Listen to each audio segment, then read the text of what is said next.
Chapter 126. For this exam, Yi Qian had to give it his all. He had to pass and become one of the 12 students representing the country. Xia Jinyuan had participated in the World Mathematical Olympiad held in England. Even though it had been 6 years, he could still impart some of his experience to Yi Qian. During the 1-hour walk from school to the shooting range, Yi Qian communicated with him seriously. Occasionally, their eyes would meet, making it so that Principal Chen couldn't interrupt. The next day, more than 200 students entered the exam hall after going through a stricter inspection than the college entrance exam. This time, the exams for the third and second years were separated. Yi Qian walked slowly to the exam hall and saw Gao Yiyang and Ying standing at the door. The boy had his head down, the girl had her head up. They were talking about something. "Please make way." Yi Qian walked over and stood at the door blocked by the two of them. He said calmly, "Or, you can talk outside." "Thank you." Ying glanced at her with a hint of contempt in her eyes. She didn't walk away and said to Gao Yang, "Hurry up and go to the exam hall." "I'm fine here. Thank you for tutoring me every night. No matter what, I'll do my best." Unlike some people who think they're so great that they don't even study in the classroom every night. "Okay. After the exam, wait for me in front of the flower bed downstairs." Gao Yang moved sideways to let Yi Qian pass between the two of them. His gaze slowly and consciously fell over, and he saw an almost perfect side profile pass by his eyes. Yi Qian's gaze was cold and straight. He didn't look around or look at anyone else as he walked into the classroom. Indifference, disregard. She could really do it. Gao Yang's gaze brushed past Yi Qian's face. He lowered his eyes and pursed his lips. He turned around and left the exam hall. "Just you wait, Yi Qian. I'll embarrass you so much that you won't be able to show your face in school." After he left, Ying quickly caught up with Yi Jian. She kept the smile on her face as she brushed past Yi Jian. She said softly with a gloomy expression, "I will make you regret it completely." Yi Qian smiled and glanced at her casually. He didn't even bother to reply and sat down on the seat with his name on it. Looking at Yi Ying's gloomy face, he knew that ignoring someone was always more infuriating than acknowledging them. When the mathematics test papers were handed out, the students could already hear the sound of gasping. Difficult, these were extremely difficult questions. Yi Qian glanced at the teacher who came in with the chalk box and laser pointer. His dark eyes narrowed slightly. This exam didn't seem to be that simple. It wouldn't continue like an ordinary exam. Her intuition had always been good. About 10 minutes later, Yi Qian, who had just finished writing side A, suddenly heard the invigilator say, "Please listen carefully."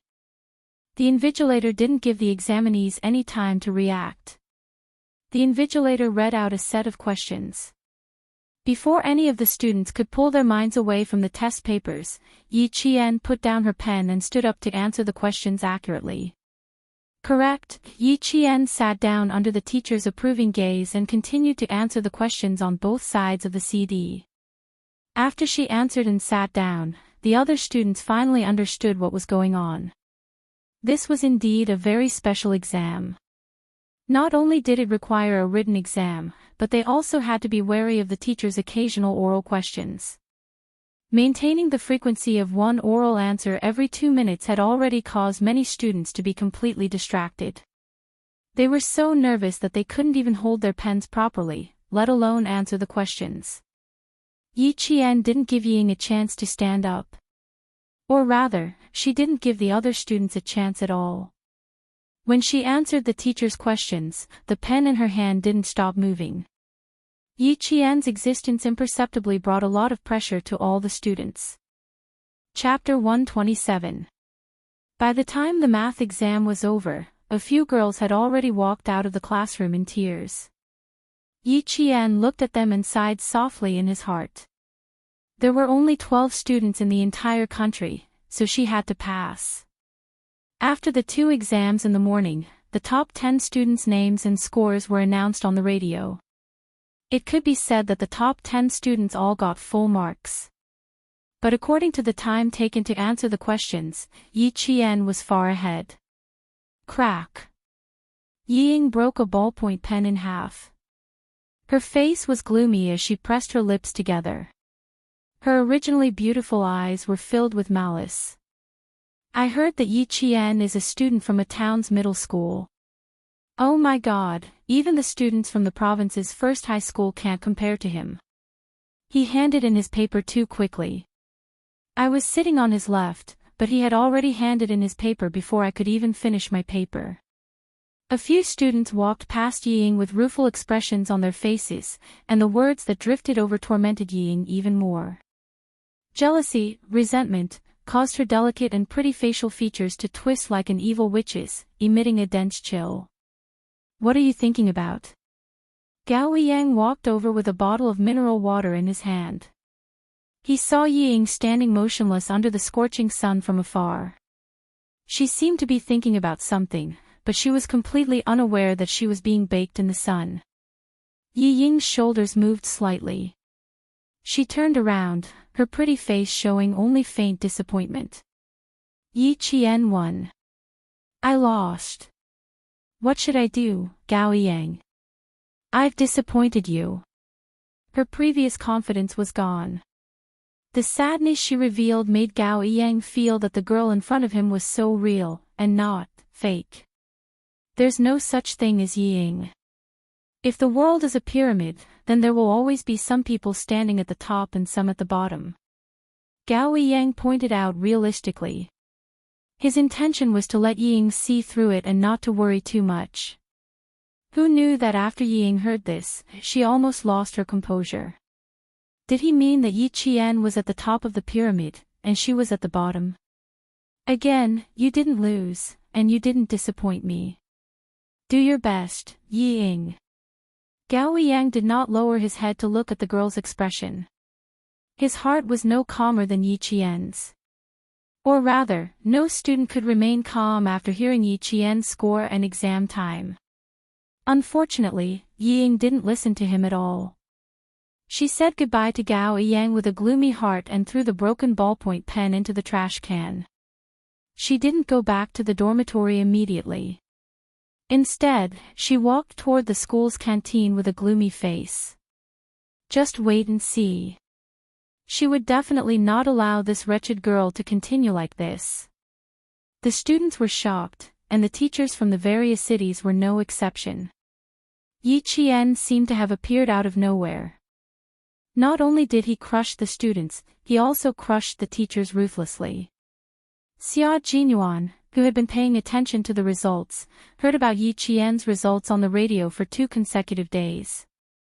Looking at the calm and confident girl in front of him, his thin lips curved into a smile. Even his unfathomable eyes were filled with amusement. No wonder Principal Chin said that you don't have to attend classes at night for the next 15 days. Yi Qian didn't know about this yet. When he heard this, his dark eyes lit up slightly. He looked at the dangerous man who had appeared in front of him for 2 consecutive days and asked cautiously, "How did you find out about it before me?" The things she cared about were always so interesting. Also, her little face was full of vigilance. He couldn't help but want to tease her. Chapter 128. Do you want to know why? The corners of his lips were slightly raised. His noble and elegant aura was not suppressed by his military uniform. Even a slight smile was enough to make one feel that he was extraordinarily noble. The contours of his side profile were very perfect. When he smiled, the corners of his eyes were raised, revealing a trace of faintly discernible wickedness. It was the kind of man's charm that would make a woman's heart beat faster and make her gaze involuntarily follow him. Perhaps Xia Jinyuan himself was aware of this, so at most, his smile was just slightly raised, and his deep eyes were still calm. But when facing Yi Qian, there were always many indulgences and exceptions. As long as he was not on a mission, he would not restrain his charm at all. Instead, he would naturally face her and use his true self to communicate with her. Yi Qian frowned slightly, then smiled and said, I don't want to know. In any case, I already know the result I want. Her reply caused the smile on his thin lips to deepen. A dark light flashed through his slightly raised black eyes, but it only lasted for a few breaths before he calmed down. Even though he liked to tease her and see the lively expression on her face, he also knew that he had to stop before he went too far. Principal Chen said that although he hopes that you can participate in more actual combat, he is still worried. Faced with a girl who would wrap herself in layers of hard shells whenever she felt that something was wrong, he could only be more patient. I will wait for you at the school gate at 6 o'clock. For the next week, I will be here to train with you. Hearing this, Yi Qian secretly took a deep breath before saying, I hope I didn't cause you any trouble. In other words, for the next 7 nights, he would be teaching her. It's not troublesome. In fact, I am very interested. Xia Jinyuan said with interest. As he leisurely admired the subtle changes in her expression, his deep, dark eyes did not conceal his interest in teaching her at all. However, Yi Qian had a headache when he spoke in such a sarcastic tone. It was as if he was trying to express something, but in fact, he was just overthinking it. Seeing her frown, Xia Jinyuan restrained his expression and revealed a coldness that could not be ignored. You can go to the cafeteria to eat first. If you don't appear at the school gate at 6 o'clock sharp, you can take the car to the shooting range. Just as Yi Qian was about to speak, she suddenly felt a dark gaze fall on her. As she nodded in response, she turned her body slightly and caught the gaze from the corner of her eye. There is someone behind the tree to your right. She is a student from town middle school. She is a girl with shoulder-length hair. Xia Jinyuan raised his hand and placed it on Yi Jian's shoulder, creating a false impression that he was pushing Yi Jian away so that she would turn around and go back to school. With his action, Yi Zichen was directly facing the wudong tree in the right direction. With just one look, Yi Qian knew who the girl hiding behind the tree was. Other than Yi Ying, who else could it be? Yi Ying hid behind the tree and stared unblinkingly at the man in front of her who was acting intimately with Yi Qian. The corners of her mouth curved into a sinister and cold smile. Unfortunately, she did not have a camera. Otherwise, she could take a picture and post it on the school's blackboard. Even if Principal Chen came forward, he would not be able to explain why Yi Qian was acting so intimately with a man. Chapter 129. At 6 o'clock, the last rays of the setting sun disappeared, leaving only the fiery red clouds behind. Since it was summer vacation, Yizhong High School was particularly quiet in the sunset. Even the 2 pairs of mandarin ducks reared in Swan Lake were resting on the water plants on the shore, rubbing their necks and enjoying the peaceful time. Yi Qian walked out of the school, opened the car door, and got into the car. It was exactly 6 o'clock, not a minute or a second later. She was so punctual that Xia Jinyuan, who was in the car, felt a little helpless. This girl was way too punctual. She got into the car on time, not a minute or a second later. Just how much did she not want to spend another minute with him? You're so punctual. Aren't you afraid of being delayed midway?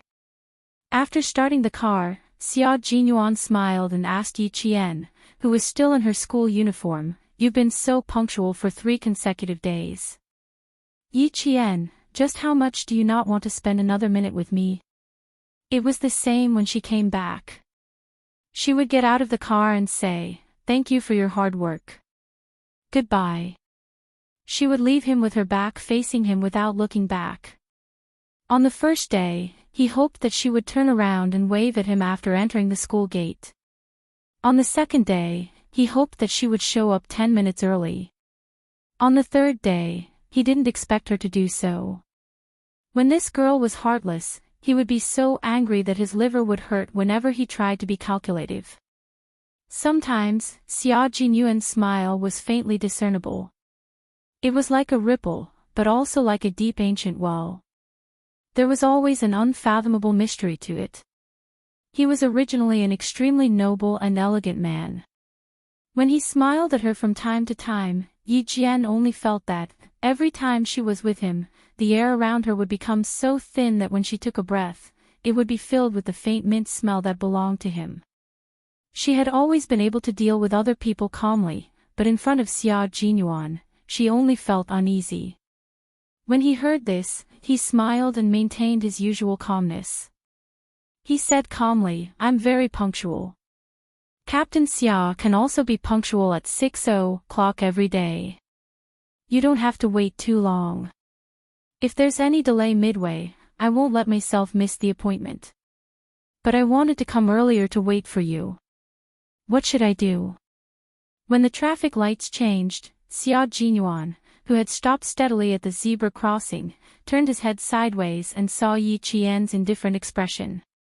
He raised his eyebrows slightly and said, "Do you want me to turn up the air conditioner? You seem to be very hot." Of course it was hot. She had run all the way here at the right time. Even though the sun had set, it was still warm on such a hot day. What's more, the man sitting next to her always liked to say things that could cause misunderstandings. As an adult woman, wasn't it normal for her to be nervous? After repeating the words, 20 years old, several times in his heart, Yi Qian finally got rid of the initial awkwardness he felt every time they met. When the green light turned green, Yi Jian turned back and smiled at Xia Jinyuan, who was still releasing his masculine charm. "Of course it's hot after running all the way here. What should I do? In order not to let Captain Xia leave me behind, I have to work harder." Xia Jinyuan smiled at her. That smile was like a blooming flower, enchanting yet pure. Her dark eyes were so beautiful that even the sunset couldn't compare to her beauty. Just like that, when he was caught off guard, her smile and her question of, "What should I do?" hit him hard in the eyes. It was as if it had left a mark in his heart. "Captain Xia, if you don't start the car soon, the traffic police uncle will be here." His absent-mindedness made the corners of Yi Jian's lips curl up slightly. Even her dark eyes rippled with a faint smile. Humph. She knew how to use his moves too. Chapter 130. From her slightly proud smile, he could tell that she had also made a move against him. TSK, TSK, TSK. As expected of a little fox. She knew how to counterattack so quickly. "This is getting interesting, Yi Qian." Xia Jinyuan raised his eyebrows and replied with a faint smile. Then, he started the car under the urging of the people behind him. The little girl was smart, but she didn't know that men were born hunters. And he, Xia Jinyuan, was one of the best hunters. The more cunning she was, the more he was interested in her. Yi Qian didn't understand, so naturally, he didn't know what men meant by hunting like. However, he subconsciously felt that the interesting in his words was already beyond the scope of normal communication. To her, the back and forth between an elegant and dangerous man was indeed interesting. Dai-Mo raised her eyebrows slightly. She tilted her head and rested her elbows on the car window. She supported her chin with her hand and smiled as she looked at the man who had an elegant and arrogant expression. She said slowly, "What should I do? I also found it interesting. Captain Xia, who do you think is more interested in who? Who is more interested in who? It's hard to say, at least for now." Xia Jinyuan raised the corners of his mouth and smiled lazily. "Yi Qian, who do you think is more interested in who? A 14-year-old you and a 20-year-old adult man. Who is more interested in who?" The Chinese language was so broad and profound. A sentence would have different meanings when spoken by different people. Yi Qian narrowed his eyes slightly. She wasn't only 14. Earlier, when he said, "interesting," there were some things that she didn't catch. But at this moment, when she saw the look in his eyes, which were as vast as the starry sky, she understood where this elegant man's interest in her came from. But if this was a hunt, she didn't mind giving it a try. She wanted to see who would become the prey. She straightened her body and leaned directly to the side of the man who was driving. Her eyes, which seemed to be rippling like water, were suffused with bits of starlight. She looked at him with a smile and stared at him without blinking. Captain Xia, I'm not like you. I'm only 14 and I don't know anything. You say who is interested in whom? What does this interest mean? Can you explain it clearly? She was so close to him, so close that her orchid-like breath swayed at the tip of his nose. Her beautiful black and white eyes were as pure as the stars, but also had the allure of a woman. It was this unique beauty that made him unconsciously think of her as a 14-year-old underage girl. Are you tempted? No, he was very clear that what he meant by, a little interesting, had nothing to do with his heart being moved. It was interest. It was standing in the position of a man and becoming interested in a woman. At the same time, he was also very clear that the woman he was interested in was only 14 years old. Therefore, his interest in her was pure and had nothing to do with lust.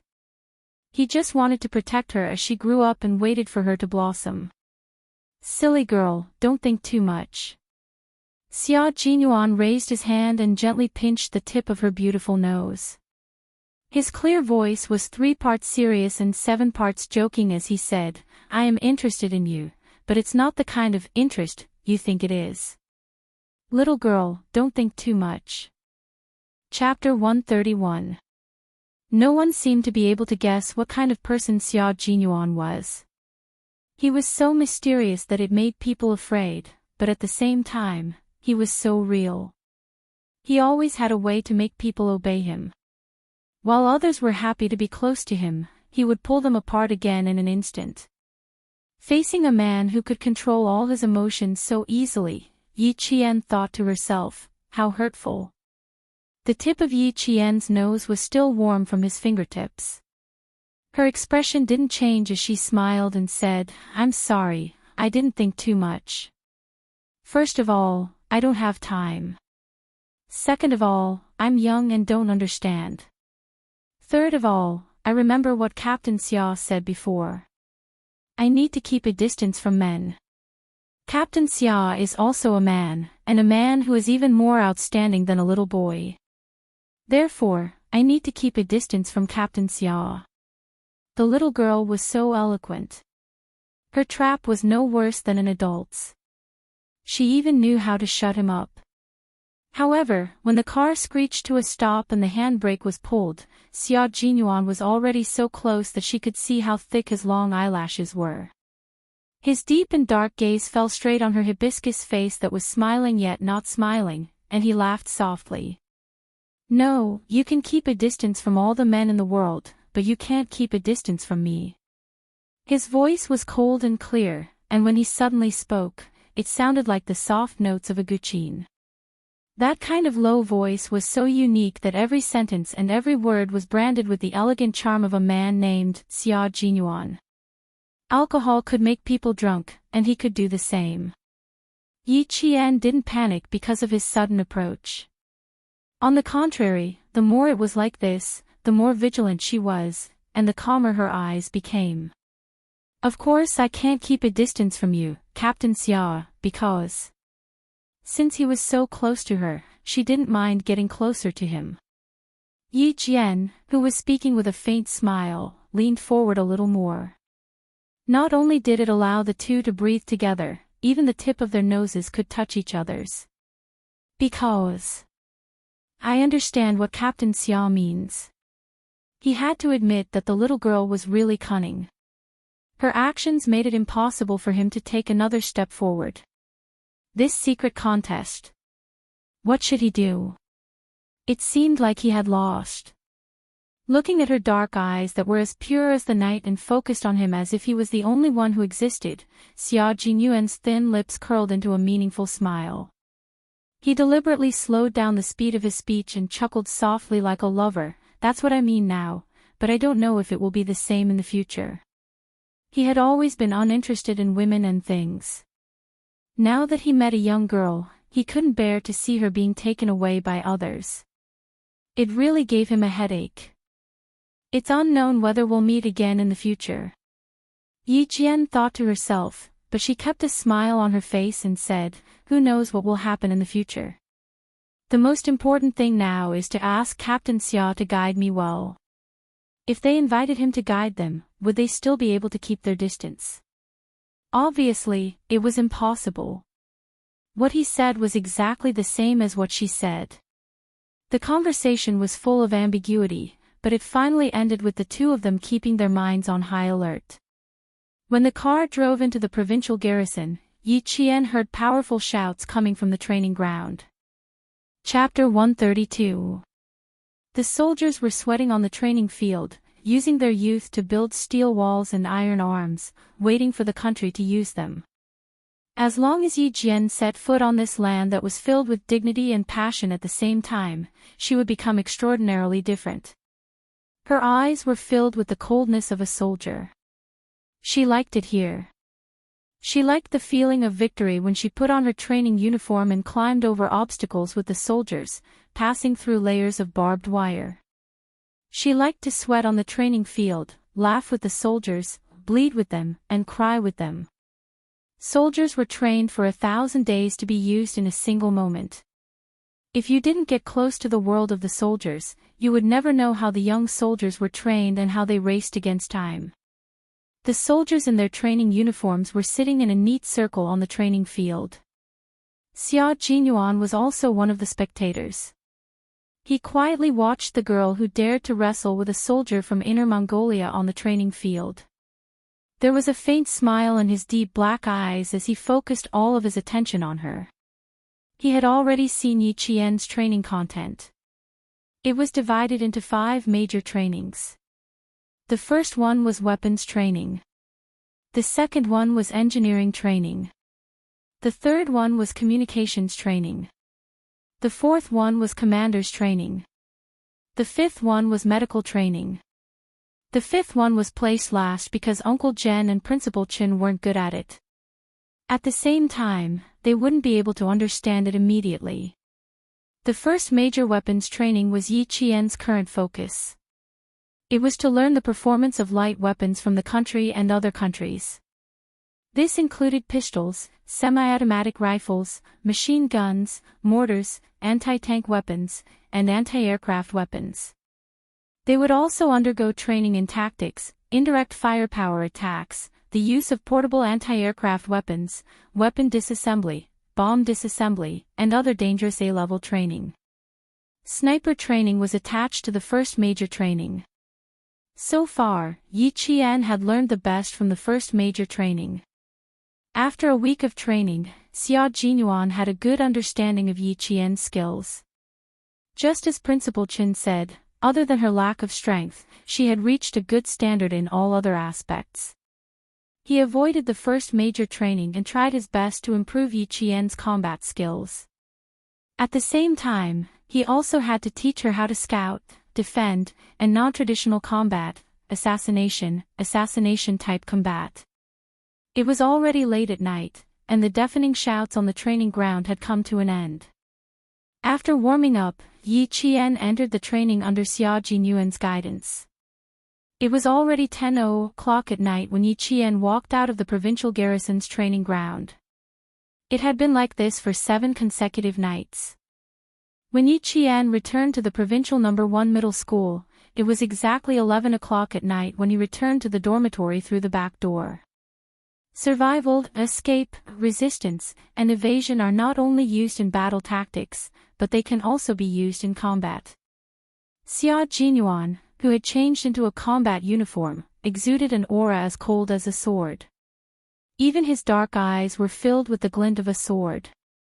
As he drove, his voice was solemn and cold as he steadily made a big turn. Digest what I've taught you in the past 7 days. I'll check on you when you come to Beijing. Yi Qian nodded gently and said seriously, I will. When are you leaving tomorrow? He had taught her diligently for 7 nights. He was leaving the next day, so it was only polite for him to ask. Why? Are you going to send me off? Xia Jinyuan smiled and glanced at her. He was not used to this little girl being polite. If you want to send me off, I'm afraid you won't be able to go back to school tonight. Chapter 133. There was no way the car could drive directly to the back gate of the school, so it could only stop at a residential building. Inside the sealed car after the engine was turned off, their breathing could be heard clearly. Yi Qian unlocked the car, opened the door, and jumped out. He chuckled at Xia Jinyuan, who was still sitting in the car. Don't be too optimistic, Captain Xia. Goodbye, I won't be seeing you off. Similar to all the key schools in the province, there were residential buildings near No. 1 Middle School. The back gate of the school was built in the 1980s and was only 7 stories tall. There were rows of buildings, and the distance between each building was only a meter wide. Every night, Xia Jinyuan would park the car and personally send Yi Qian to school. Tonight was no exception. As she chuckled, he elegantly got out of the car. After closing the car door, he looked across the car at the girl who was standing under the streetlight. His thin lips curved into a sexy smile. Not even a hug before we part. We hugged enough on the training field. Why, Captain Xia still can't forget about it. Who didn't know how to tease people? After following him for a few days, no matter how stupid she was, she would have learned it. Yi Jian's eyes curved into crescents and there was a sly look in her eyes. When we get to the capital, we will have plenty of opportunities to hug each other. The girl's little mouth was getting more and more powerful. It seemed like he had to restrain himself. Otherwise, if he led her astray and made her tease other boys, he would definitely be angry. After the summer break, this old-fashioned residential building, which was built in the 1980s and only had 7 floors, was dark except for a few scattered lights. The two of them walked past a few residential buildings. Almost at the same time, their gazes fell on the same direction. With a cold look in his eyes, Yi Qian said to him, "It's not far. I can go by myself." It didn't feel good to be watched for several nights in a row. You want to go up and take a look alone? Xia Jinyuan didn't stop, nor did he agree. He only sent her there. If you want to go up, I can accompany you. I want to go and take a look. I've been keeping watch for a few nights. I want to ask the higher-ups if they're tired. Yi Qian chuckled. Suddenly, his eyes turned cold. His gaze was sharp as he looked at the window where only a single lamp was lit. Behind the window, someone was so scared that his hands trembled. He reflexively put down the curtains, grabbed the cup on the desk, and gulped down the water. It was too frightening. Yi Qian's gaze was murderous. It was so cold that her heart almost jumped out of her chest. About 3 minutes later, the frightened man gently patted his chest to calm himself down. Then, he gently lifted the curtain. He was about to raise the camera in his hand and record the scene of a man and a woman coming back from a walk in the middle of the night. Just as she opened the curtain slightly, under the illumination of the table lamp, she saw a face suddenly approaching from outside the window. Ah! Liao Jian, who was holding the camera, screamed in horror as if he had seen a ghost. In the end, he couldn't hold on to the camera in his hand.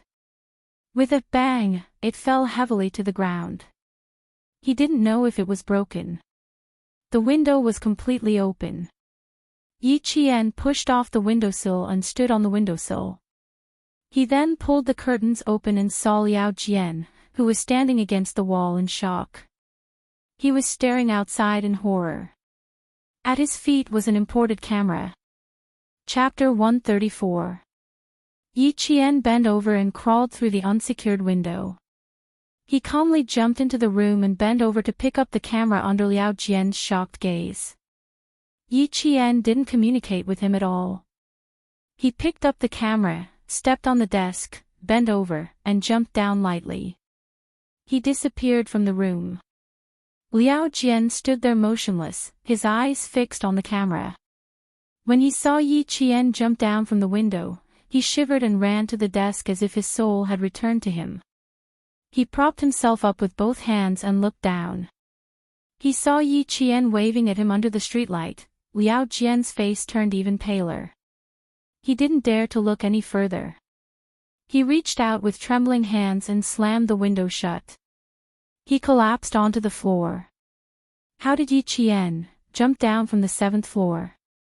How did he climb from the 1st floor to the 7th floor in the blink of an eye? An unprecedented fear filled Liao Jian's heart. He regretted agreeing to Yi Ying's request to come all the way to First High School to spy on someone he couldn't even handle. No, he had to go back to town tomorrow. He couldn't let Yi Qian keep an eye on him.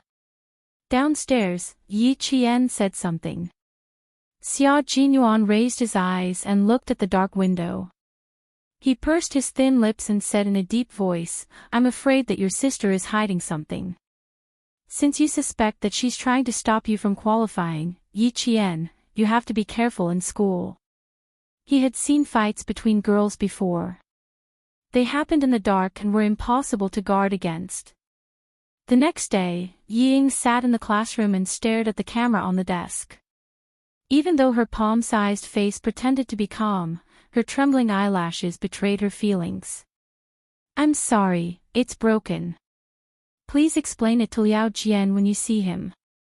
Yi Qian's clear eyes stared at Yi Ying, who had lowered her head in guilt. He said coldly, "Please return this broken toy to Liao Jian. He probably won't ask me to pay for it." Yi Ying gently closed her eyes. When she raised her eyes, there was a haze in her eyes. "Return it to whoever you took it from." "What do you mean by giving it to me?" "Please move aside, I still need to study. I also want to hand it over to classmate Liao personally, but thinking about how I scared him last night, I reckon he won't dare to see me now. But he will definitely come." Yi Qian's finger tapped lightly on the desk. His calm tone faintly revealed a coldness that made Yi Ying panic. "If you don't want any accidents to happen before the exam, Yi Ying, you'd better behave yourself." Yi Ying's heart trembled slightly as she bit her lower lip and didn't say anything else. Her words were full of threats and were as cold as icicles. At the same time, he heaved a sigh of relief. Fortunately, they both had to face an exam. Otherwise, with the wretched girl's current temper, she probably wouldn't let him have a good time. After realizing that she had found an unreliable person to help her, Yi Ying vented all her anger on Liao Jian. She scolded him so much that she even broke a camera that cost a few thousand yuan. Liao Jian originally wanted to remind her to be careful of Yi Qian, but after scolding her, Liao Jian, whose eyes were about to spit fire, left just as he was about to slap her. "Remind my ass. If you have the ability, go deal with it yourself." After this incident, Yi Ying really did behave and didn't dare to do anything else. Chapter 135. The 15 days of intensive training ended on July 17th. That night, the 12 students left for the capital under the lead of the teachers. All the students had not yet recovered from the excitement of coming to the heart of the motherland, the capital. From July 19th to July 23rd, the 5-day test was held directly.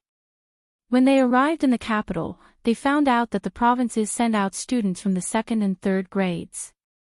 However, the famous schools in the capital not only had high school, but also middle school. On the first day, 4 out of the 12 students were eliminated. On the second day, 3 more were eliminated. On the third day, 2 more were eliminated. Out of the 12 students, only Yi Qian, Yi Ying, and Gao Yang were left. The atmosphere in the examination hall was quite tense. 4 days of difficult written tests, oral tests, question snatching, and so on. Even the usually calm Yi Qian's palms were sweating. However, whenever it was her turn to fight, she would straighten her back and calmly look at her opponent with her dark eyes. She would calmly and quickly answer the teacher's questions. There were a total of 14 teachers who had been awarded the title of National Outstanding Teacher. The physics, chemistry, and mathematics teachers took turns to throw out questions, bombarding each class with questions. It was not a one-to-one test at all. It was a cross-examination where questions from each class appeared at any time. Correct answer. Correct answer. Correct answer. Every time Yi Qian answered consecutively, the invigilator's voice would be particularly loud. After 16 tests, this beautiful girl with bright eyes was firmly in first place with a 100% correct rate.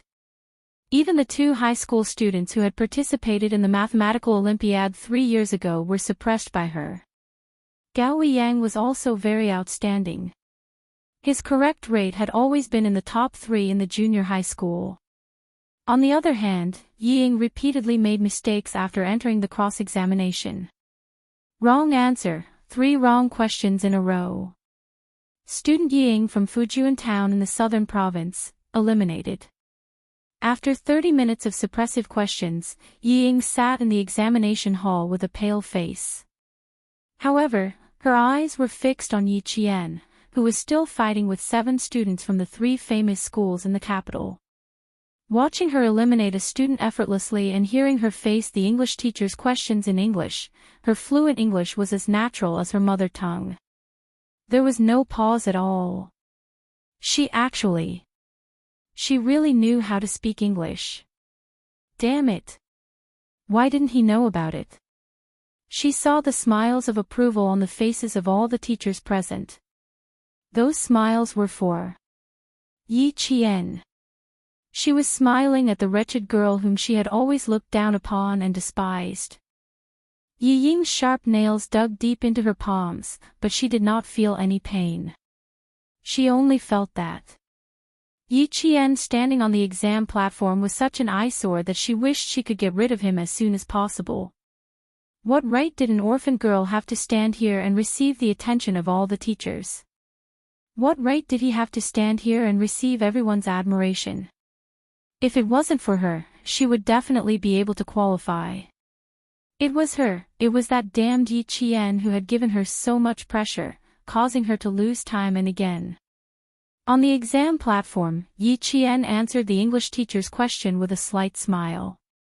That smile naturally revealed his tenacity and confidence, which instantly attracted everyone's attention. Her memory is far better than all the students here. We have no reason to stop an outstanding student from leaving the country. Yi Qian from Fujian Town High School in the southern province has qualified.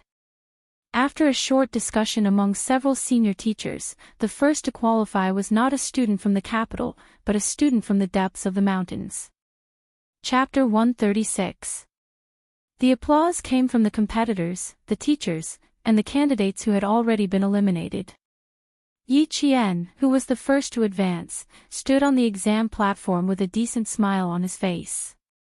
In the face of the thunderous applause, he calmly bowed and said, "Thank you."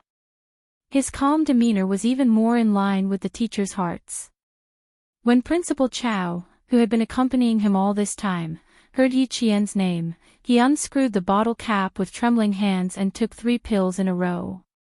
In the capital, in the most heavily guarded military compound, Xia Jinyuan was wearing a short-sleeved uniform and a bow tie as he walked down the stairs. He was wearing a military summer uniform, which was tucked into his perfectly ironed dark green military trousers and tied with a brown leather belt, which perfectly accentuated his sexy and muscular waist. His broad shoulders, slender legs, and every step he took was noble and elegant. Everything about him was like a gentleman's elegance.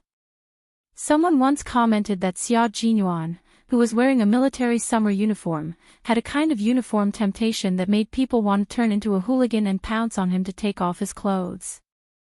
Other than this uniform temptation, there was no one else. "Dad, I'm going out for a while." When he went downstairs, he saw Commander-in-Chief Xia sitting on the sofa drinking tea and reading the newspaper leisurely. "You should rest early. I might be back later." Commander-in-Chief Xia didn't expect his son to be at home. When he heard the voice behind him, he turned around in surprise and said, "Where did you come from? Why didn't you make a sound?" He also saw that he was wearing a summer uniform. It was obvious that he had specially cleaned up. Commander-in-Chief Xia put down the newspaper and stood up to look at his handsome son with interest.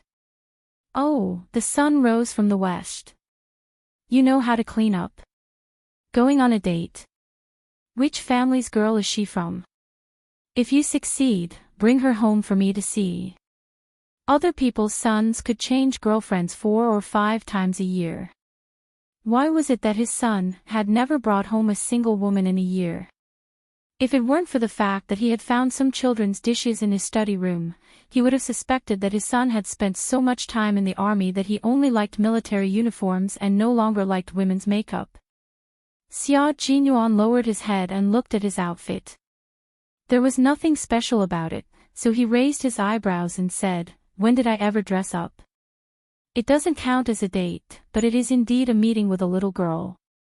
Also, don't overthink it. She's a 14-year-old girl, a middle school student." Then he was really overthinking it. Commander-in-Chief Xia immediately lost interest and waved his hand to chase him away. Go, go, go. Go and have fun. Don't come back for dinner tonight. I'll go to your Uncle Han's house for dinner. Xia Jinyuan had already walked out of the compound. He drove his own car and rushed to his destination.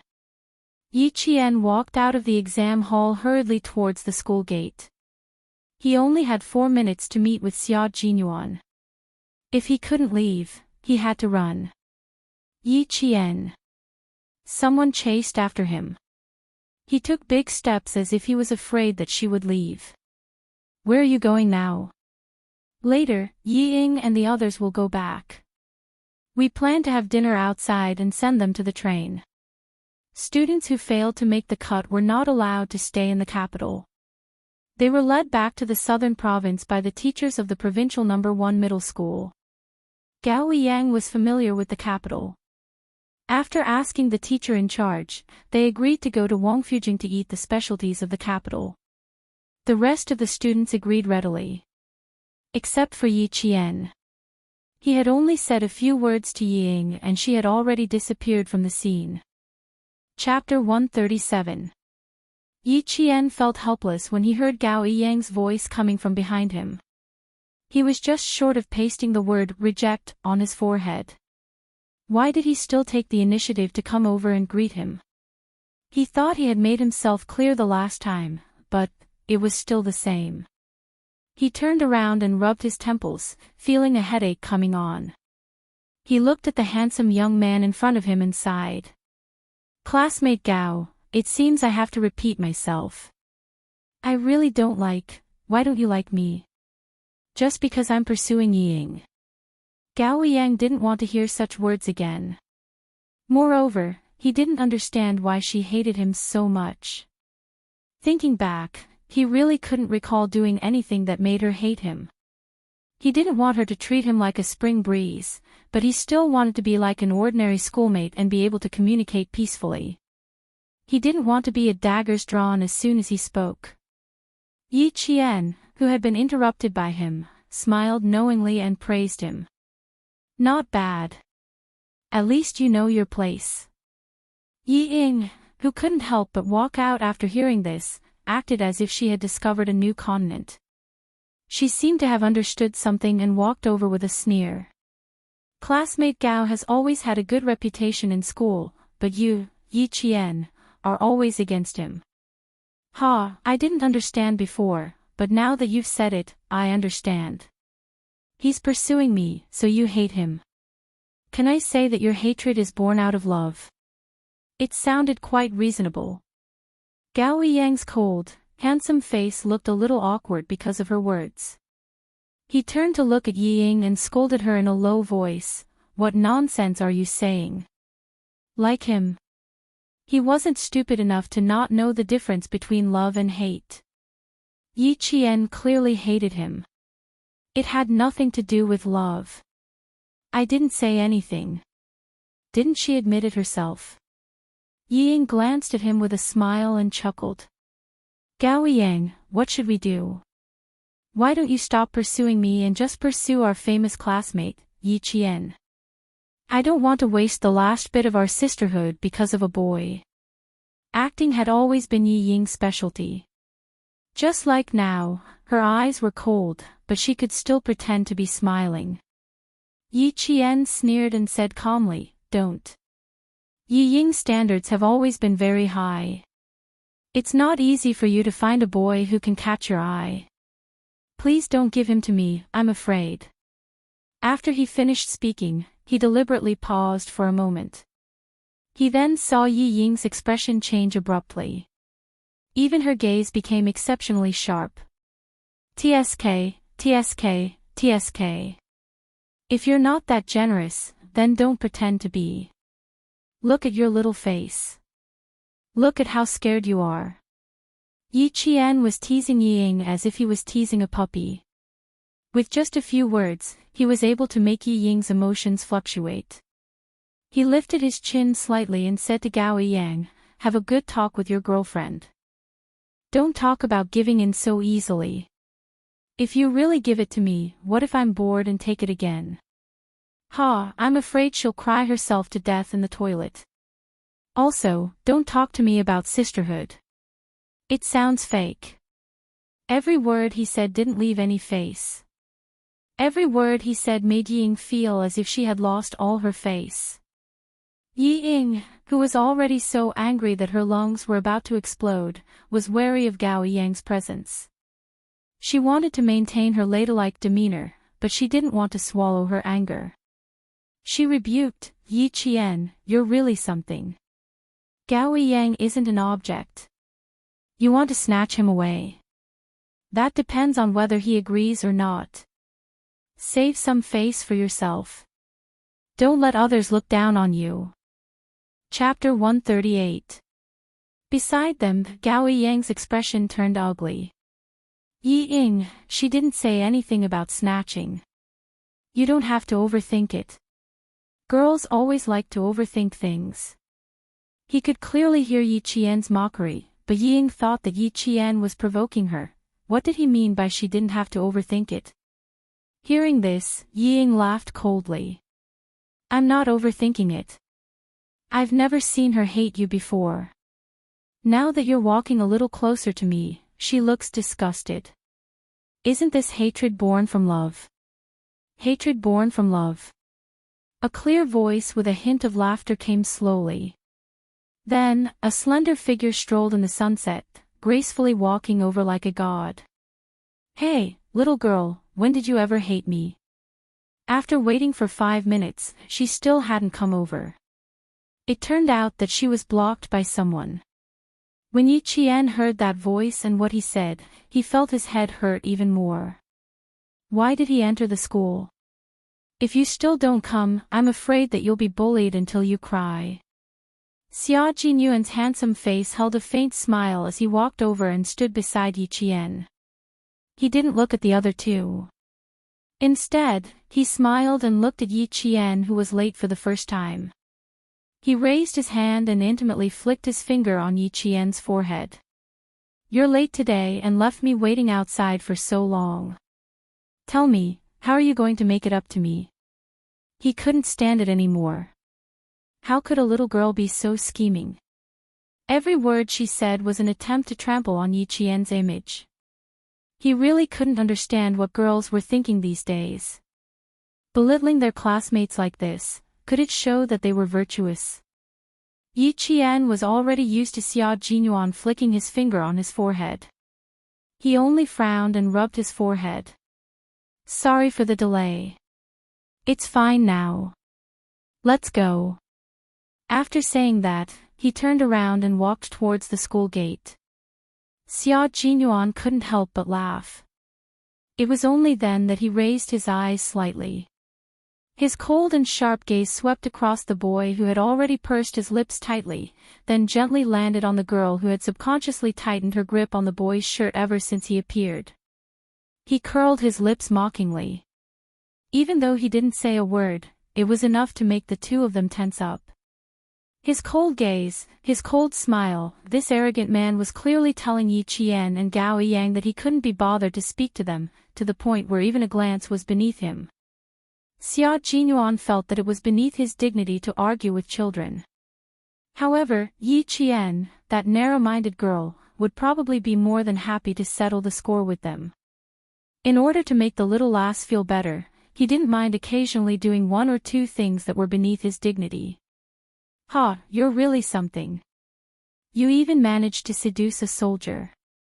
Yi Ying waited until the two of them were out of sight before she spoke through gritted teeth. She was still afraid. When the soldier in the military uniform swept his cold gaze over her, all the hairs on her body stood on end. She was so afraid that she didn't dare to raise her head. As a result, she couldn't even see what the soldier looked like. After a while, Gao Yang finally looked away. After hearing what she said, he frowned and said in a low voice, "He's not an ordinary soldier. He's a very young major." "A major?" Yi Ying furrowed her pretty brows. "What's a major? You seem to be like me." She was quite afraid and didn't finish her sentence. She felt a little embarrassed to say it out loud. Chapter 139. For Yi Ying, who had never been in contact with military ranks, she naturally didn't know, but Gao Yang knew. Looking at Yi Ying's fearful expression, Gao Yang sighed softly, "I'm as scared as you." "Forget it, it doesn't matter if she doesn't know. If she doesn't want to go, we'll go ourselves." He paused, frowned slightly, and said in a deep voice, "You didn't have to pick on Yi Qian just now. I'm not so stupid that I can't tell the difference between love and hate." At this moment, Yi Ying's beautiful eyes were completely gloomy. After staring for a while, her beautiful eyes were faintly moist, and she revealed a smile that was uglier than crying. "Is that so? Then I'll just treat it as a misunderstanding. I'm sorry, I don't want to go tonight either. Goodbye." She didn't insist on her views in front of him, but instead took all the blame. Coupled with the faint tears in her eyes, it was enough to make a 15-year-old boy like Gao Yang surrender and admit his mistake. Seeing him apologize to her, Yi Ying faintly smiled. She had always known how to use her advantages, and she was also good at manipulating people. Teacher Zhu and the Capital Experimental Middle School's director Li walked out as they spoke. "Then, I'll have to trouble you about the tickets, Director Li." Seeing Gao Yang in front, he said a few words to Director Li and then walked over with a smile. When Gao Yang and Yi Ying heard that the Capital Experimental Middle School had already arranged for cars to go to the orchard farm on the outskirts of the capital after the preliminaries for the students to relax, they were stunned. "What, you don't believe me? Ha ha ha, I didn't lie to you. Quickly go and inform the other 3 students. Yi Qian doesn't need to go, I'll talk to her." Teacher Zhu patted Gao Yang's shoulder, and the smile on his face deepened. "There are only a few days left until the competition. This is specially arranged for the 12 of you to relax. We, are basking in your glory." Teacher Zhu's gaze lightly glanced at Yi Ying. The two of them seemed to be walking very close. Why did it seem like they were in a relationship? "You mean that we'll all stay at the farm tonight and we'll only be back at noon tomorrow?" A trace of darkness flashed across Yi Ying's beautiful eyes, and she asked uncertainly, "What time will we leave the capital tomorrow? Can you catch the train if you don't come back for one night?" Teacher Zhu smiled and said, "Don't worry, we'll definitely be able to go home tomorrow. Quick, we agreed to meet in 20 minutes. Let's meet 10 minutes earlier." When Yi Ying saw this, her eyes flickered slightly. She said to Gao Yang impatiently, "Then I'll inform the girls. You go inform the boys." After that, he said goodbye to Teacher Zhu and left in a hurry. Not only was her eyes gloomy, but they were also filled with a frightening malice. Yi Qian, who had already walked out of the school, did not immediately get into the car. He looked at the man, who was as straight as a spear, and a trace of amazement flashed in his eyes. In his military uniform, Xia Jinyuan not only raised his temperament to the peak, but he also looked as elegant as jade. He felt that a gentleman should be like this, and his every move was noble and extraordinary. I'm sorry, I can't go out tonight. Just now, Teacher Zhu from the provincial first high school said that the school arranged for the 12 of us to stay at an orchard farm. I didn't refuse. Yi Qian raised his eyes slightly, and quietly concealed his amazement. I can only miss tonight. I'm very sorry. Chapter 140. Her apology only made Xia Jinyuan raise his eyebrows slightly. He smiled and said, if that's the case, we can only do it next time. I originally wanted to take you to see it. Because it was something that couldn't be said to outsiders, he bent down slightly. His tall and slender body completely covered Yi Qian's slender figure, like a pine tree sheltering the sun, protecting the still-growing sapling. To see the latest model of our country's artillery shells that are ready to be used in the army. He was so close to her that he could smell the faint fragrance on her body. It wasn't the smell of artificial perfume, but the faint and elegant fragrance of a young girl's body. The little girl's skin was very white, like white jade with a translucent luster. Oh, she had grown a little taller since the first time he saw her, and her body had become slimmer. She already had the graceful bearing of a young girl. Xia Jinyuan's dark eyes darkened slightly, but he didn't bat an eyelid. His gaze lingered on Yi Qian's slender, swan-like neck. It wasn't abrupt, but purely out of appreciation for beauty. In an instant, Yi Qian, who was enveloped by his minty scent, retreated slightly. While she was momentarily moved, she looked up. The moment their eyes met, Yi Qian saw the confident smile on his sexy thin lips, as if she would definitely agree and reject the school's arrangement. Yi Qian, who was also rebellious, saw this and didn't pull away. Instead, she glanced at him from the corner of her eyes. Her clear black and white eyes looked at him with a half-smile. She shook her head and said, "Thank you for the trouble, Captain Xia. I really want to go, but unfortunately, I still can't." He clearly saw that she was moved, but why didn't she agree? He was afraid that she had plans for the day.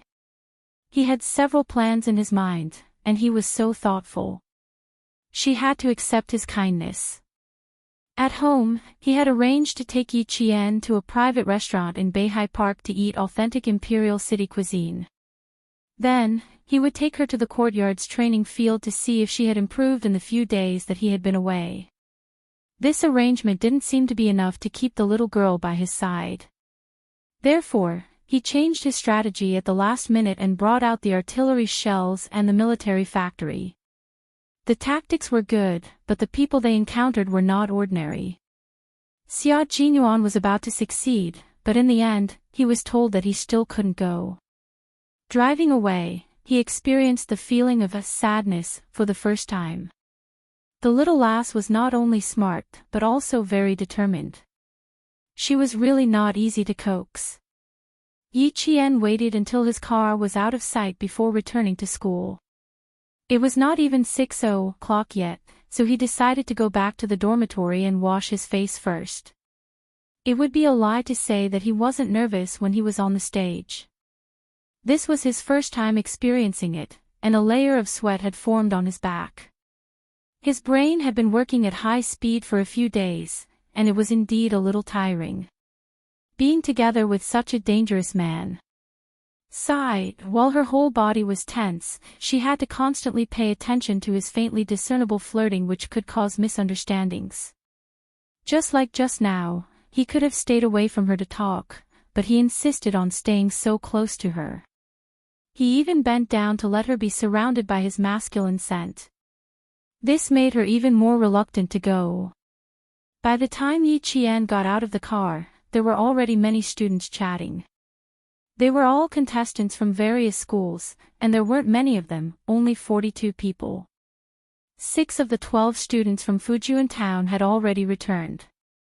The remaining 6 students were led by the students and teachers of Capital Experimental High School to a bus and headed to the orchard farm. Chapter 141. It was already lively in the car. Yi Qian, Gao Yang, and Wang Imo, a contestant from No. 1 middle school, were already chatting happily with the other 9 contestants.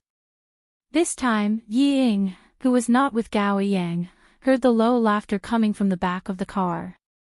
She, who was also chatting with a student, secretly pinched the leather seat with her sharp nails, a cold light flashing in her eyes from time to time. Occasionally, when she was chatting with students from other schools across the road, her gaze would intentionally or unintentionally fall on Yi Qian, filled with jealousy and malice. Yi Qian, I'll let you be happy for now. You want to participate in the World Mathematical Olympiad? Ha! Are you worthy? Yi Ying, who was gloomy all the way, suppressed the faint excitement in her heart and chatted happily with the students around her. Yi Qian, who was chatting with the contestants from number 1 middle school, had a faint smile on his face the whole time, as if he did not notice the gaze coming from somewhere. Occasionally, a cold light flashed in her deep eyes, and only then did he know that she had already noticed it. The gaze of hatred was so strong that it was hard for her to ignore it.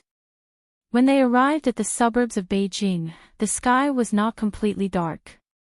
The students with cameras in their hands could not wait to take photos with Yi Qian and the other 12 contestants who had been selected.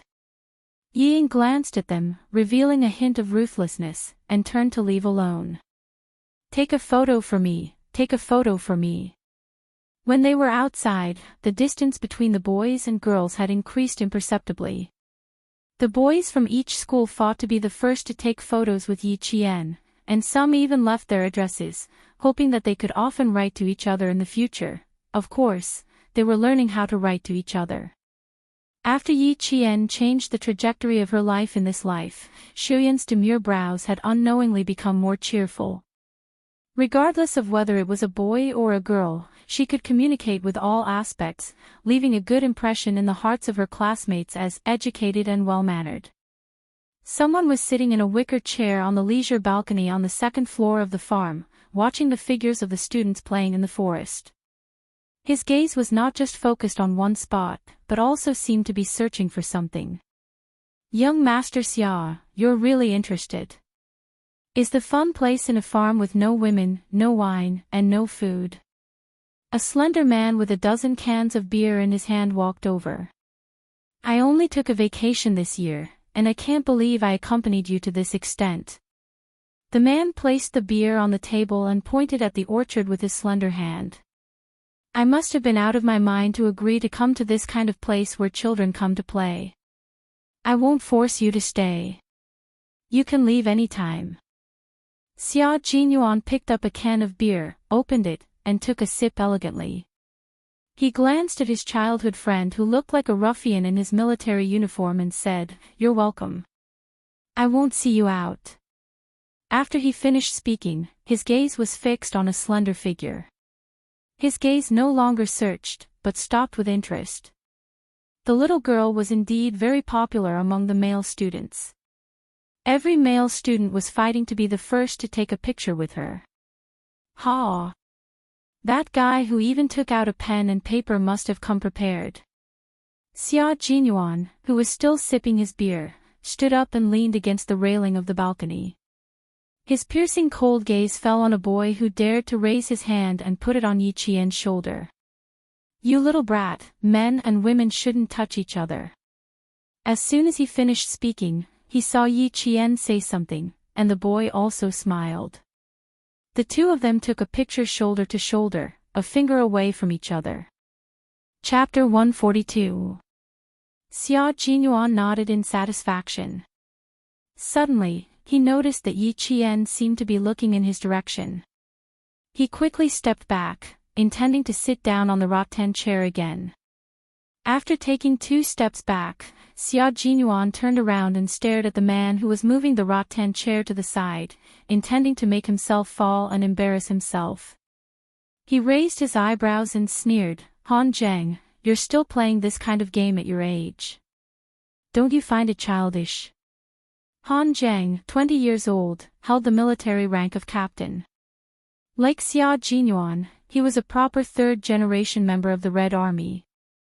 They grew up together in the same courtyard, so they were familiar with each other to the point that they were young and had seminal emission. When he heard this, he raised his eyebrows as well, but with a wanton charm. Ha, compared to your behavior just now, mine is not childish at all.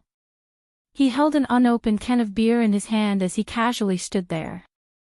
Every part of him exuded a lazy and wanton air. However, I'm really interested in this group of students. Which one of them are you interested in? He didn't say boys or girls, but only students, intentionally or unintentionally. He was making things difficult for his childhood friend. He even said that it was improper to touch. Since when did young Master Xia care about these things? How interesting. Xia Jinyuan glanced at his childhood friend who was like a walking pheromone. He curled his lips and didn't answer his question.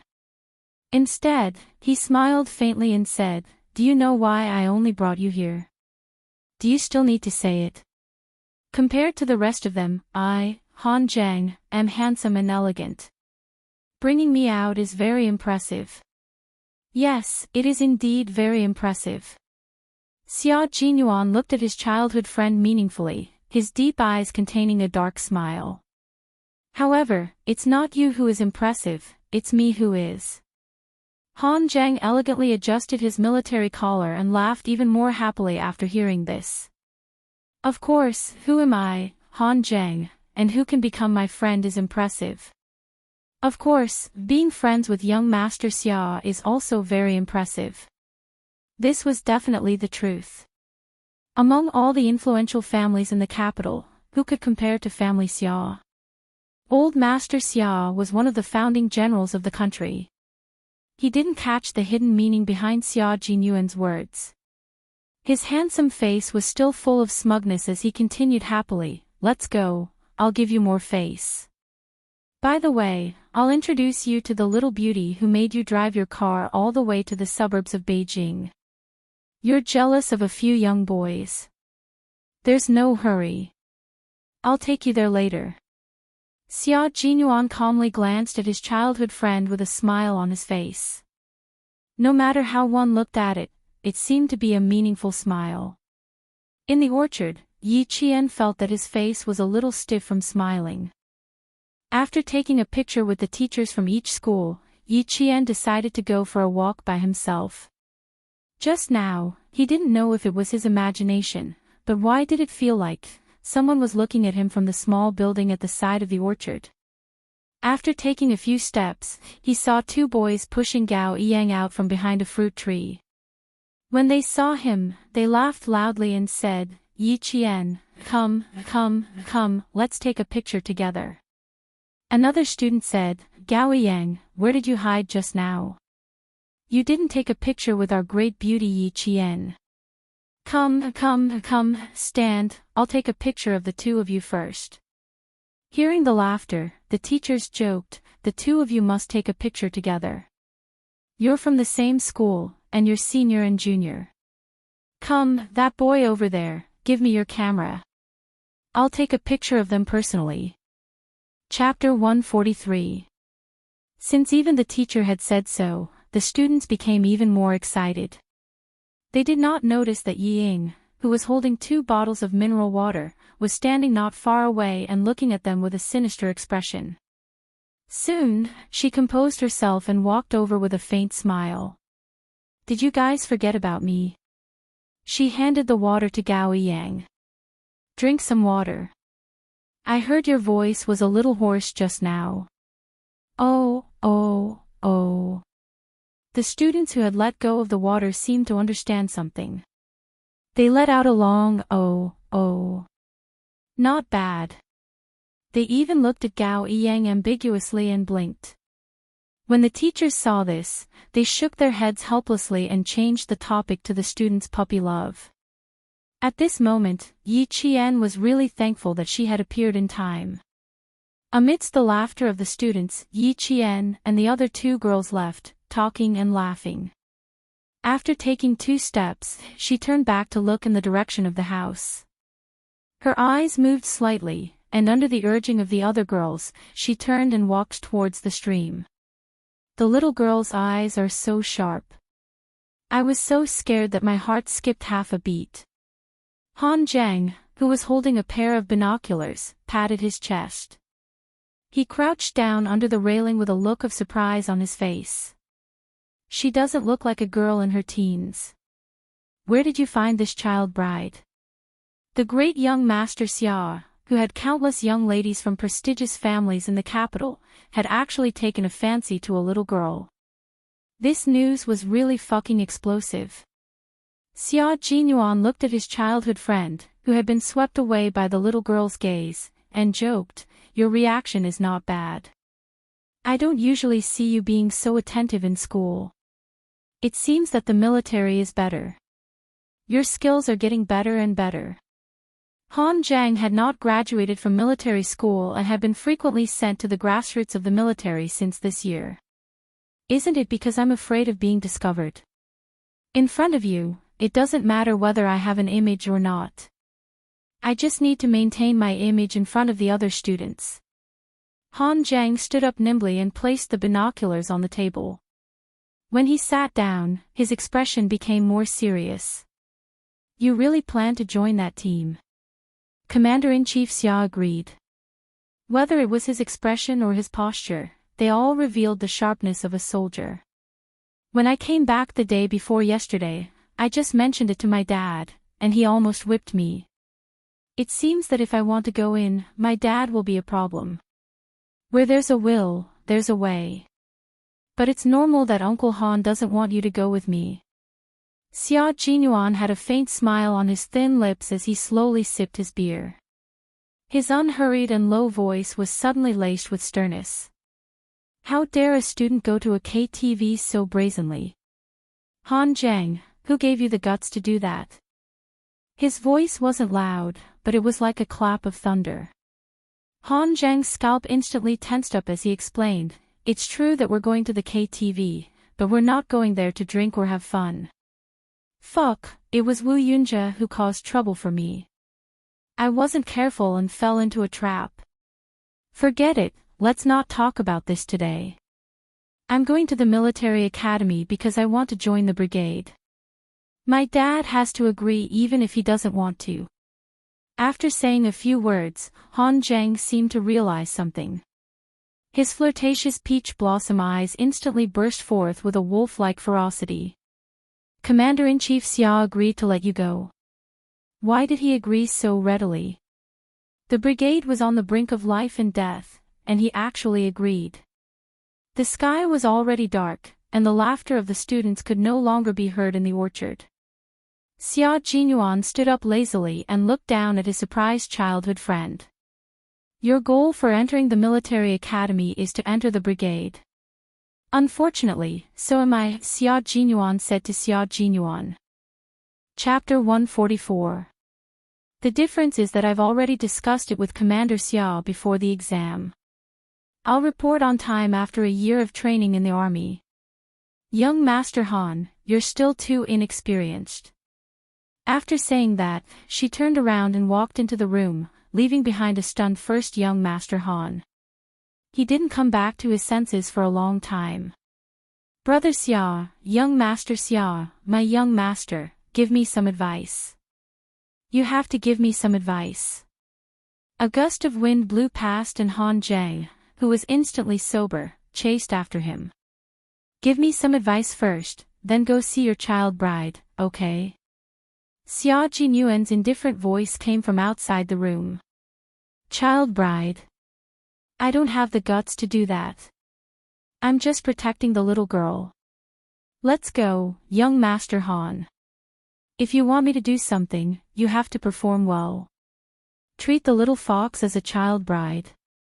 He really didn't have the guts. The little girl was his informant among the students. Not only did he apply for international police protection, but he also applied for personal protection. Now, whether it was in the country or abroad, protecting her was his current mission. When it was time for dinner, the restaurant of the farm was already filled with the aroma of the food.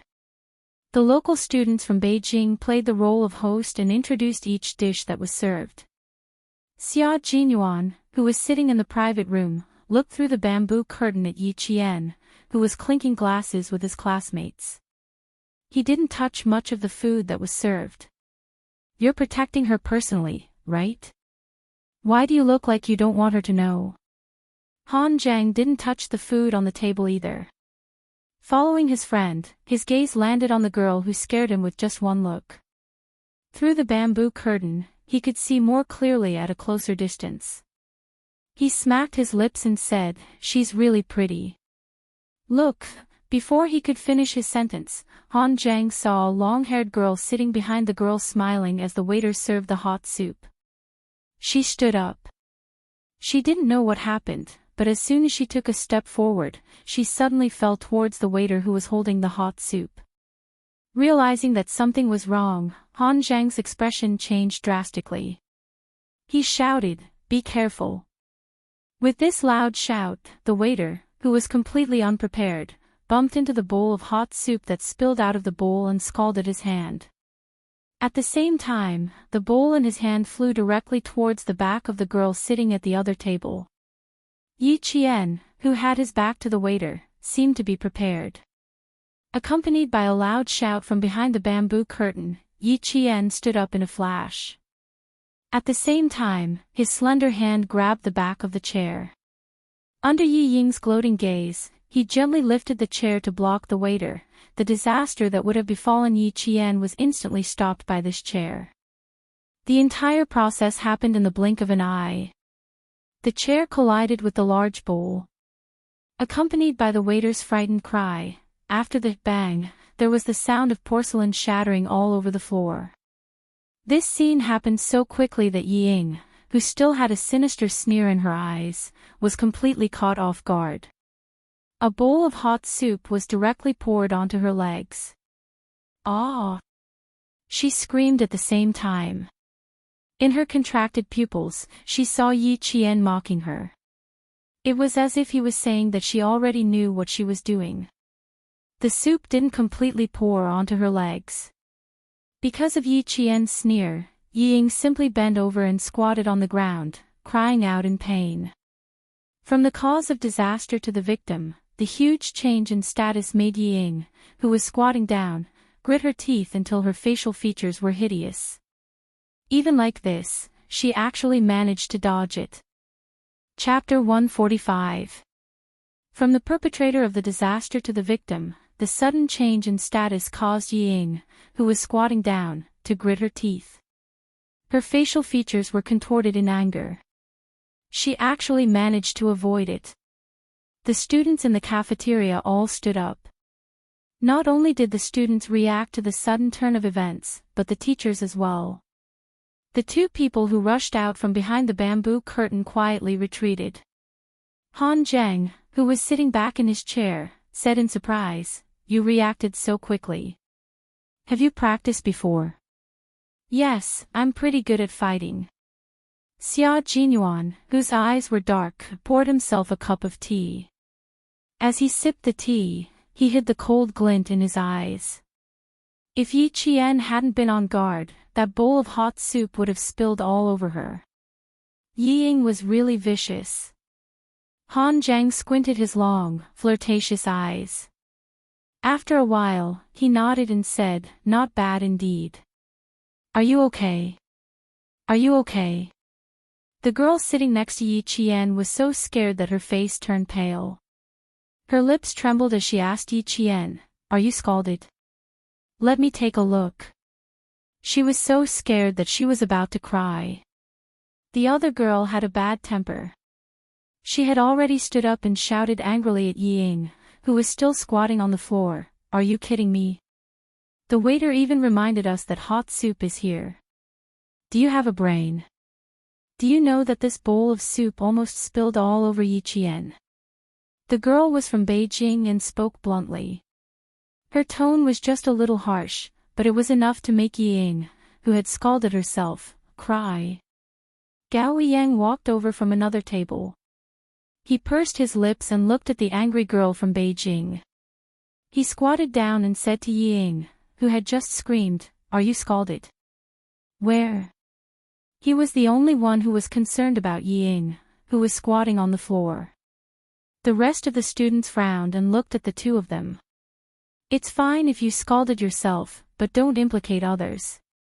Seeing this, the girl from Beijing didn't say anything else. She turned and asked Yi Qian, "Why don't we go back to our rooms to rest first and wake up early tomorrow morning to play?" Yi Qian smiled at the girl and bent down to pick up the overturned chair. He walked step by step to Yi Ying, who was still squatting on the floor and pretending to be the victim. He slowly bent down. "Yi Ying, one who is unjust is doomed to destruction. You should really be glad that you spilled a bowl of hot soup. If..." In Gao Yang's tense gaze, Yi Jian had already gently moved to her ear.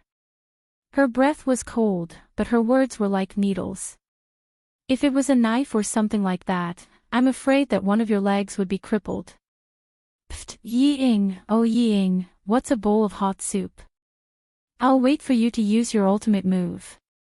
Her voice was so low that only the two of them could hear it. Yi Ying was frightened by the sharp voice. She suddenly panicked. She buried her head tightly and her nails pierced her arm. She endured it and didn't look up. She only cried out in pain. Seeing this, Gao Yang didn't blame Yi Qian. Instead, he said in a low voice, "Go back to your room and soak yourself in water. Otherwise you'll get blisters." After that, he carried Yi Ying horizontally and walked towards the dormitory. "Waiter, go get some burn ointment." Teacher Zhu walked over from the teacher's table. He didn't immediately chase after them. Instead, he walked to Yi Qian's side and patted her shoulder. "Go back to your room and rest. I'll take care of this." They were having a nice meal, but this had to happen. Let's see how Yi Ying's burns are first. Chapter 146. "Okay, I'll come over if there's anything." Yi Qian bowed slightly. There was no panic or shock on his face. "I'm sorry to have made you worry." Teacher Zhu wasn't the only one to say this. The other teachers also comforted Yi Qian before going to visit Yi Ying in her room. Yi Qian thanked them one by one and looked in the direction of the moving bamboo curtain. If she wasn't mistaken, she recognized one of the two military green figures that rushed out of the bamboo curtain. Xia Jinyuan. I bet she found out about us. Behind the bamboo curtain, Han Zheng covered his face with his hands. She's already looked in our direction a few times. Young Master Xia, your secret protection plan has failed. Xia Jinyuan began to eat slowly. When he heard this, he smiled faintly. His handsome features were like blooming flowers, elegant and gorgeous. But she won't take the initiative to look for me, so it doesn't matter if she finds out. After hearing this, Han Zheng pondered. Why did it feel like something wasn't right? He didn't know if he was thinking about something wrong. Did it mean that the little girl didn't want to see the great young Master Xia? So, young Master Xia was secretly protecting her. Calm down. Is there a need to be so surprised? Xia Jinyuan tapped his slender fingers on the table twice. He calmly let his childhood friend know that Yi Qian didn't like him. That's why I said this little girl is interesting. Up until now, no one had ever disliked him. No one had ever piqued his interest like this little girl did. He wanted to see how far she could go. He also wanted to reach out and give her a hand when she needed help. Han Zheng closed his gaping mouth and stuffed a piece of vegetable into his mouth. Brother, don't blame me for saying this, but if you go on like this, don't go crazy. The little girl doesn't know anything now. Don't do anything bad. Oh my God, he was really worried. If he was interested in a little girl, no one would have to worry about him going crazy. How could a playboy like him linger over a flower? But young Master Xia was different. Everyone in the family was infatuated. From Master Xia to Commander-in-Chief Xia. In his mother's words, Family Xia was the best man in the world. Whoever married into a family Xia was destined to enjoy life. If the little girl didn't appreciate it and young Master Xia forced himself on her. Just thinking about it made him worried. Xia Jinyuan was already too lazy to pay attention to his childhood friend who was immersed in his own imagination. Pfft, with the little girl's skills, if he really wanted to do something bad, the silver wire wrapped around his neck. Moreover, she was only 14, and he didn't have a strange fetish like pedophilia. When Xia Jinyuan and another man, who walked with a flirtatious charm, appeared at the ground floor of the farmhouse, Yi Jian, who was also sitting on the balcony, did not sleep. She curled her lips slightly. Walking along the cobblestone path from the orchard, Xia Jinyuan stopped in his tracks and looked up at the balcony. Under the yellow light, his elegant and handsome face suddenly gave Yi Qian the illusion that he had traveled back in time. Bathed in the light, the man had handsome eyebrows and slender eyes. His eyes were as deep and vast as the blue dome of heaven. His thin lips curved into a faint smile. He was as elegant as an orchid and had a natural elegance. He was like the noblest person in the ancient imperial city, dressed in luxurious clothing. Chapter 147. Their eyes met. Xia Jinyuan placed his right hand on his forehead and waved it away gracefully. He smiled and said, "Good night, little fox." "Good night." Yi Qian lowered his gaze and looked at Xia Jinyuan's handsome face. His faint smile was as free as the wind. She waited until Xia Jinyuan entered the building before she sat back down on the rattan chair to admire the starry night sky. Her state of mind was tranquil, but Yi Ying's state of mind was like a hurricane passing through. She stared at Gao Yang with tears in her eyes. Suppressing the hatred in her heart, she asked in a hoarse voice, "So, you think I did it on purpose?" "Whether you did it on purpose or not, Yi Ying, it doesn't mean what other people think." Gao Yang took the ointment from the waiter and applied it on her reddened calves and insteps. "Ask yourself if you did it on purpose or not." Yi Ying was so angry that she laughed. "Why should I ask myself? I'm the one who's hurt, not Yi Qian." "Gao Yang, look carefully. I'm the one who's hurt. If I did it on purpose, why would I hurt myself? Damn it. Why is everyone suspecting me?" Even the boys who liked her remained silent in the face of the teacher's intentional or unintentional questioning. They didn't stand up to speak up for her. "I know. You think I'm just trying to win your trust, right?" "Ha ha ha, Gao Yang, I originally thought that you understood me, but now it seems that I was thinking too much."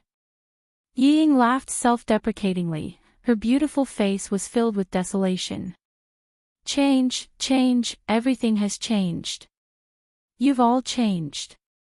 In the past, they only trusted her. But now, they only trusted Yi Qian. Even if they were the ones who got hurt, they would rather believe that Yi Qian was innocent and that she had ulterior motives. They've changed. They've all changed. Why did she still lose to Yi Qian even though she tried so hard? Why was it so unfair? Gao Yang pursed his lips and looked at the stubborn Yi Ying. He gently put down her legs and sighed after a long time. "It's not that we've changed, Yi Ying. It's just that you haven't recognized the truth. The old Yi Qian is no longer around. She no longer listens to you, and you're starting to worry." Gao Yang sat down in the chair and looked calmly at the girl who had tears in her eyes. "You're afraid that Yi Qian's light will overshadow yours. You began to worry that one day, everyone would think that Yi Qian was more capable than you, that he was more successful than you. That's why you started to panic. You started to go around trying to prove that you're better than Yi Qian." After all, he knew Yi Ying well. Every word he said hit the nail on the head, directly exposing the darkness in the depths of Yi Ying's heart. This caused her to panic instantly. Faced with the bloody truth, Yi Ying was so angry that her whole body trembled. Nonsense. Nonsense. Why should I be worried? I've always been more outstanding than her. Shut up, stop talking. Don't say another word. If he didn't let her see the truth earlier, it would only have a deeper impact on her future. Gao Yang looked at her deeply, got up, and closed the half-closed door. Outside the door, a few girls who were eavesdropping were caught red-handed and left awkwardly.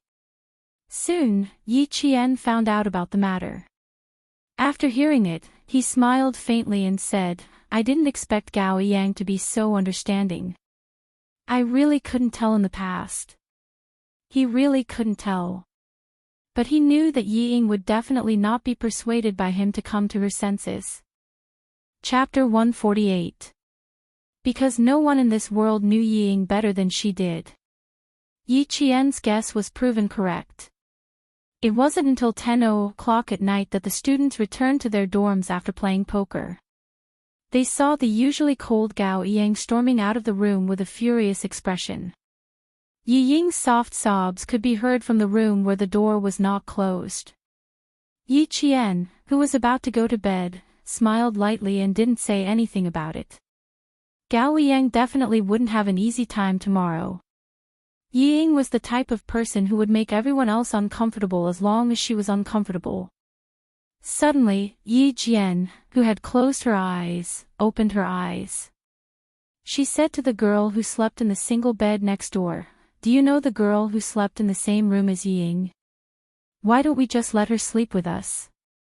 If Yi Ying was going to cause trouble, she didn't want to implicate others.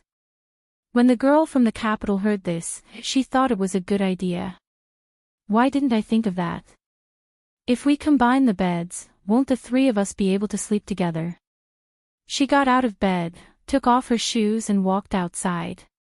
"Wait for me to come back so we can move the beds together." Yi Qian agreed with a smile. When the two girls from the capital came over, she had already moved the beds. With one more friend, the three of them chatted until 1:00 in the morning before they fell asleep. Early in the morning, when Yi Qian came back from her run, she saw Teacher Zhu and a few other teachers from experimental middle school standing in the corridor with serious expressions. A student ran over from the orchard and said breathlessly, "No, we looked everywhere, but there was no one." Yi Qian's gaze turned cold and she quickly walked over. When she saw Teacher Zhu, she said in a hurried voice, "Yi Qian, did you see Yi Ying?" Yi Ying, who was supposed to be in the orchard, was missing. Just as Yi Qian said, if she was unhappy, she would make everyone unhappy. Nothing in the room was touched. Even the bed looked like it hadn't been slept in. The blankets and sheets were neat and tidy, without a single wrinkle. The disposable slippers and the things in the bathroom were untouched. It was as if no one had been in the room at all. Yi Qian stood there quietly, his gaze fixed on the pillow. Downstairs, Gao Yang, with beads of sweat on his temples, was surrounded by cold air. He turned a deaf ear to the teacher's call and directly rushed to the second floor. Teacher Zhu realized that something was wrong with Gao Yang and hurried up to him. Someone said, "Yi Qian is upstairs." This made everyone's heart skip a beat, and they all chased after Gao Yang. Hearing the commotion outside, Yi Qian stood beside the single bed where Yi Ying used to sleep. When he moved the pillow away, Gao Yang rushed in with the morning fog. He asked coldly, "Did she come to see you last night?" "Shouldn't you be the last person to see her last night, Gao Yang?" His question made Yi Qian's eyes turn cold. After he moved the pillow away, he reached into the seam of the bed. Gao Yang, with a frosty look in his eyes, walked closer and handed a bottle of mineral water to Yi Qian. "I found 2 bottles like this by the stream. One is yours, and the other is the one Yi Ying drank from. When I left last night, Yi Ying didn't finish this bottle of water. And you didn't finish the bottle of water on the dining table." His words made the students who followed him into the room unhappy. "Hey, are you kidding me? What do these 2 bottles mean? So what if you found them by the stream?" Chapter 149. If he found them by the stream, then it proves that Yi Ying and I met alone last night, Yi Qian said calmly. It's normal for Gao Yang to make such a guess. She pointed at the mineral water bottles in his hand. "One bottle should be in my hand, and the other bottle should be in Yi Ying's hand. Now that both of them are by the stream, it makes people think that Yi Ying and I went to the stream in the middle of the night. After all, both of us almost got into trouble last night. This was something that couldn't be explained clearly. It was just a simple setup, but it was enough to make her speechless. Even if the two girls who slept with her could prove that she slept with them last night, what about after she fell asleep? Could they prove that she still slept with them? When Gao Yang heard this, the coldness on his face deepened. She didn't sleep last night, and now she's gone. Yi Qian, she didn't sleep last night. Did you see with your own eyes that she didn't sleep last night? Yi Qian laughed, and her cold eyebrows became a little more beautiful. You need to understand. Number 1, just because the two bottles were together, it doesn't mean that we were together because you didn't see it with your own eyes. Number 2, you didn't see with your own eyes whether she slept last night, so you can't be so sure that she didn't sleep last night. It's the same as how my roommates can't prove that I didn't go out last night after they fell asleep. If you didn't see it with your own eyes, then everything you say doesn't make sense. Everyone present was smart, so they could understand what Yi Qian was saying. She made it very clear that the two bottles together didn't mean that she and Yi Ying had definitely met. However, Yi Qian couldn't prove that she wasn't with Yi Ying, so Gao Yang could assume that Yi Qian and Yi Ying met by the stream last night. Similarly, Gao Yang couldn't prove that Yi Ying didn't sleep last night in her room. The reason was the same, they didn't see it with their own eyes. Working with a bunch of highly intelligent students, as teachers, it was quite stressful. What they were thinking was also what the students were thinking. Yi Qian walked over to Mr. Li and Mr. Zhu. He picked up a few strands of black hair from the side of the bed and said, "This is Yi Ying's hair. At least it proves that she slept on the bed. As for why she tidied up the room so neatly, we have to find her to find out." She had clearly slept on the bed, yet she wanted everyone to misunderstand that she hadn't. After realizing the deeper meaning behind Yi Qian's words, the expressions of the teachers and students changed slightly. Gao Yang clenched his teeth so hard that his cheeks were visible. He looked deeply at Yi Qian and said, "Sorry, I was too impatient." Then he turned and walked downstairs. His slender figure still looked somewhat young. At least, compared to the two soldiers who brushed past him, Gao Yang's back was so thin that it looked slightly frail. "Male student, why are you in such a hurry to leave? Come, let's have a chat." Seeing that they were about to brush past each other, Han Zheng instantly reached out and put his hand on Gao Yang's shoulder with an undeniable aura to make him stay. Dressed in a military uniform, Han Zheng put away his bone-chilling charm and looked full of military might. He smiled and said, "We'll leave together later. We still need you to bring us to the stream." Gao Yang wanted to resist, but when he calmed down and saw Xia Jinyuan standing at the side, he was slightly stunned. Wasn't this the young major that Yi Qian knew? Chapter 150. Xia Jinyuan glanced at the boy and said to Han Zheng, "You guys go to the stream first. Yi Qian and I will follow." After making an okay gesture, Han Zheng directly took Gao Yang away from the stairwell without giving him a chance to struggle out of his grasp. Yi Qian had no intention of looking for Yi Ying. In her opinion, this was just an act by Yi Ying. However, the teachers did not think so. They decided to call the police if they could not find her within 3 hours. "I'll go to the stream and take a look. You guys go look elsewhere." She did not want to look, but she had to. Once the police were called, all the students would be taken to the police station for questioning. She would be the focus of the questioning. Once she was listed as the focus of the questioning, she would most likely not be able to go to Australia. Why did Yi Ying go missing? It was obvious that she was here for her. Yi Qian turned around with a cold expression and walked out of the orchard.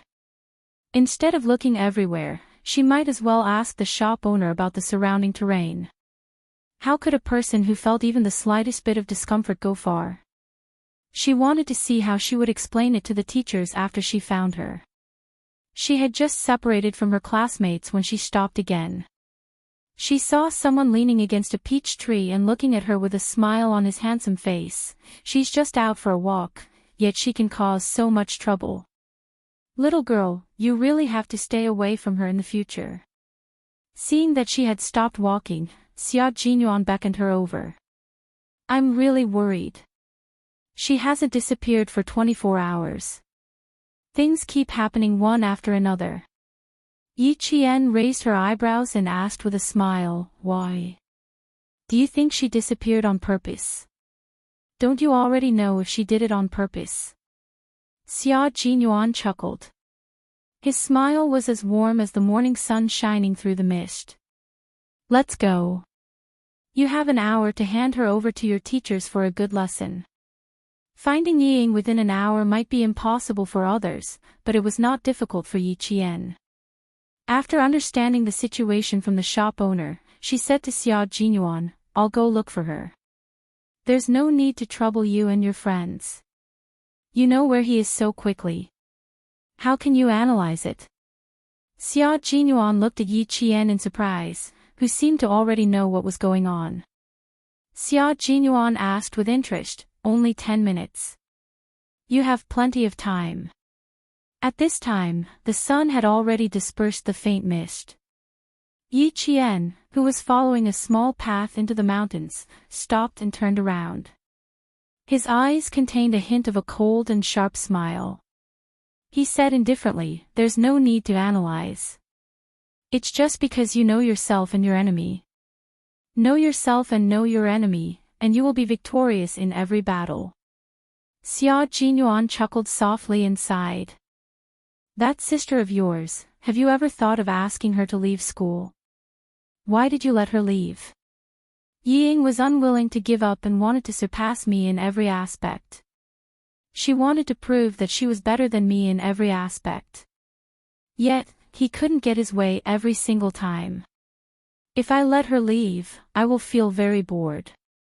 She spoke in a low voice, filled with the mischievous interest of a little girl. It could be seen that she really hated Ying. The only difference was that she disdained to use underhanded and immoral underhanded tricks. She liked to use her strength to suppress others and make them live under her halo forever. For someone who wanted to surpass her, this was a form of torture, both physically and mentally. Chapter 151. I can go alone. Don't worry, Captain Xia. Yi Qian once again stopped Xia Jinyuan from going with her. She only hoped that she could handle the matter with Ying herself. Since she insisted, Xia Jinyuan didn't force her. He stared at her quietly for a while, then smiled faintly and said, Okay, find me in my room when you need me. As she turned around, Xia Jinyuan looked at her tenacious and slender back and said in a low voice, Take good care of yourself. Don't forget, you have a mission now. Yi Qian didn't look back. She just stopped in her tracks and nodded to show that she understood. Walking up the mountain path, there was a small pavilion for climbers to rest in. Further to the left of the pavilion, there was a mountain deity temple that only the locals knew about. Yi Qian looked at the newly broken twigs and the bent grass on both sides of the path.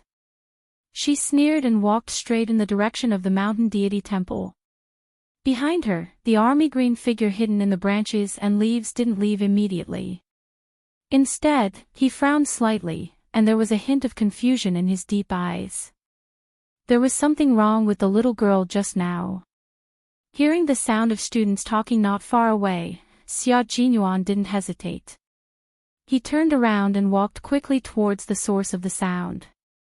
Although the mountain deity temple was called a temple, it was actually just a natural small cave that could only accommodate about 3 people. It had a certain amount of history, so the surroundings of the cave were extremely dark due to the smoke of sandalwood. Yi Qian, who had slowly climbed up the mountain for 20 minutes, didn't immediately appear. She looked at Ying, who glanced at the entrance from the side of the mountain deity temple from time to time. The cold light in her dark eyes was like the light of a sword. In the forest, the morning birds flew through the branches and chirped happily. In the quiet surroundings, there was no one else besides her and Yi Ying. Yi Qian laughed silently. If she got rid of Yi Ying now, wouldn't she be able to solve the problem once and for all? His eyes, which were so bright that they could reflect the blue sky and white clouds, were already steaming with killing intent. If he really killed her, how many people would know? Yi Jian's right hand gently grasped the silver wire that had been wrapped around her left wrist like a bracelet. Hiding behind the leaves, Yi Jian took a step forward in the strong killing intent, and a pair of warm and strong hands grabbed her arm. Don't worry, wait a little longer. Xia Jinyuan, who had appeared out of nowhere, grabbed Yi Jian and stopped her from taking a step forward. His dark and gloomy eyes were unreadable. He controlled his strength very well. It was as if he was really just holding her back and asking her to wait a little longer. Murderous intent. Xia Jinyuan could tell that she was bathed in blood. Her murderous intent was as thick as ink. He couldn't understand why a 14-year-old girl would have such a strong murderous intent towards someone of the same age. Before this, he couldn't tell at all. When her hand gently grasped the silver wire on her wrist, Xia Jinyuan's eyes were fixed. Even when he purposely made the rustling sound of his body passing through the branches, he did not wake her up. In the end, he had no choice but to take action. The moment Xia Jinyuan grabbed her arm, Yi Qian gently closed her eyes. In just a few seconds, she restrained her murderous aura. Of course, he couldn't kill her here. There was too much evidence and witnesses. If he really killed her, he would be the one to die in the end. Looking back, Yi Qian's clear black eyes calmly looked at the man whose handsome face revealed a hint of seriousness. He sneered and said, "What, do you really think I would do something that would harm myself? How could that be?" It was just a moment of anger. Chapter 152. He was a soldier and had keen observation skills and intuition. He must have noticed something when he tried to stop her. Therefore, there was no need to hide it. Telling him openly would lower his suspicions. It's normal that you can't let down your emotions. I believe that you're smart and won't let down Father Zhen and Uncle Qin because of some insignificant person. Xia Jinyuan heaved a sigh of relief when he saw that she didn't look gloomy and didn't look like she was in trouble. He let go of her slender arm and said with a faint smile, "People who make mistakes must be punished. Although it's just a punishment that doesn't hurt or itch, it's enough to let everyone know her character. It's also a good thing for you. Didn't she always want to compete with Yi Qian? Then let's make her pay for the humiliation she suffered, and her image plummeted to the point where no one was willing to travel with her." His words were like a warning bell that shattered the haze in Yi Qian's heart. His pupils contracted slightly and Yi Qian exhaled deeply. He almost lost himself just now. "I'm fine. Captain Xia, you should leave us alone. I don't want to explain too much. After all, she asked Liao Jian to spy on us." After Yi Qian finished speaking, he ignored Xia Jinyuan's reply and walked through the bushes and leaves towards the temple. There was the sound of leaves rustling. Yi Ying, who was hiding behind a tree, leaned back slightly and tiptoed towards the back of the temple. Falling down on purpose and disappearing on purpose. "Yi Ying, how much more of these tricks do you want to play?" The sudden voice behind her made Yi Ying's body stiffen. There was a hint of panic in her eyes. Yi Qian looked at Yi Ying, who was panicking because of his appearance. His dark eyes were cold as he said with a faint smile, "You spent so much effort to frame me. You even purposely put the bottle of water I drank by the stream. But you just had to hide so close. It wasn't challenging at all for me to find you." There was the sound of messy footsteps coming from below. There were also the voices of teachers reminding the students to watch their steps and be careful not to fall. Clearly, they were all heading for the mountain deity temple. Yi Ying, whose eyes were filled with fear, suddenly looked up. Her reddened eyes stared straight at Yi Qian. The hatred in her eyes was like huge waves, rolling over and over again. I did it on purpose. Ha, you really know how to lie through your teeth. Instead of retreating, she stepped forward and walked directly to Yi Qian's side. She raised her chin arrogantly and said, "Why would I do that? I was the one who got scalded from the fall. Missing? Ha, which eye of yours saw me go missing? Aren't we just standing here?" From the corner of her eye, Yi Ying saw the figures of her teacher and student looming behind the green leaves. Her heart raced, and her eyes flickered. Her voice was filled with fear, and she said in a trembling voice, "Yi Qian, what are your intentions for following me here so sneakily? Last night, you caused me to get scalded. Isn't that enough? What else do you want?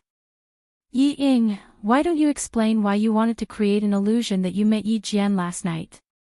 Teacher Zhu, who had stepped through the bushes, looked at Yi Ying with an exceptionally serious expression.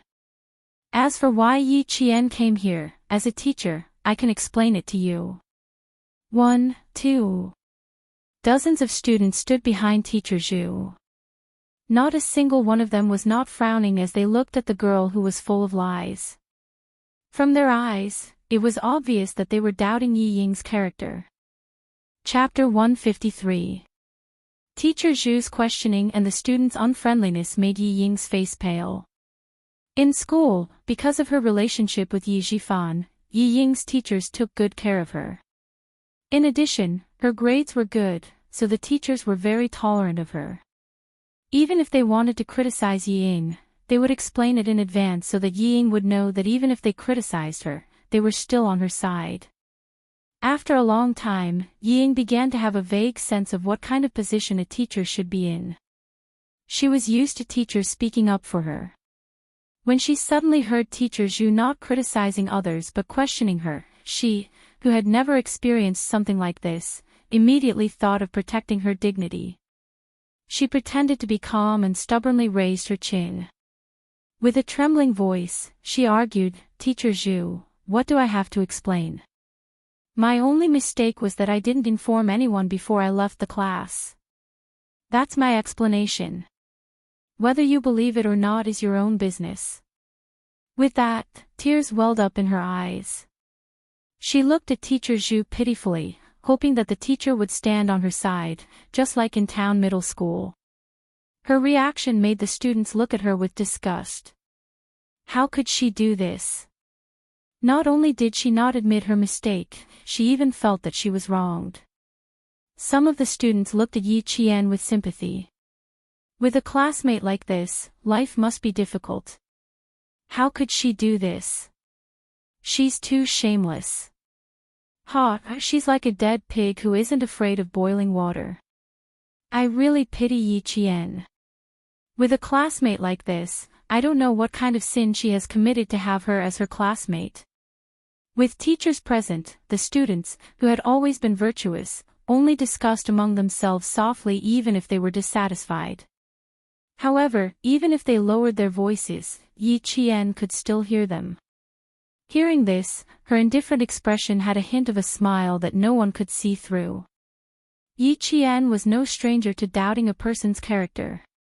When she saw the teachers and students doubting Yi Ying's character, she had the urge to laugh out loud. The heavens were right, and retribution was not pleasant. What she went through back then was what Yi Ying was facing now. The only difference was that he had been wronged back then, while Yi Ying had reaped what she had sown. Teacher Zhu felt his heart ache from anger. Was this still a student? He was the ancestor that the teachers had to worship. However, as a teacher with high professional ethics, she did not embarrass Yi Ying in front of all the students. Instead, he said to Yi Qian, "In order to find her, all of you skipped breakfast. It was only 7 o'clock, and it was almost time to go back and have breakfast. I'll leave this to teacher." Teacher Zhu, who had already noticed the strange look in the students' eyes, sighed softly and said, "Everyone makes mistakes. All of you should disperse." A teacher's job was to impart knowledge and dispel doubts. Even Teacher Zhu, who had doubts about Yi Ying's character, knew to stand up for a student who had made a mistake. As a teacher, not only did he impart knowledge, he also taught his students how to behave. This was the difference between Teacher Zhu and Teacher Ku. In this life, it was Yi Ying's great fortune to have met Mr. Zhu. In her previous life, it was Yi Qian's misfortune to have met Teacher Ku. The two girls who stayed with Yi Qian last night stared at Yi Ying unkindly. They walked out from among the students and said to Yi Qian, "Ignore them, despicable people." Chapter 154. Stop talking. Let the teacher handle this. Let's go have breakfast. Even though the other student had her own opinions, under Mr. Zhu's influence, she did not say anything that was unfair. Instead, she held Yi Qian's arm and comforted her. Don't take it to heart. This kind of person is just jealous of you. The girl's voice was neither loud nor soft, just loud enough for everyone to hear. Hearing this, Yi Ying's expression changed. She opened her mouth to confront her. Why would I be jealous of her? What does she have to be jealous of? You. Sorry, I don't want to talk to a person with a flawed character like you. Whatever I say has nothing to do with you. A girl from the north retorted coldly. Let me give you a kind reminder. Don't take it personally. It will affect your mood. Laughter came from the mouths of the students. While they were full of ridicule, they were also disdainful of Yi Ying's behavior. At that time, they were suspicious. Now, they were sure. Yi Ying's character was problematic. Gao Yang, who had come over but had not said anything, clenched his fists tightly. Yi Ying. He never knew that there was a side to her that was so unbearable. Could it be that everything he saw in the past was fake? His gaze moved from Yi Ying to the other girl, whom he had always thought was unbearable. He saw that she was still calm in the face of Yi Ying's accusation. She was calm and unhurried, as natural as a flower blooming and withering. She did not try to defend herself. She let Yi Ying direct this cheap farce alone. She had already won against Yi Ying several times over just by remaining silent. She walked to Yi Ying's side and said calmly, Yi Ying, I hope you remember that you don't just represent yourself outside. You also represent Fujian High School. Please restrain yourself and stop tarnishing the school's reputation. Yi Qian would only earn more respect from others. Gao Yang walked out. His footsteps were heavy as he walked to Yi Qian's side. He lowered his head and said clearly, I apologize for my shallow thinking. I'm really sorry, Yi Qian. I thought I was right, but reality slapped me hard in the face. I realized that what I saw might not be right. I'm very sorry, Yi Qian. He didn't say anything to ask Yi Qian to forgive him. He bowed deeply before her, then straightened up abruptly. He didn't take another look at Yi Ying, whose eyes were filled with hope because of his appearance, and turned to leave. Even when Yi Ying screamed, Gao Yang, come back, he did not turn back to look. It was like this in the past, and it was still the same now. Yi Ying, who was in a state of extreme panic, looked at the boy's thin figure as he left. She, who was still pretending to be calm, suddenly burst into tears. It was unclear whether she was crying because of Gao Yang's departure or because of the teacher's interrogation. No matter what her reason was, Yi Qian did not care. He knew that from today onwards, Yi Ying's life would not be as smooth as her previous life. Standing in the dark, Xia Jinyuan watched everything through the gaps between the leaves. His thin lips curved slightly. Little Fox was really dazzling just now. She was obviously not outstanding, but the way she handled the situation won the respect of the teachers and students. A little girl like this was the little girl he knew. The girl's cries continued, but Xia Jinyuan did not take another look at her. After Yi Qian left, he quietly left the scene. He left for Australia tonight.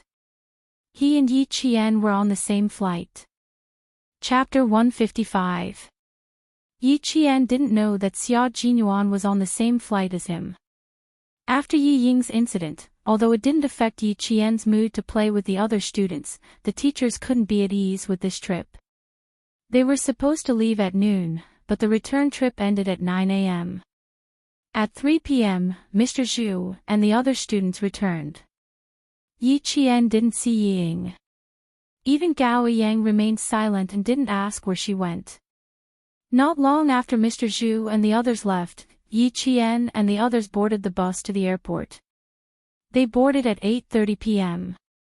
Less than half an hour after the plane took off, most of the passengers had already fallen asleep. Yi Qian chatted with Yang Yi, the girl sitting next to him, for a while before falling asleep. Yi Qian, who had slept for an unknown amount of time, was awakened by Yang Ye's mumbling. He looked at the time and saw that it was only 1 a.m. There were still 6 hours before landing. After putting the shawl on Yang Yi, Yi Qian gently got up and walked towards the bathroom. Someone politely knocked on the door twice. Yi Qian, who was washing his hands, took out a tissue to dry his hands and opened the door. Like a cheetah in the forest, a person squeezed into the narrow washroom. Yi Qian's reaction was just as fast. When he noticed the other person's strange behavior, he had already raised his right leg and kicked towards the other person's knee. Such a big greeting gift. I don't dare to accept it. The familiar voice slowly laughed with a hint of mockery. At the same time, the familiar faint mint smell instantly filled Yi Qian's nose. It was cold and low-key, just like its owner. The right leg that was supposed to kick the other person's knee moved to the side and brushed past the other person's calf. Yi Qian moved to the side so that Xia Jinyuan, who had already squeezed in, could come closer and close the bathroom door. When he really stepped in, Yi Qian regretted it. The washroom on the plane was so small that it could only accommodate one person. When he came in, the space was so small that Yi Qian wondered if he should stand on top of the toilet bowl. It was as if she had blocked out the unpleasant smell of disinfectant. Every breath she took was filled with his scent. Yi Qian, who had a sensitive sense of smell, couldn't help but hold his breath. Being alone with him, especially in such a small space, always made her feel unnatural. Xia Jinyuan didn't mind. The small space didn't affect his mood at all. Especially when he saw her expression as if she wanted to stand on top of the toilet bowl, he couldn't help but chuckle. You fell asleep less than half an hour after boarding the plane. Little girl, if you didn't wake up, I would have to wake you up. In the dim light, although there was a smile on his handsome face, there was no trace of a smile in his dark eyes as he looked at Yi Qian. Give me 2 minutes to finish reading this document. Although it was called a document, it was actually a photo. There were 2 blonde foreign men, a dark-skinned man from Qinzhou City, and a Chinese man. Below the photo was a detailed introduction of the 4 people. Yi Qian fixed his gaze on the photo of the Vietnamese man again. He narrowed his eyes and said, mercenary. A soldier who participated in the Nanjing Defense War. After retiring, he became a school teacher. After falling for women, he became a mercenary. Xia Jinyuan took the photo from her and put it back in his pocket. His code name is Red Scorpion. He has frontline combat experience. 4 soldiers sent by the Vietnamese government died at his hands. Chapter 156.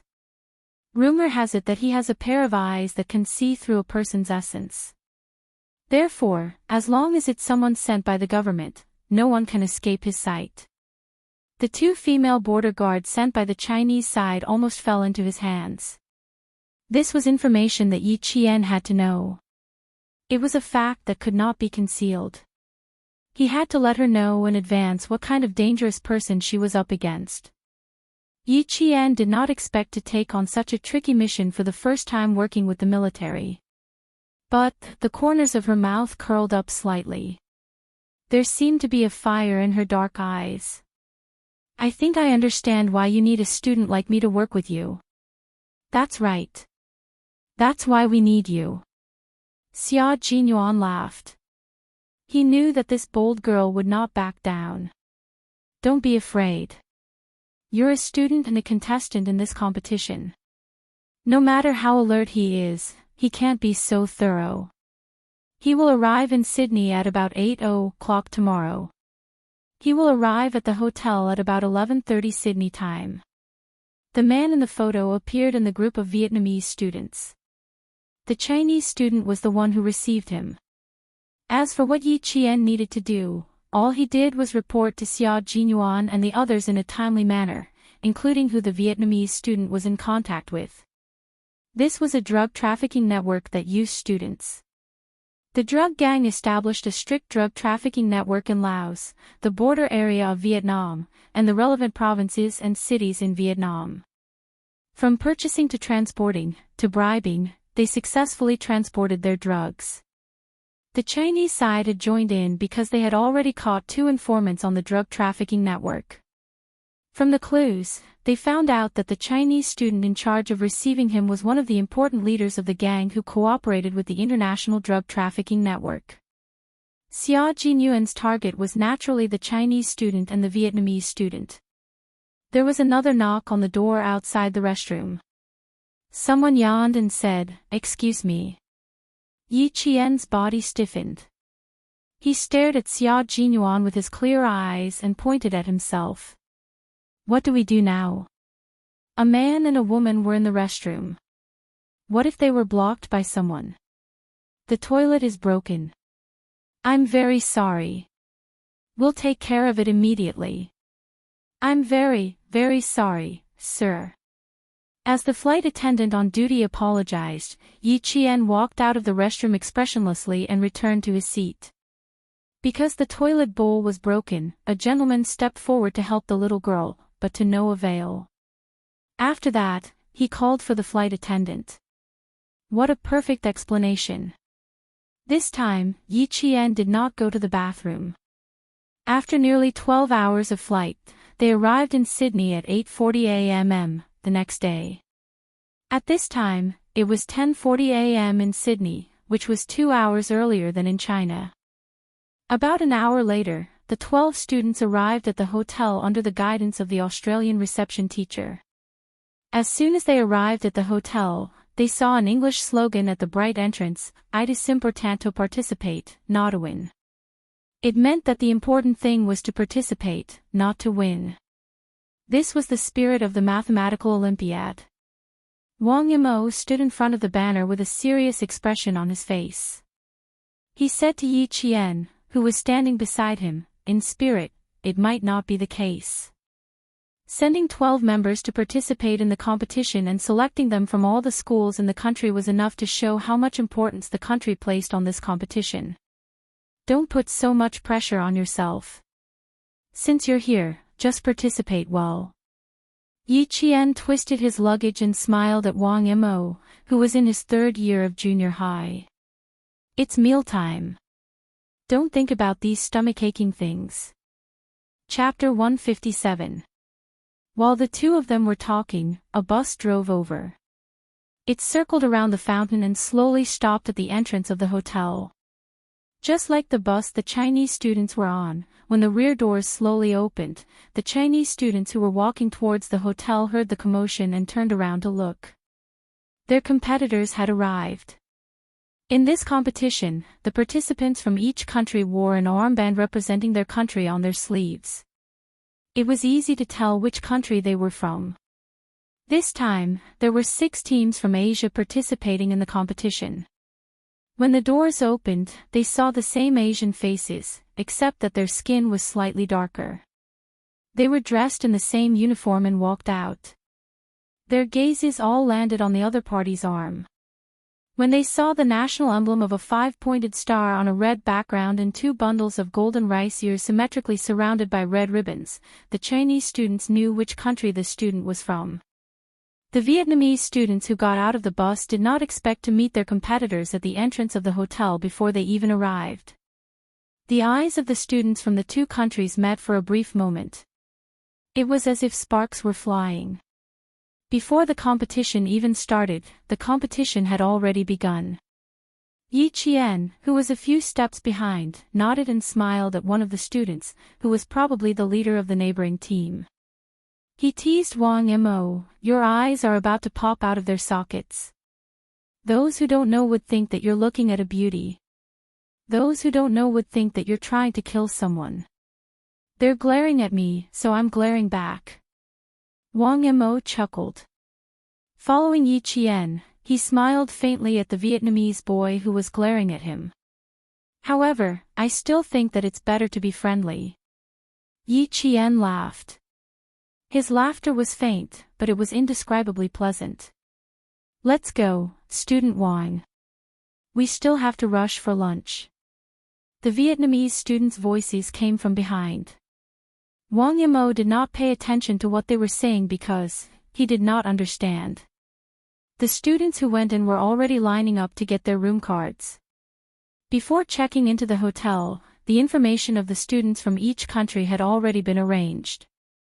They only needed to get their room cards before they could check in. When it was Yi Qian's turn, the hotel waiter smiled and said in a friendly manner, "If you need anything, please feel free to contact me." He said I, not we. At the same time, he handed over the room card and lightly touched Yi Qian's finger under the card. "Your contact information is on the room card." "Thank you." "Okay, thank you." Yi Qian calmly took the room card. His hand on the black marble counter moved slightly, and the message he sent out was, "Understood." The smile in the man's light gray eyes deepened. "Nice to meet you. I'm..." He pointed to his name tag. "Belle, the hotel's front desk attendant. I'm happy to be at your service." Someone from the International Police Force was secretly protecting her. Why did this scene feel a little too big? Yi Qian's eyes darkened as he turned around. He bumped into a Vietnamese man who had also come to check in. In his hand, he was holding the list of his country's contestants. When the slip of paper accidentally scratched Yi Qian's arm, he raised his head and quickly apologized, "Sorry." There was a fierce look in his eyes, and the muscles on his arms were rather taut. Yi Qian nodded lightly and left with his luggage without saying anything. Yi Qian didn't turn back. Even if this person was the #1 target from Vietnam with the codename Red Scorpion, he didn't look back as he left. Because he already knew, there was no need to look back. Chapter 158. Of the 12 contestants, 2 were girls and 10 were boys. 2 of them shared a room on the same floor. The first thing Yi Qian and Yang Yi did when they entered the room was to put the books and test papers in their luggage beside the bed. There were even a few sets of test papers in English. There were no other clothes in their luggage, only blue and white school uniforms with short sleeves and long pants. They were dressed in a refreshing and sporty style. 12:00 just happened to be mealtime. When Yi Qian's group of 12 walked through the hotel's dining hall, contestants from various countries had gathered together. As the host country, Australia's contestants had all appeared in the dining hall and were enthusiastically chatting with the other country's contestants. Yi Qian's gaze swept across the entire dining hall. There were quite a few groups of black-haired Asian students, but there were no Vietnamese students. If he wanted to keep an eye on Red Scorpion, he first needed to know their whereabouts. When Yang Yi saw so many students gathered in the dining hall, he quietly said to Yi Qian, "It's such a big scene. This pressure. TSK, I'm going to eat until my stomach hurts." "Don't you?" Yi Qian hadn't finished speaking when a commotion came from behind him. Then, he heard the Chinese contestant Gu Fan say in a low voice, "You need to apologize." The contestants were all fluent in English. Gu Fan's spoken English was not only perfect, but he also had a pure American accent. Yi Qian only needed to hear his voice to know that it was him who had spoken. When he turned around, he saw a Vietnamese boy glaring fiercely at Gu Fan. There were a few books scattered on the floor. They were the materials Gu Fan had brought over from China. "Why should I apologize?" The Vietnamese boy not only had a fierce gaze, even his tone was fierce. He sneered, "This is a public place. You're obstructing us by standing here." Not only did the boy's fierceness come out of nowhere, there was even a hint of hatred in his words. When he looked at the other Vietnamese students, they were all the same. It was as if the Chinese students standing in front of them were their enemies. "You guys are a bunch of rude invaders who only know how to invade. You want me to apologize? Don't even think about it." It was originally a simple matter, but when the boys said it, it actually escalated to a war between countries. This caused the Chinese students' expressions to change greatly. Their gazes towards the Vietnamese students suddenly became cold and sharp. Invaders. How could he have the audacity to say that the Chinese side was an invader? Yi Jian's expression was calm, but there was a cold glint in his black eyes that shot towards the Vietnamese student like an arrow. She walked over. She stood in front of Gu Fan, and said softly to him, "Teacher, we don't want to argue with them over this kind of matter. If these Vietnamese students wanted to discuss the war between the two countries for the past 30 years, she wouldn't mind having a good chat with them." Gu Fan lowered his head and glanced at the book that was knocked to the ground by the other party. He thought that he should not argue with students from other countries in Australia. When he bent down to pick up the book, Yi Jian directly grabbed his wrist and said with a smile, "Apologizing and picking up books is what they should do. It has nothing to do with national wars, us is countries. She spoke in English. Her voice was clear and there was a calm smile in it. She spoke naturally and generously, but there was a stern look in her eyes. Don't let them bully you." Yang Yi saw that the situation wasn't right. It was obvious that the other party was deliberately stirring up trouble. He said with a gloomy face, "I don't believe they dare to do anything here." Chapter 159. Calling the teacher over was obviously the best way to deal with this situation, but the Vietnamese students had taken the Chinese students' etiquette as cowardice. When one of the boys saw that Yang Yi was about to leave, he immediately raised his hand to stop him and said in a harsh tone, "You can leave, but you have to apologize to us." If this time it was really an apology from a Chinese student, then this matter was not an ordinary matter. If this matter spread internationally, it would be equivalent to a few Vietnamese students trampling on the dignity of a country. The other party raised his hand first, and the atmosphere instantly became even more tense. Yang Ye's face was filled with shame and anger, and he gritted his teeth and said, "Please tell us the reason why you want us to apologize." "Reason? What reason do we need to give to invaders? If you want to apologize, then apologize." The Vietnamese student who blocked Yang Ye's path sneered repeatedly, as if he was the judge and could represent the entire country. As such, Yi Qian smiled faintly and raised his hand. "If you can represent your country right now, then you can stand on the battlefield and use your strength to express your patriotism. Instead of standing here and using a laughable excuse to express your patriotism, because all I see is your cowardice and cowardice."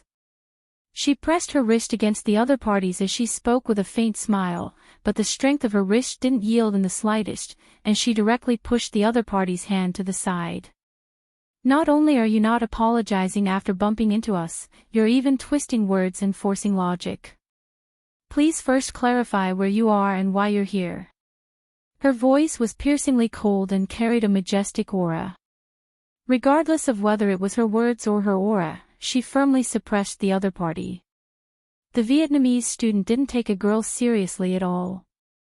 Only when he secretly compared their strength did he realize that he had underestimated the Chinese girl. Yi Qian's hands were tied with iron balls during sniping training, so the strength of her arms was far beyond that of an ordinary girl. She immediately suppressed the Vietnamese student with a single move. "You really are invaders. You always act so domineering." The Vietnamese student's face darkened as he angrily pulled his right hand back. Being suppressed by a girl's wrist to the point that he couldn't even raise his arm was an extremely humiliating matter. When Yi Qian heard this, the corners of her mouth curled up slightly towards the students beside her. She finally spoke loudly. The raised voice attracted the attention of the students outside the restaurant. Even those who saw it thought it was an exchange between students from two countries looked over. The rest of the words were not heard by the students, but the word, invaders, was heard clearly. Some students stood up and walked towards the entrance of the cafeteria. Someone asked, "What are you talking about?" "Invaders." "Why are you talking about this topic?" The Chinese student faintly smiled and explained, "He purposely bumped into my classmate. It's fine if he didn't pick up his book, but he didn't even have the most basic manners. As for his sudden mention of invaders, I'm sorry, but we didn't understand." The tacit understanding that was cultivated could be used in any situation. Just like now, when Yi Qian smiled slightly, the Chinese students immediately knew how to respond. Why mention war in the arena of knowledge? This is not a battlefield, but a friendly exchange of knowledge. God, I can't understand this. Can someone explain it to me? Shouldn't you apologize immediately after bumping into someone? I can't understand the need to mix war and war. Chapter 160. No matter how good a person was at twisting words and forcing logic, they could only retreat in defeat in the face of everyone's condemnation. What's more, students from all over the world were talking about it. Soon, a trace of panic appeared on the faces of the Vietnamese students. Why didn't you go in? The Vietnamese man with the code name Red Scorpion walked over and saw the panic on his students' faces. On the other hand, the Chinese student had a cold expression. He frowned and asked his students again, "What happened to you guys just now?" He was holding a stack of documents in his hand. Behind him were two other Vietnamese teachers who were also holding the same documents. Under his cold gaze, the few Vietnamese students who had hatred on their faces earlier lowered their heads and whispered what had happened. Gao Yang, who had been silent all this while, suddenly opened his mouth and coldly interrupted the students' words. "Please tell your teacher the whole story again. Tell your teacher the truth about what exactly happened." The first part was in English, but the second part was in Vietnamese. When he opened his mouth, the Chinese student wasn't frightened. Instead, the Vietnamese student was so frightened that his expression immediately tensed up. Yi Qian glanced at Red Scorpion and slightly pursed his lips. With a cold expression, he said, "Please use language that we can all understand and honestly tell us what happened." If the invaders hadn't been mentioned, this dispute would have just been between students. When Red Scorpion heard his own student mention the invaders, he immediately understood why the Chinese students refused to back down. The Chinese teacher walked over with the documents in his hand and happened to hear the second half. His expression was so serious that it made the Chinese students feel apprehensive. The Vietnamese students were able to pick up the books and apologize without a hitch. The four Chinese teachers didn't leave immediately. Instead, they said to Yi Qian and the others, "You guys go eat first. Leave this matter to the teachers." The matter seemed to have passed just like that, but the Chinese students knew that it wasn't over yet. After eating, the 12 students sat in the teacher's room and talked about what happened in the afternoon. They were still a little angry. The leader of the group was Teacher Li from Beijing's experimental high school. When he saw that the students were still talking about the war of self-defense against Vietnam in 1979, he sighed and said, "You guys still know too little. They're not talking about the war of self-defense against Vietnam in 1979, but the counterattack of Laos Han in recent years. Classmate Yi Qian, I remember that your personal profile stated that your hobby was military affairs. Have you studied Lao Shan's counterattack?" Lao Shan's counterattack was a modern war between the two nations. Even now, there were still conflicts between the two nations. This was originally a matter between countries. Even if there was something else, this was not something that students could discuss with each other. Moreover, this was Australia. Yi Qian pondered for a moment, then slowly said, Laoshan is located to the west of our country's Yun province's Malipo County. It has always been a battleground for military strategists. After the Vietnamese side completed the self-defense war in 1979, they ignored the repeated warnings of the China government and secretly sent troops to invade Laoshan. Relying on the complex terrain, they built a large number of tunnels, trenches, bunkers, hiding holes, many barbed wire fences, traps, and trenches. Invasion of national territory is something that no country can tolerate. On the morning of April 28, 1984, the 40th Division and the 49th Division of the 14th Division launched an attack on the front lines of Lao San and Jiyin Mountain. After 18 days of bloody battle, our border defense forces have finally reclaimed Old Mountain and Jiyin Mountain. Chapter 161. Yi Qian's voice was clear and cold. When she spoke, her voice was low and restrained, but there was a hint of coldness in it. She was talking about the war, and the teachers and students listened quietly. They were brought into the tragic war by her voice. After the Vietnamese army lost the Lao Shan position, they counterattacked repeatedly, vainly trying to retake the Lao Shan position. Thus, there were 4 major counterattacks.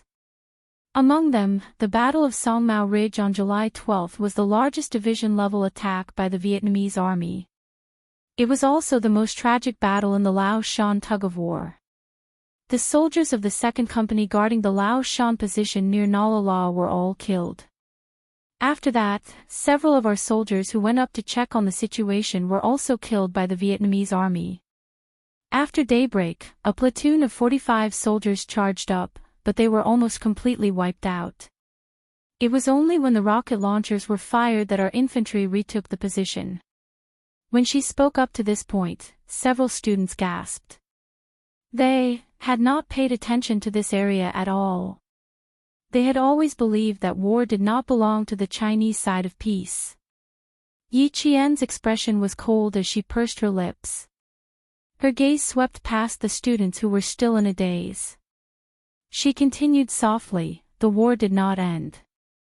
After that, the Vietnamese army sent out 500 to 600 soldiers, but they were immediately locked down by our artillery. They also paid a heavy price for their actions.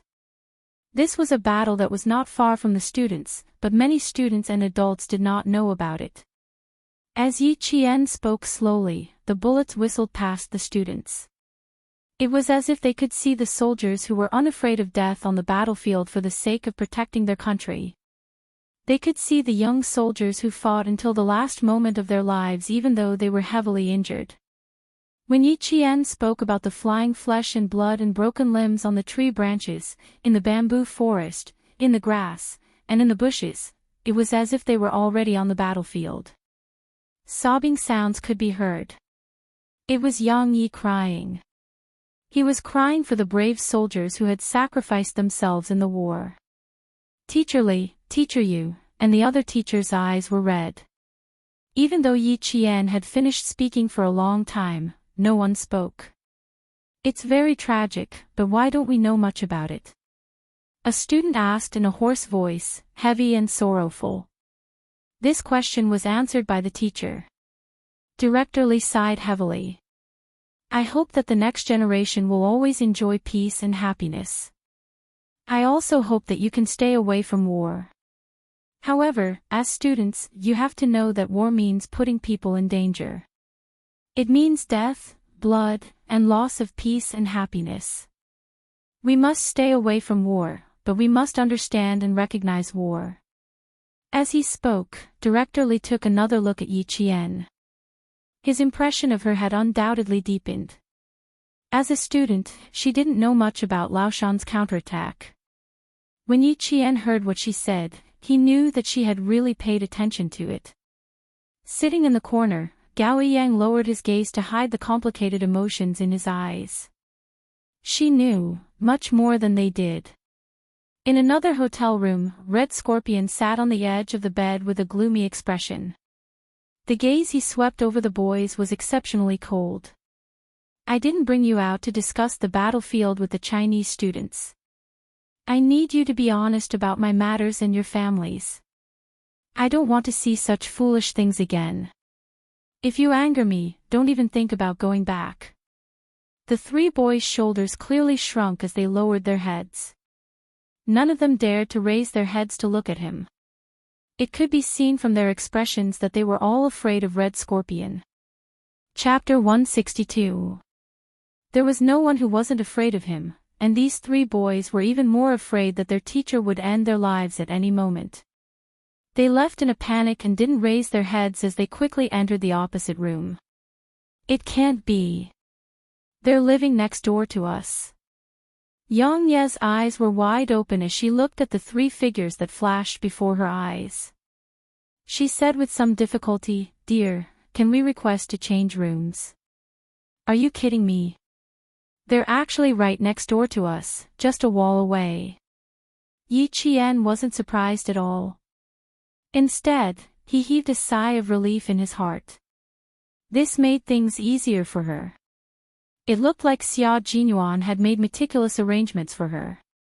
From this, it could be seen that Red Scorpion was definitely someone who was difficult to get close to. Otherwise, they wouldn't have arranged for her to be so close to him. He smiled faintly and said, "So what? Even if it's not us, there will be other students living here. Dear, we can go back to our room and sleep for a while. I suggest you apply ice to your eyes before you sleep. Otherwise, they'll definitely swell when you wake up." "Ah. What should I do? Where's the ice? What should I do if I become ugly?" Yang Yi belonged to the smart and beautiful type. She had an oval face and curved willowy eyebrows. Although her facial features weren't as exquisite as Yi Qian's, she was still a standard beauty. She had just cried, and now that she had calmed down, she knew how to show off. Yi Qian swiped his card to open the door. He put his hands on her shoulders and gently pushed her into the room. "Go in, beautiful. I'll get the waiter to bring you some ice." Xia Jinyuan, who said he would contact her in Australia, still hadn't made a move. Was he here or not? If she went out for a walk, perhaps this elusive man would take the initiative to find her. When she walked to the elevator and was about to press the button, a ding sounded. The elevator door opened and a tall hotel waiter pushed a clean dining cart into the elevator. When he saw Yi Qian, he nodded slightly with a smile and pushed the dining cart out. Yi Qian also smiled slightly. She was about to press the button, but her feet moved slightly. When she brushed past the tall waiter, she calmly pressed the button. The waiter in the dining car stood in the middle of the room where the three Vietnamese boys came out in fear. He knocked on the door and said, "Sorry to disturb you." When the elevator doors opened, Yi Qian, who had entered the elevator, slowly closed the doors. His eyes were sharp. This was one of the foreign men in the photo. The door to the room he stopped at was Red Scorpion's room. They had already begun to make contact. The receptionist, Belle, was still there. After Yi Qian explained the purpose of his visit with a smile, Belle happily said to Yi Qian, "Okay, follow me." Then he said to his colleague, "We'll be leaving for 5 minutes. We'll be back soon." He saw Yi Qian's fingers making secret signals on the marble countertop as he spoke. "You saw him. Oh, God. I need to contact my colleagues, damn it. When did he come in?" After Yi Qian finished speaking, Belle's expression changed drastically. He reached behind him to take out his walkie-talkie. God, how could he be the waiter? Damn it. Hearing this, Yi Qian quickly turned off the call button that was about to connect. He spoke in fluent English like his mother tongue. "Belle, I suggest you first find out if the waiter was really killed. I didn't smell anything on him, including the smell of blood." This speed was so fast. Mr. Bell, who hadn't recovered from Yi Qian's speed, looked at Yi Qian in surprise with his light gray eyes. Was this a Chinese student? Why didn't he act like a student? Chapter 163. After the initial shock, Bell's expression was cold and serious as he said, "Yes, your suggestion is very good. That's right, I should go and find out where the waiter is. Maybe God will bless him and let him be safe." Yi Qian let go of his hand and looked at him with dark eyes. "No, you still need to prepare for the worst. There are countless ways to make a person die quietly without shedding a drop of blood. Also, how did the suspect get in? Does he have friends in the hotel? Bell, you're a police officer. You should know what I mean. I stopped you only because I didn't want to alert his friends in the hotel, and I didn't want to put myself in danger. After all, I was the one who met him just now. For a criminal with countless lives on their hands, they would rather kill 100 innocent people than let one person go if there was even the slightest movement. If there really were friends in the hotel, then Belle's actions would make her the next target of the criminals. She had been targeted too many times in her previous life. In this life, she had to be alert if there was even the slightest abnormality. Belle put away the walkie-talkie and looked at Yi Qian with his deep, light gray eyes. After a few seconds, he sighed. "Jane, you're really special. Now I understand why the young major insisted on you being the informant among the students." He was unbelievably calm. He didn't seem like a student, but like an experienced police officer. He was even calmer than Belle, who had been a police officer for 5 years. If a student was like this, then wouldn't the soldiers sent by the Chinese side be even more powerful? Belle had a feeling that the people sent by the Chinese side were definitely not what some people were mocking, soldiers trained by a backward country, not even as good as the traffic police on the streets. "Please give me the ice. I need to send it to my classmate upstairs." Yi Qian was really calm. Even his eyes were as calm as water without a trace of emotion. "I also need a communication device to contact you. If you have one, please give it to me." "Thank you." Belle immediately put the ice into a stainless steel cup. When he spoke again, he didn't have the casual tone of an adult talking to a child. It was to truly place Yi Qian in the right and equal position. "Yes, I need to give it to you. Not only is it a communication tool, we have also equipped you with a locator." By the time Yi Qian returned upstairs with the ice, she had 2 extra items on her body. One was a locator, and the other was a transmitter.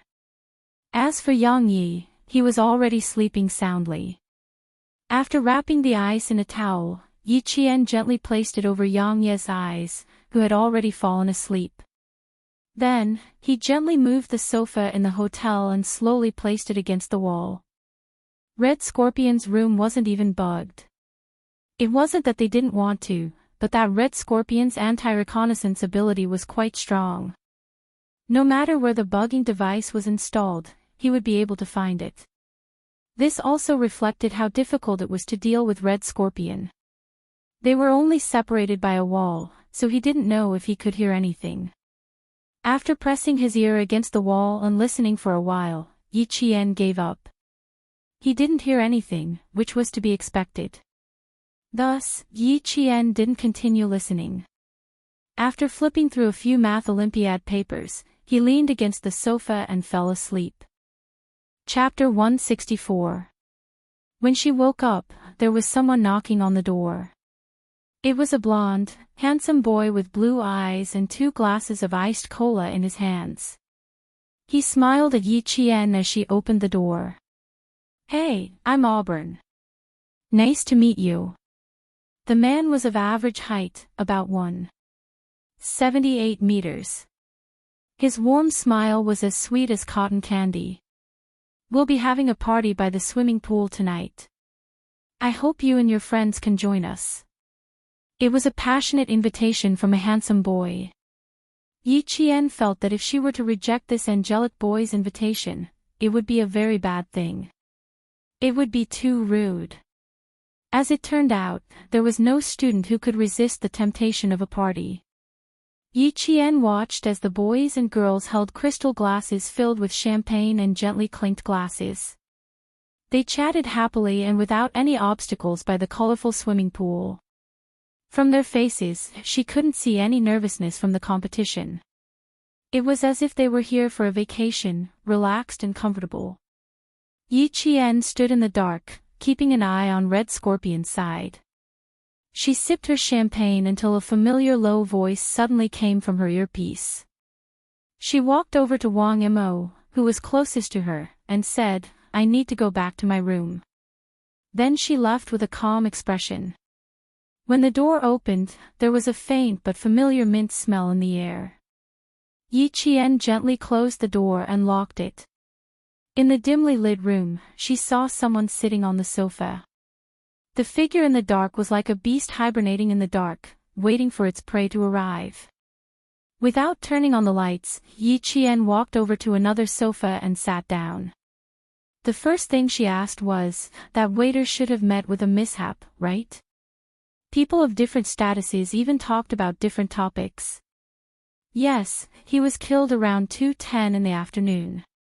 His body was hidden in the hotel's utility room. Xia Jinyuan spoke softly, his cold voice carrying a hint of hostility. Red Scorpion is already on the move. The first transaction should be completed soon. The Chinese target hasn't appeared yet, so we won't make a move for now. In the dark room, his usually sharp and cold gaze was more substantial than usual. When it fell on Yi Qian, it was especially serious. The two foreign suspects are the targets of the international police. They have nothing to do with us. Yi Qian, you know what I'm talking about, right? Their conversations were always full of mystery. Sometimes, even if one tried to guess, they might not be able to understand. However, if the two of them had a certain level of tacit understanding, they would be able to understand each other's meaning with just one sentence. Yi Qian paused for a moment, then said calmly, "I understand. What we need to do is within our duties.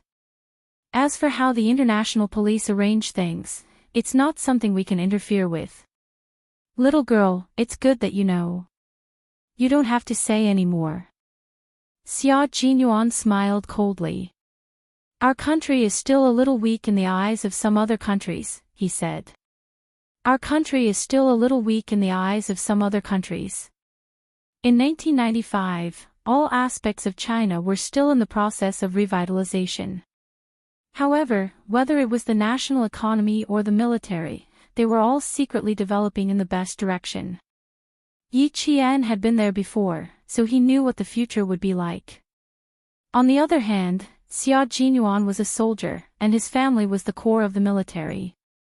Naturally, he knew more. As for why some countries said China was weak and didn't allow China to interfere too much in this operation, the reason was simple. As developed countries, they thought China was weak. Regarding this, China, which had always kept a low profile, naturally continued to keep a low profile and didn't say much. Chapter 165. This was what Xia Jinyuan wanted to express. Since Yi Qian could think of not interfering with the international police, she naturally understood what he was trying to say. The country's weakness was a heavy topic, but at the same time, it was also a kind of motivation. Fortunately, China had always been motivated to become a powerful country. Yi Qian was not deceived by his fake seriousness, because she knew that in the near future, China's military strength would make the former world superpowers feel threatened. She smiled slowly and said, "You should know better than me how powerful we are. If you don't interfere too much, then I, as a student, won't." "No, little girl, we will interfere, but not now, but..." Xia Jinyuan raised his eyebrows slightly. His cold and handsome face was calm and composed. His innate elegance at this moment made his temperament even more cold and unpredictable. He smirked and paused for a moment. Then, he slowly said, "Instead, they will have no choice but to ask for our help. Just you wait, little girl. Since we are here, how can we let some people look down on us?" Soldiers were proud and at the same time, they represented the country's military strength. If they were looked down on, of course, they had to be ruthlessly dealt with. What should we do? I'm suddenly looking forward to the day you mentioned. Yi Qian smiled, her clear eyes shining like stars as she looked at the arrogant man in the dark. I hope that when the time comes, Captain Xia will still think of me and let me experience it. Her words made Xia Jinyuan smile happily. He stood up from the lounge chair, his cold and slender figure as sharp as a sword. Hearing his cold voice, he said indifferently, "Don't worry, little girl. Time is not the only thing that makes you grow.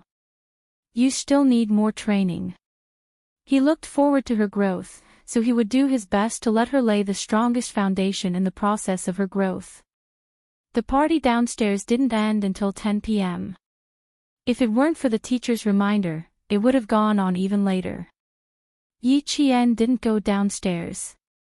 Instead, she stayed in the room and digested Xia Jinyuan's words, using the excuse of doing test papers as an excuse.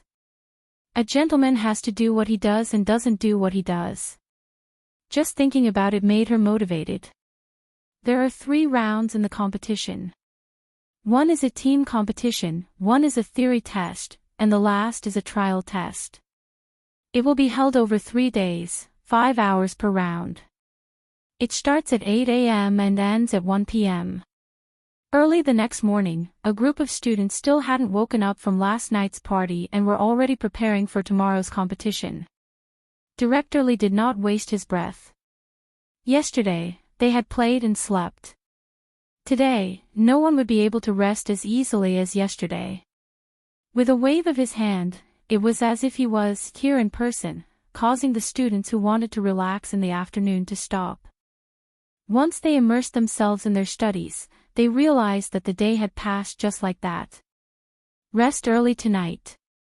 Go to bed at 9 o'clock sharp. Hand over one of your room cards. Our teacher wants to check on you one by one. When they went downstairs for lunch at 5:30 p.m., Director Li made another move. He confiscated a room card from each room so that it would be easier for them to check the rooms. In China, it was normal for teachers to check the rooms. Last night, when they were chatting with students from different countries, the teacher directly pushed the door open and checked the rooms. TSK, TSK, TSK. The expressions on the faces of the foreign students were unbearable. It was as if their bodies were being violated. They couldn't accept that the teacher didn't care about the students' privacy and barged in without their permission. They obediently handed over their cards and followed the 4 teachers to the cafeteria for dinner. Chapter 166. When the 12 of them walked out of their rooms, they saw that the Vietnamese students on the same floor had also walked out of their rooms. It looked like they were heading to the cafeteria to eat just like the Chinese students. They walked in front, while the Chinese students walked behind them. When the Vietnamese students entered the elevator, the Chinese students just happened to be standing in front of the elevator doors. The gazes of the students from the 2 countries directly confronted each other. In any case, there was no way for them to continue being friendly. Although they maintained civility with their words, they were glaring at each other with their eyes.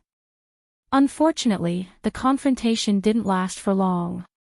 After a few seconds, the elevator doors slowly closed. Yi Qian's gaze indifferently slid past Red Scorpion's face, as if it was a normal exchange of glances, before he calmly withdrew his gaze. Red Scorpion's gaze was like the fangs of a venomous snake, suddenly sweeping over with its mouth wide open. It carried a gloomy ruthlessness as it swept past the faces of the Chinese students in the increasingly narrow space of the elevator, causing the students standing near the front to involuntarily shrink their eyes. Yi Qian, Yang Yi, tonight you 2 will change rooms with me and teacher you. When the elevator doors closed, Director Li spoke, come up and change rooms after you finish eating. The Vietnamese teacher's gaze always gave him a cold feeling. It didn't seem like a teacher's gaze, but more like a murderer. His gaze was too fierce, and he didn't have the temperament of a teacher. After teaching for so many years, and being the school's director of education, Director Li had a good eye for people. Yi Qian didn't immediately reply. The rooms were specially arranged, so how could they change rooms? However, it was indeed necessary. Not for him, but for Yang Yi. At night, Yi Qian was the only one in the room. He was used to sleeping alone, and he couldn't change beds because he didn't want to affect tomorrow's competition. As the main force of the entire competition, Director Li could only agree to her requests. Sleeping at 9 wasn't difficult for Yi Qian, but as long as he closed his eyes, he would see the ferocity in Red Scorpion's eyes when the elevator doors closed. Something might happen tonight. With this premonition, Yi Qian fell asleep without any distracting thoughts. At around 1:00 in the morning, Yi Qian, who was sound asleep, suddenly opened his eyes. In the darkness, a cold light flashed across the depths of his eyes. He gently closed his eyes again. The originally tightly shut door quietly opened. The light from the corridor shone into the room, then disappeared as the door quietly closed. Someone tiptoed into the room, even holding their breath. He didn't walk to the bedside. Instead, he gently pushed open the bathroom door and stayed inside for about 2 minutes. Then, he closed the door and left, as if it was just a nightmare. Yi Qian did not get up immediately. Instead, he bravely lay in bed for at least an hour before he reached out to turn on the bedside lamp. Everything in the bathroom was normal. There was nothing unusual. Yi Qian closed the toilet lid and placed a towel on top of it. Then, she stood on top of the toilet lid. Very carefully, he moved the ceiling by 1 square, then another square. Using both hands to support the dragon skeleton, he leaped lightly onto the ground, using the strength of his arms to support his entire body. In the dim light, Yi Jianjian saw a black travel bag quietly placed in a place that was within reach of her hand. After looking at it for a while, the corners of Yi Qian's mouth curled up slightly. If she wanted to attract Red Scorpion's attention and make him walk around under her nose, the opportunity was right in front of her eyes. Captain Xia, if I said that someone came into my room and left a black bag in the bathroom, would you believe me? Chapter 167. Placing the bag on the bed, Yi Qian smiled as he contacted Xia Jinyuan. As he unzipped the bag, a bag of white crystals appeared before his eyes. It weighs about 40 kilograms. If I'm not wrong, this is heroin. Xia Jinyuan leaped out of bed like a carp. His deep, handsome eyes were cold as he said in a deep voice, "Wait for me. I'll be right there." He didn't even give Yi Qian a chance to refuse before he cut off the call and rushed downstairs. He didn't even go through the front door. Yi Qian was stunned for half a second when he heard a light knocking sound coming from outside the window. Then he rushed over and pulled open the curtains. He saw the dangerous man who said he was coming over a minute ago, standing dangerously outside the window. There was no cover except for a few potted plants. Yi Qian's mouth twitched slightly as he hurriedly opened the window. "I don't want to go through the front door. I want to go." He stopped halfway through. If they couldn't go through the front door, it meant that they had to avoid being noticed. Did that mean there were accomplices of the suspect in the hotel? When he entered, Yi Qian's expression instantly turned cold. Instinctively, she reached out and wrapped her slender arms around Xia Jinyuan's shoulders. "Be careful. We're on the 8th floor. If you fall, you'll be crippled even if you don't die." The little girl's slender arms gave him a sense of security. Even though he didn't need her protection, Xia Jinyuan knew very well that the moment she wrapped her arms around his shoulders, his heart was filled with warmth. He hadn't misjudged little fox. She was only a student, but she already had the awareness to protect her comrades at all times. He didn't reject her and even reached out to hold her slender but indomitable shoulders. Then he jumped down from the window. The two of them were like comrades who had known each other for many years. One was tall, and the other was short. Under the dim light, they looked so harmonious. Heroin. It weighs 42 kilograms. If it's converted to Vietnamese currency, you won't have to worry about food or clothing for several lifetimes. Yi Qian placed the black bag on the coffee table. 1 hour and 5 minutes ago, Red Scorpion personally came in and put it in my room.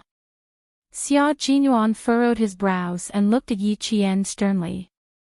You discovered it an hour and 5 minutes ago, and you're only telling me now. The major was a little angry.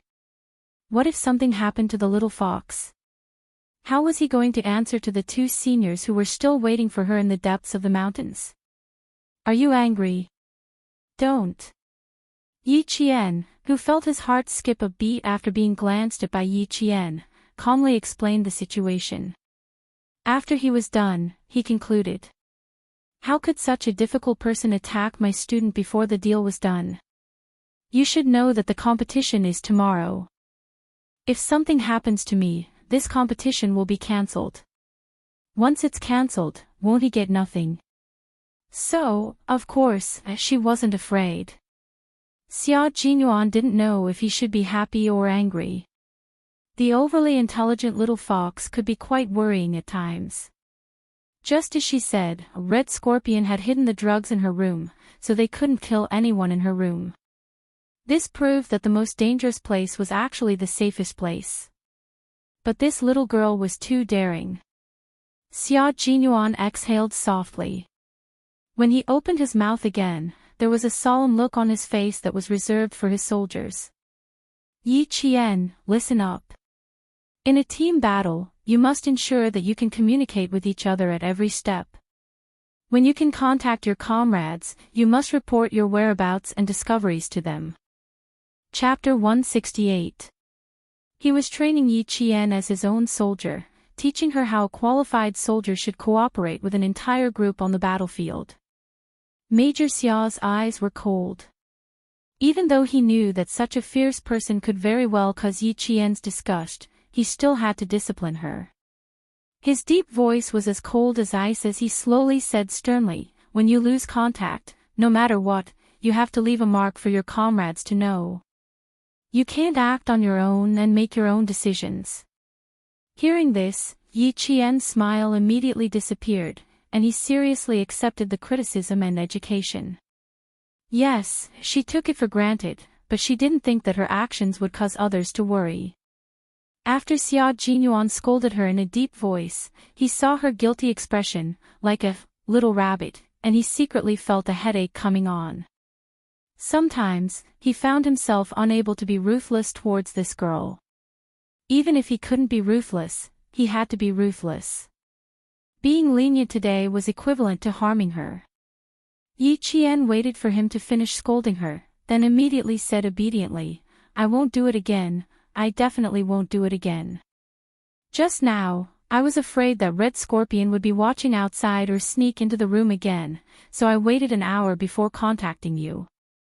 In short, she had to have the resolve to immediately admit her mistakes. When Xia Jinyuan saw this, such a high level of awareness. The seriousness on his face disappeared, replaced by a low chuckle. You're quite aware of your mistakes, but your judgment is very normal. However, the prerequisite is that you need to immediately contact your comrades if the situation permits. This is also a form of self-protection. Understood. There won't be a next time. Yi Qian also laughed. It was undeniable that working with a man like Xia Jinyuan was a very pleasant thing. After being serious, there was an appropriate amount of humor.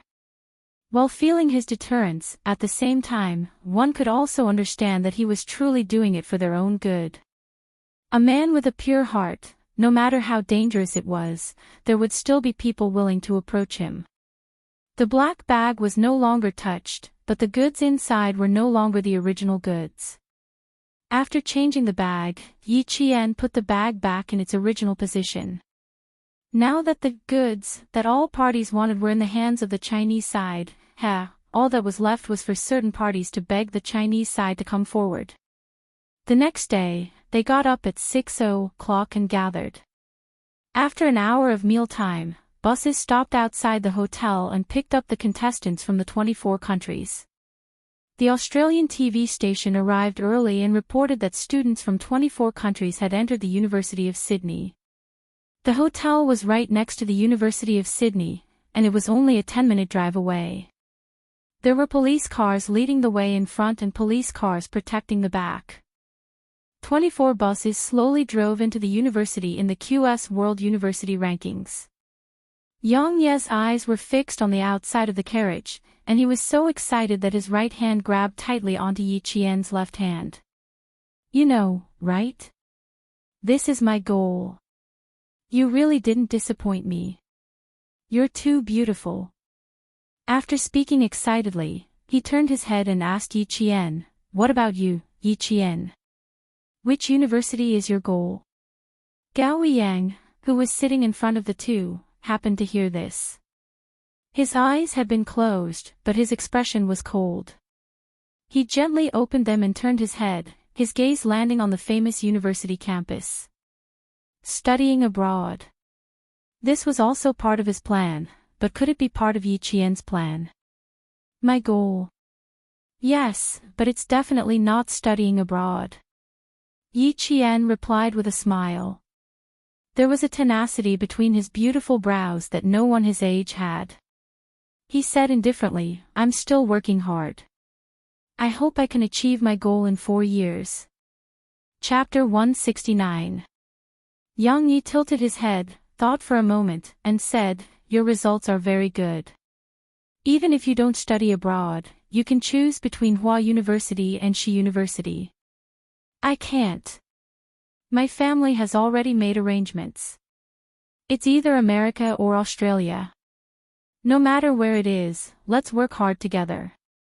Yi Qian, who didn't want to discuss which university they would go to in the future, pointed outside and said with a faint smile, "It's so beautiful there." Where is it? When the topic changed to Sydney University, which Yang Yi was concerned about, she didn't continue to ask.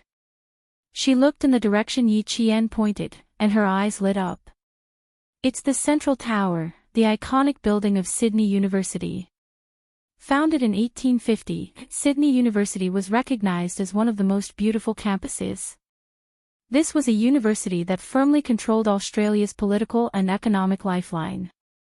Countless politicians and rich people came from this university. The bus stopped at Sydney's most iconic Central Tower. The magnificent building, which was like a European palace, was solemn and elegant. The towering spire and the beautiful sculptures told all the students about the long history of this famous university. From 8 a.m. to 1 p.m., students were free to visit after the exam. But now, one after another, they got off the bus and went to the main teaching building. There weren't many students who stopped to look at the scenery. The teaching field was a hall that could accommodate hundreds of people. There was a total of 288 long desks that were about 90 meters long. The distance between the desks was very large, and all the students were only allowed to sit in the middle of the desks. This was to prevent cheating and make it easier for all parties to monitor. After everyone was seated, Yi Qian felt that there were countless people watching all the students from all directions. After a famous politician who graduated from Sydney University and had participated in 2 mathematical Olympiads gave a few simple but powerful words of encouragement to the students, the clock tower rang, and the theory test from 8 a.m. to 1 a.m. began. After the test papers were handed out, there was no sound at all. All the students were completely immersed in the complicated mathematical Olympiads. There were a total of 5 questions in this exam. The questions included algebra, geometry, and number theory. The difficulty of the 6 questions increased in order, and the questions were divided into many small questions. The students had a lot of work to do and spent a lot of time answering the questions. All the teachers were outside the exam hall, and they could see the situation of each student through the huge screen. The international police focused their cameras on each student. They needed to find out which students were controlled by international drug gangs. Xia Jinyuan was also in the office. The difference was that his eyes were directly locked on the 3 Vietnamese boys that Yi Qian provided. When the exam went into the 3rd hour, a Vietnamese boy stood up and sealed the test papers into a folder, and walked through the group of students. Here, zoom. Xia Jinyuan pointed out that when the Vietnamese man passed by a table, his hand seemed to move inadvertently. If one didn't pay close attention, it would be difficult to notice his subtle movement. B. The 2 international police took a look and looked at Jinyuan thoughtfully. They took out their walkie-talkies and contacted their colleagues who were disguised as school security personnel to pay close attention to the whereabouts of the Vietnamese students. Outside the bishop's office, Red Scorpion looked at the students who walked out.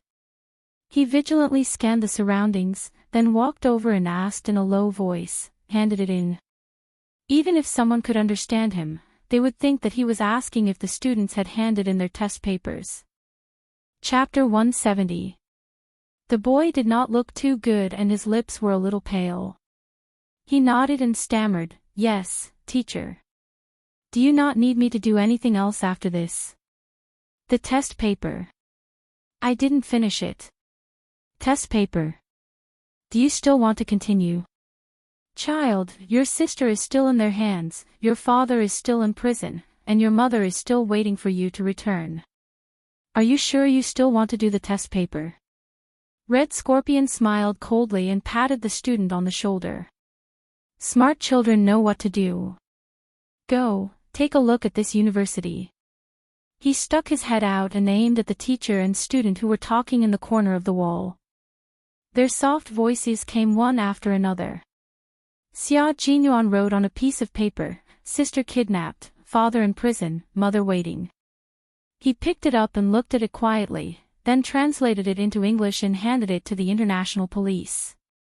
"Important clue." "Okay." The European police officer took the paper and threw it down.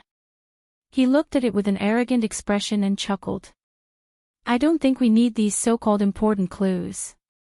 Okay, buddy, you can go to the side and rest. Leave this to us." His chuckle was full of mockery, as if he was holding words written by a child and not a clue. Xia Jinyuan heard this and chuckled with indifferent elegance and confidence. "Okay, I hope your work will go smoothly." He turned around and said to his comrade who was dressed in casual clothes and had a strong temperament, "With them here, we can go back and rest." Naturally, they had to rest well and conserve their energy. The European police officer who was still laughing said to his colleague, "God, I've never seen soldiers like them. They don't know how to do anything and are just like children. What a headache." "Okay, buddy, for God's sake, don't say so much. They're pitiful enough, we don't have to discourage them." The tall and sturdy man took over the conversation and glanced at the departing figures with his brown eyes. "God, they're so skinny." Xia Jinyuan, who had already walked to the door, casually looked back when he opened it. The coldness in his dark eyes seemed to be stained with blood. The bloodthirsty hostility made the man's heart sink. When the man looked at Xia Jinyuan again, he only saw the elegant and noble smile on Xia Jinyuan's handsome face. Everything felt like an illusion. 10 minutes after the Vietnamese student left, another student also left the arena. The students on the Chinese side were still immersed in solving the questions. Some of them were frowning, and some of them were smiling confidently when they solved the questions. Every time in the mathematical Olympiad, the Chinese side's ranking would always be at the top. Just like the previous contestants, the students' answers to the questions were very detailed and logical. Faced with the Australian TV station's interview, Director Lee replied with a calm smile, "Regardless of whether the results are good or bad, I have confidence in them. Every student loves mathematics, and every exam is an exploration. Therefore, good or bad results are no longer important. The most important thing is that they love mathematics. If they only take the exam for the sake of ranking, they will lose the true meaning of exploring mathematics. Friendship first, competition second. It's all just talk." The Chinese students were all doing their best. Who would want to fall behind? No one wanted to. However, it was undeniable that they all loved mathematics. When he was thinking hard, he finally understood why Pythagoras was so happy when he said that everything is number. Chapter 171. 5 hours passed in the blink of an eye. When Yi Qian finished, there was still plenty of time. Even though her mind was not on the competition, she still maintained her principle of being serious. She finished all 5 questions and checked them carefully. Only after confirming that there were no problems did she stop writing. She stopped writing and did not leave. Among the Chinese students, she was like a stabilizing force. She waited for the time to stop at 1:00 sharp before standing up. She was the first Chinese student to come out. Director Li and the other teachers who had been waiting early gave her a warm hug.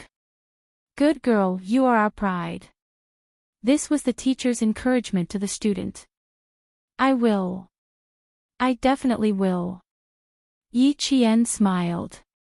She was back. How could she let all the good things slip through her fingers? In her limited life, she could create countless miracles. This was the kind of life she needed. Director Li, who was laughing heartily, looked approvingly at the girl who had come from the depths of the mountains and brought many surprises to the teachers and students. "I believe in you, Yi Qian. You will become the pride of the whole country." Was the ranking not important? It was actually important. It was not because they were materialistic, but because this was the time to prove that they were not inferior to others. When the ranking was no longer important, it meant that they were already standing at the peak that no one could reach. Students hugged their teachers, and students hugged each other.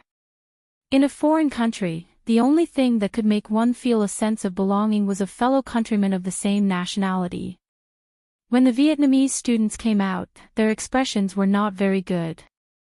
When the boy who had a conflict with the Chinese students passed by Yi Qian, he stopped and looked at her with an unfriendly gaze. He said stiffly in heavily accented English, "Don't be happy too early." This time, he really did not dare to use the word invader. The current Yi Qian was no longer the Yi Qian who had to swallow her anger. When it was time to stick out her chest, her words and expression would not yield an inch. Hearing this, her gaze became sharp. She looked at the boy coldly without backing down.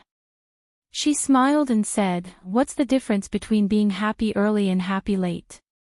We are always this happy. There are still 2 more days. Just wait and see." When the boy saw the students coming out one after another and his teacher waiting in front, he said some harsh words before leaving. Yi Qian did not remain silent just because he had left. He continued walking. She continued to speak slowly, "Just wait and see. Don't fall while walking." The Chinese students, who had been listening the entire time, chuckled and gave Yi Qian a thumbs up. Modesty and courtesy are virtues, but remember, if someone bullies you and you happen to have enough strength to fight back, then you absolutely don't have to show mercy. Gao Yang smiled as he looked at Yi Qian, whose eyebrows were in high spirits and whose smile was as bright as the sun. A hint of a smile appeared on his usually cold face. She was really the same as when she was in school. Whoever bullied her, she would definitely fight back. His impression of Yi Qian, who was always submissive to everyone, was becoming more and more blurry. Sometimes, he even thought that maybe it was just an illusion. The real Yi Qian was like this. Bright and beautiful like the sun, reserved and confident, inadvertently attracting the attention of countless people. He did not hug Yi Qian without any scruples like the other students. Instead, he said to Dean Li, "My father will be here in about 10 minutes. It is very likely that I will have lunch with him in the afternoon." Chapter 172. Father. Director Li was taken aback by this distant form of address. Before he could say anything, a black sedan slowly drove over. Under the sunlight, the body of the car was so smooth and domineering that even those who didn't know much about cars would know that this car was extremely expensive. Gao Yang, who had a slight smile on his face, saw this, and the coldness in his eyes deepened. When the car stopped, he said to Director Li, "He's already here." It's rare for him to be punctual. He didn't hide his sarcastic tone at all. From what he could remember, this was the first time he had arrived 10 minutes earlier than the agreed time. The appearance of Gao Yang's father really shocked all the Chinese students. Tall, handsome, and with a powerful aura, he was like an overlord. His every move showed that he was a very successful businessman, and he exuded a strength that didn't allow anyone to refuse. When he exchanged greetings with Director Li, even if he was smiling, he still couldn't make people feel close to him. Yi Qian looked at him, and then looked at Gao Yang. The father and son really were carved from the same mold. They had the same facial features and the same temperament. It was rare for a father and son to resemble each other so much. It's not convenient to eat out. Mr. Gao, go ahead. Just have Gao Yang return to the team before 6 in the evening. Director Li smiled as he rejected the invitation of this famous businessman who often appeared in the domestic financial news. He lightly patted Gao Yang and looked at the boy whose expression had become colder ever since his father appeared. He said gently, "Remember, return to the hotel at 6. You still have an exam tomorrow." From Gao Yang's increasingly cold expression, it could be seen that he didn't want to interact too much with his father. However, this was a student's family matter, so Director Li naturally wouldn't say much. He only reminded him implicitly. Gao Yang's father didn't insist. He took out an antique phone in Yi Qian's eyes and dialed a number to inform his assistant to cancel tonight's meal order. Yi Qian's gaze passed over Gao Yang's father's shoulder and landed somewhere behind him. There, Red Scorpion seemed to be communicating with a tourist. The Vietnamese boy standing next to him seemed very nervous. Under the sunlight, his thin shoulders seemed to be trembling slightly. Tonight at 8:00, the first batch of transactions will be completed. He will be in charge. Red Scorpion noticed the student's strange behavior and raised his hand to directly place it on the boy's shoulder. He lowered his head and softly warned him in Vietnamese before saying, "Remember, I need USD." The tourist was wearing a baseball cap with the brim pulled low. Yi Qian only saw him make an "okay" gesture, and the conversation ended in 1 minute. This was an unfamiliar figure. Yi Qian searched his memory and was certain that there was no trace of this man in the past 2 days. He watched as the man crossed the fountain in the square and quickly disappeared from the campus. The black car slowly drove past them, cutting off Yi Qian's line of sight. It then took Gao Yang away from the campus. A limited edition Maybach. How much money does Gao Yang's family have?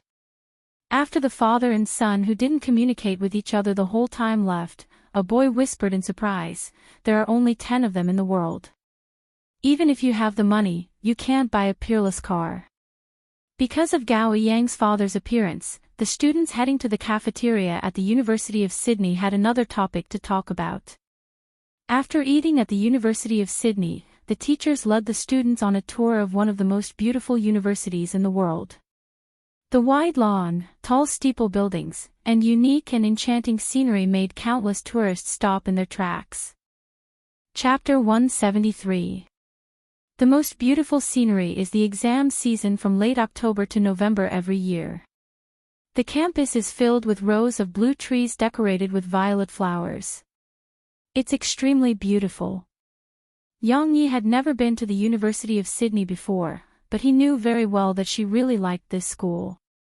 From their conversation, Yi Qian found out that more than half of the students here were already prepared to study abroad. They would go abroad directly after graduating from high school. Every time this topic was brought up, Yi Qian would smile and remain silent, because she knew very well that the school she wanted to study at would definitely not be overseas.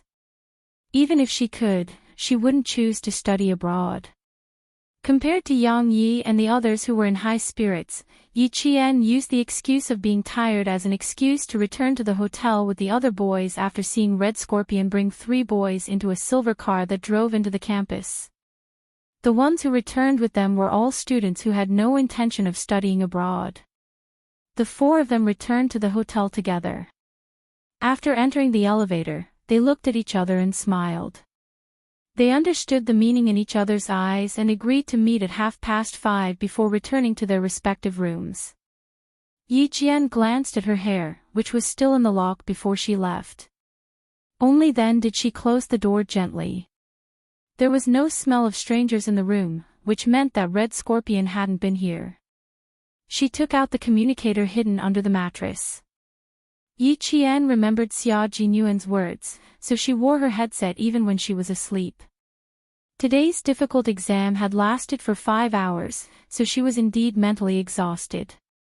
Just as Xia Jinyuan had said, within the limited time, do your best to preserve your energy. She had just put on her headset when Xia Jinyuan's low voice lazily came from the other end. You just got back. Do you want to go upstairs and eat a bowl of Chinese instant noodles? 3 in the afternoon. It's too late for lunch, too early for dinner. Yi Qian directly laid on the soft bed and replied lazily, I don't have the habit of eating last minute. Right now, I just want to have a good rest.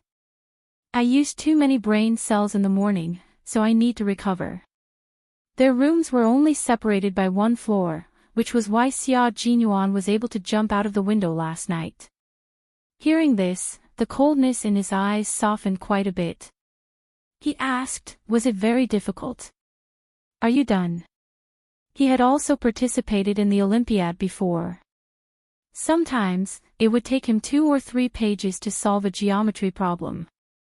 Only those who had experienced it could understand how difficult and challenging it was. It's okay. I finished it an hour in advance. After checking it, there shouldn't be any problems. I'm a little tired. I want to rest. Yi Qian closed his eyes as he spoke. Listening to his voice, all the complicated and uneasy feelings seemed to have disappeared, leaving only a peace of mind. Yi Qian's breathing gradually lengthened, and the space between his brows gradually relaxed.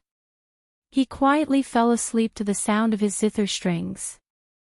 Xia Jinyuan listened to her shallow breathing through the earpiece and his thin lips curved into a sexy smile. This girl must be really tired to have fallen asleep so quickly. Sleep well, don't think about anything. I'm here. He spoke softly, and the gentle smile on his elegant and noble face fell in the eyes of his comrade Su Yu. It was no different from the sun rising from the west. Xia Jinyuan was already looking sideways at his comrade, who had a strange expression on his face. He asked in confusion, what's wrong? You. Su Yu, who had a dignified expression, opened his mouth and stopped. He reorganized his words before continuing, I know who you were talking to just now. If I didn't know, I would have thought you were talking to your girlfriend. Chapter 174. They were not comrades in the same army. Su Yu was a member of the Yunnan Border Police Force and had worked with Xia Jinyuan twice. They only found out about this mission after meeting each other. Xia Jinyuan raised his eyebrows and leaned on the soft pillow casually. He smiled and said, what an interesting girl. If she were a little older, I might have such an idea. Su Yu was so scared that he rubbed his face and said, don't mess around, don't mess around. You can't mess around with military discipline. 14 years old, you're worse than a beast. Some words were not taboo during rest time. Xia Jinyuan laughed and said, Comrade Su Yu, I mean, if she were a little older, I might have such an idea. She was too young now. When she was a little older, she would be at least 18. Another important point was that the girl was not enlightened at all. Besides, he did not want her to be enlightened so early. It would be better if she did not become enlightened when she was in middle school, high school, and university. You scared me to death. You must have the awareness of being a monk now. Su Yu was relieved to see this. Soldiers like them who were directly on the line between life and death usually joked with each other about each other being monks. They must abide by the rules and discipline and never violate them. This meant that they were in such a dangerous frontline army. Who knew when they would not be able to come back? Dating was to avoid harming the girl. Xia Jinyuan sneered and said, "You don't dare to talk about it. As for me, I won't talk about it now. We'll see when the time comes." If she felt that he was good at that time, it was not impossible for her to give it a try. It's good that you understand. Before the age of 35, be pure and simple. Su Yu was 7 years older than him. Soldiers like them who fought on the front line would either be transferred or discharged before the age of 35. They did not dare to harass the girl before they felt at ease. This was not a very easy topic. Xia Jinyuan sorted out the clues and the two quickly entered into a discussion about the operation. After dinner in the evening, Director Li returned to the hotel several times with a frown and a trace of worry. Gao Yang, who said he would be back before 6, did not return to the hotel on time. This made Director Li a little worried. He wanted to contact Gao Yang's father, but in the end, he did not even have his contact information. Yi Qian and Yang Yi, who had already eaten, were about to go back to their rooms when Director Li stopped them. "Yi Qian, come here for a moment. Yang Yi, you go upstairs first." Behind them were all Chinese students. The worried Director Li added, "Go back to your rooms. If there's anything, contact Teacher Yu on the landline. If there's nothing else, stay in your rooms and do whatever you want." The closer it got to this point, the more he couldn't afford to let anything happen. He had to keep every student under his nose, of Gao Yang. He left 2 contact numbers for himself. One was unanswered, and the other was turned off. It's almost 7:00 and he's not back yet. What if something happened? Every time there was an exam, the teacher was most afraid of an accident. If something happened, the consequences would be unimaginable. Unfortunately, Yi Qian did not know the phone number of his family in China, but he did know the phone number of his family. Try this number. It should be the phone of his father's assistant. Yi Qian recalled the number that Gao Yang's father dialed when he called to cancel the order. He smiled and said, "I can try. It should be correct." Chapter 175. Although the phone was an antique, the numeric keypad hadn't changed. Based on the movement of Father Gao's fingers when he made the call, it should be the number she mentioned. Upon hearing that there was also the contact information of Father Gao's assistant, the anxious Director Li didn't think too much about it. "Go to the front desk." Come. Follow me to the front desk. Thank goodness you know. Otherwise, I'd be worried. At the front desk, the person on duty was still Bell. When he saw Yi Qian, he winked and smiled as he dialed the number for Director Li. The person who answered the phone was indeed Father Gao's assistant. It only took a few minutes for him to get in touch with Father Gao. "Your classmate. Do you want to say something?" The car stopped at the side of the road. Father Gao looked at his only son coldly. When he saw that his son didn't even look at him, his angry face couldn't help but soften. "They're very worried about you. Say something to her." Gao Yang clenched his teeth and turned his head. He reached out to take the phone and said, "Hello." Then he heard Yi Qian's clear voice, "Where is she? Do you know that it's already half an hour past the time we agreed to return to the hotel?" On the other side, Director Li quickly wrote a line of words. Yi Qian read it out loud. "Sorry, she's already back." He didn't expect it to be Yi Qian. His cold voice immediately softened. "Return to the hotel in 10 minutes. I'm hanging up." He hung up after he finished speaking. Yi Qian was even faster. He had already put the phone back on the phone. I said I'll be back in 10 minutes. Don't worry, go eat. The phone rang again. This time, it was picked up by the front desk. Excuse me. Belle smiled at Yi Qian with the phone in his hand. Before she left, he said politely, "It's your friend. She probably has something urgent to talk to you about." It was a call from Yang Yi. It was an extremely urgent call. Yi Qian had to make a trip to the supermarket immediately. Director Li didn't know where the supermarket was.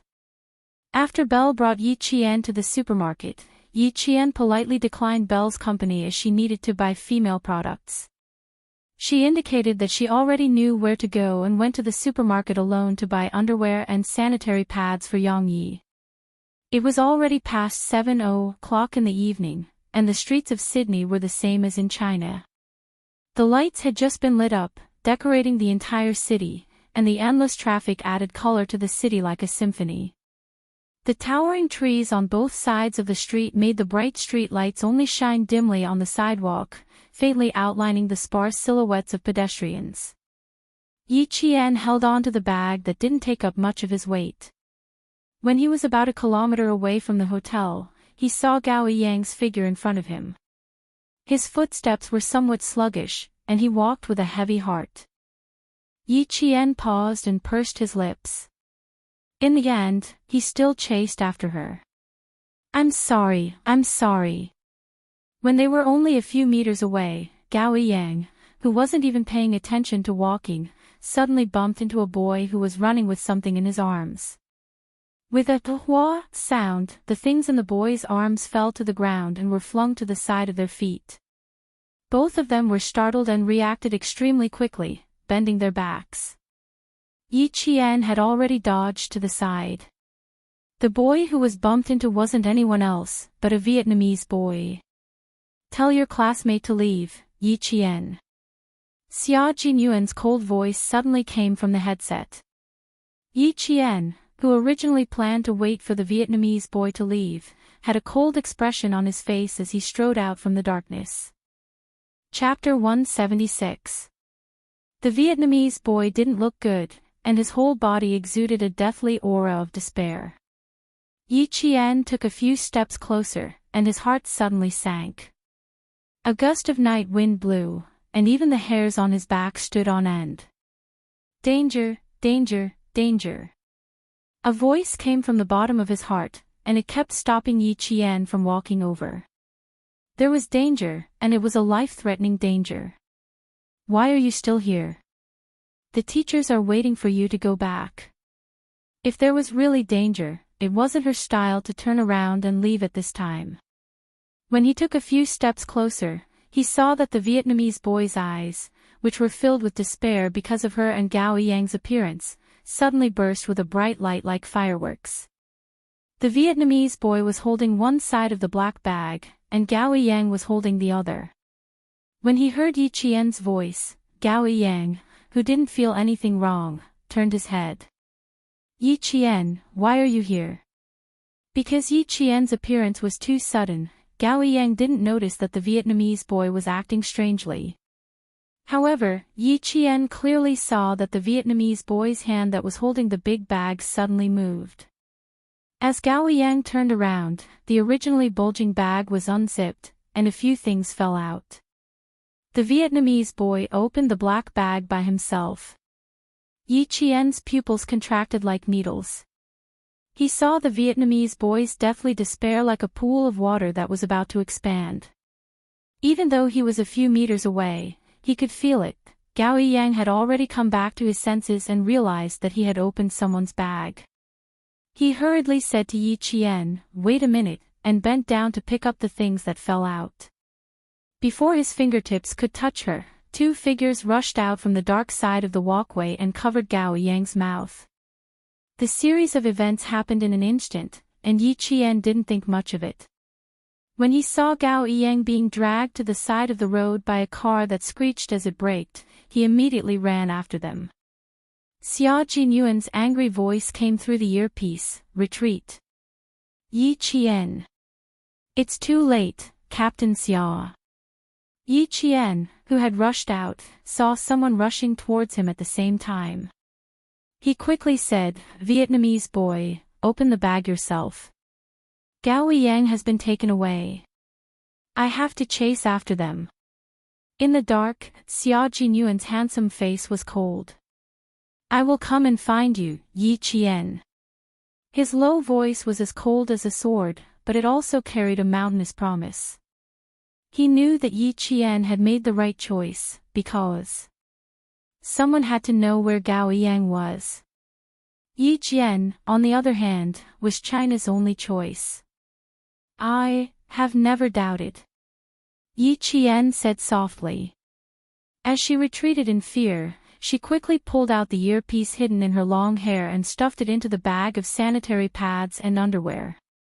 "I have never doubted your loyalty, and I have never doubted your promise, because you are an indomitable military man. You are the spear of the nation and the shield of the people. What are you doing?" "Save, She pretended to be frightened as she looked at the people approaching her. When her mouth was covered, she could only make muffled sounds from her throat. Then, she was taken into the car on this dark road where there weren't many people. Her voice came faintly from the earpiece, followed by a series of rustling sounds. Then, the earpiece returned to silence. Xia Jinyuan calmly said to Su Yu, "The plan remains the same. Hand the kidnapped student over to Yi Qian." Su Yu's palms were sweaty. "I trust you, so I also trust Yi Qian." Chapter 177. At a time like this, Su Yu knew very well that he had to treat Yi Qian as a comrade who would fight side by side with him. As long as he believed, there would be hope. Unlike when the international police found out that 2 students participating in the mathematical Olympiad had been kidnapped, there was only one word written on their faces: "We're done for." In their eyes, the kidnapping of 2 Chinese students was equivalent to the loss of 2 lives. There was no way to hide something like this from Director Li, so, now, Director Li and the other teachers were sitting in the room, their faces ashen. "So now, all we can do is wait?" he asked the international police. "Yes, sir, we can only wait." The international police, who was also the hotel attendant Bell, looked at Director Li with a solemn expression. His face and tone were full of helplessness. "We can't take action immediately because Jane and another boy have fallen into the hands of a very troublesome criminal group." Director Li felt his vision darken. He needed to contact the embassy, immediately. 2 students had been kidnapped and fallen into the hands of a very troublesome criminal group. Even the international police looked like they couldn't do anything. How could he trust them? He could only trust his own people. Director Li naturally had the embassy's phone number. The embassy had taken care of the 12 contestants representing their countries in the mathematical Olympiad. The Chinese military had already called the embassy 5 minutes after Yi Qian was taken into the car. Director Li called 10 minutes later and learned that the Chinese military had already taken action. Director Li, who was standing on the phone, heard the news and sat down weakly on the bed. "That's great." At the critical moment, his own country was still the most reliable. In the car, Gao Yang calmed down after struggling for a while.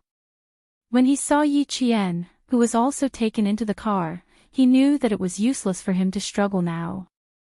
The people who took the 2 students into the car were foreign men. They were tall and strong, with thick whiskers that made them look like the same person.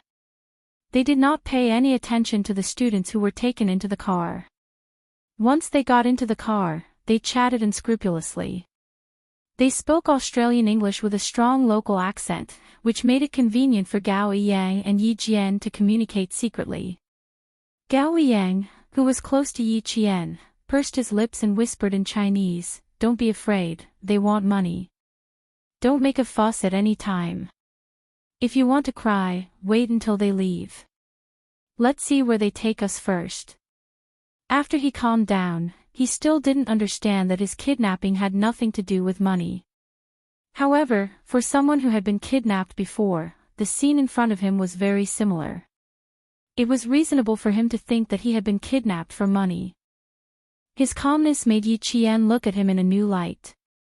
It was rare for a young boy to be able to calm down after struggling for a few seconds. When encountering such a situation, it would be strange if you weren't scared at all. You should at least cry a little. Yi Qian said softly.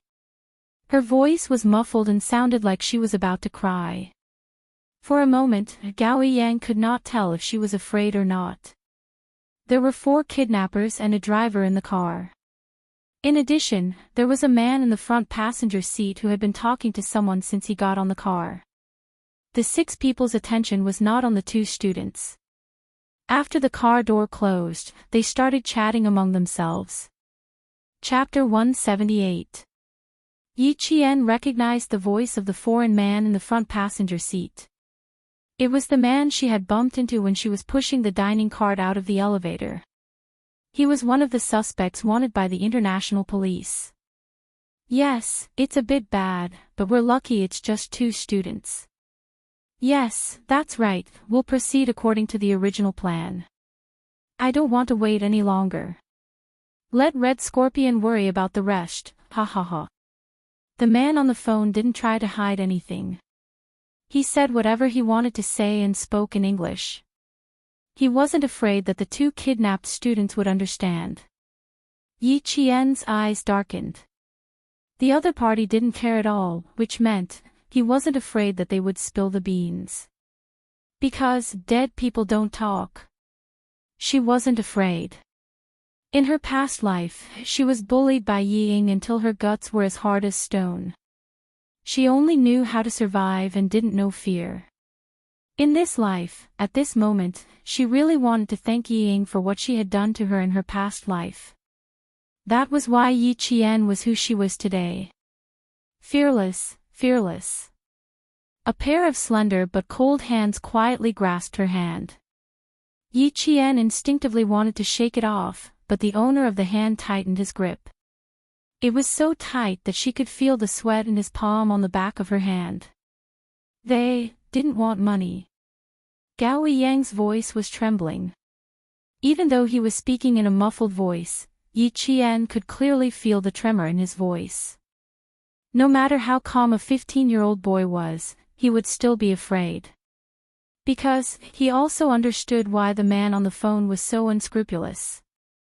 Yi Qian sighed in her heart. In the end, she didn't pull her hand away. She had a problem with him. When she first arrived at school, he blamed her for angering Yi Ying to the point of being hospitalized. After that, although there were some misunderstandings, he still apologized to her after understanding that it was Yi Ying's little trick. From these points, Gao Yang could be considered a boy who understood what was right and wrong. Congratulations, you guessed right.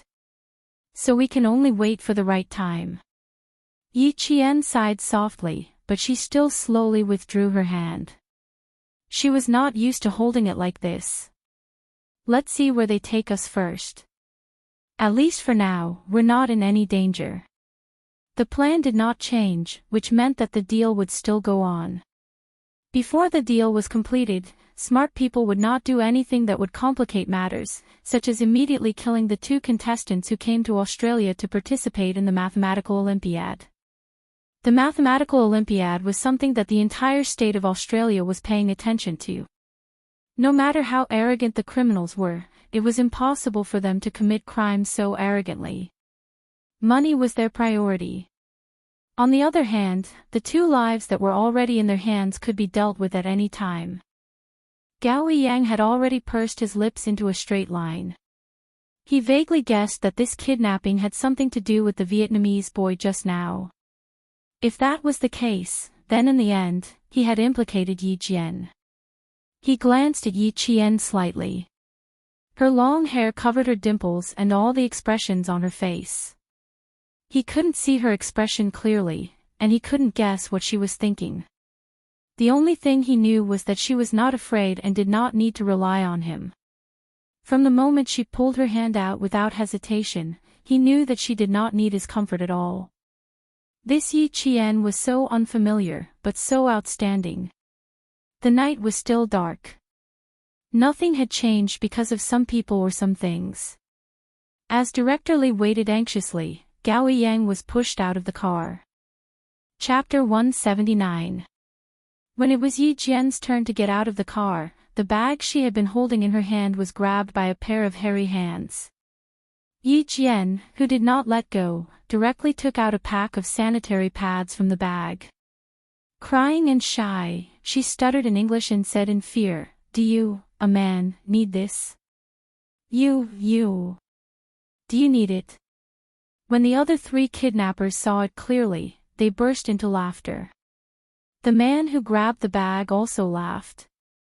Then he pulled out a gun from behind his waist and pressed it against Yi Qian's forehead. He said with a faint smile, "Kid, don't make me angry." With the gun pointed at her head, Yi Qian, who was calmer than ever, did not scream. Instead, she widened her eyes and tried her best to look as if she was about to faint from fear. In fact, Yi Qian's gaze was focused on the gun. She did not see the model of the gun in the man's hand. It was a Beretta M8000 American Lion F mobile phone. It had 15 rounds of ammunition. It was 180 mm in length and had the function to disable the hammer. She thought that she would need a gun for tonight's escape. When the hairy foreign man saw how scared she was, he laughed wantonly and made a soft, bang sound. When they saw how scared the girl was, they laughed even louder and wantonly. From their cold laughter, it was clear that they did not care about adding 2 more lives to their hands. "Okay, Jiani." The man who jumped out of the car from the front passenger seat glanced at Yi Qian with his brown eyes. His gaze fell on the feminine products. When he asked the kidnappers to let go, he gave Yi Qian a meaningful smile. "I think you won't need these things very soon." His voice was like a maggot's laughter. It made the kidnappers break out in cold sweat. "Okay, buddy. Since they're cooperating, stop teasing them. I prefer to settle things quickly. That's the best way." The kidnappers laughed, but they did not notice that Yi Qian, who was being teased, had a ruthless look in her eyes. Standing in the dark alley without even a streetlight, Gao Yang's face was so pale that a thin layer of sweat appeared on her forehead.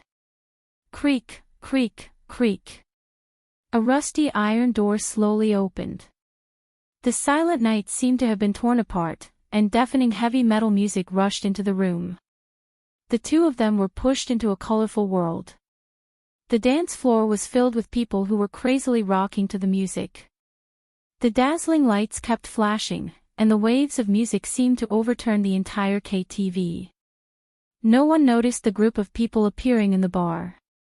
The suspect walking in front even greeted the waiters in the bar. He passed through the dance floor without any hindrance and walked into the bar. After turning a corner, he stood in front of the shiny elevator door. Yi Qian was like a quail. His shoulders. "All right, let's invite our children to sit in the next room for a while. We'll play with them after midnight." When the elevator reached the 8th floor, the man in the lead laughed. He even patted Gao Yang's shoulder and left arrogantly. This was his place. He could do whatever he wanted. When the door was locked with a click, Yi Qian, who was holding the bag, sighed in relief. Chapter 180. She had taken the initiative to take out the sanitary pads. Wasn't this a gamble? She was betting on a man's reputation, and she was also betting on how vigilant they would be towards her. As it turned out, she had made the right bet.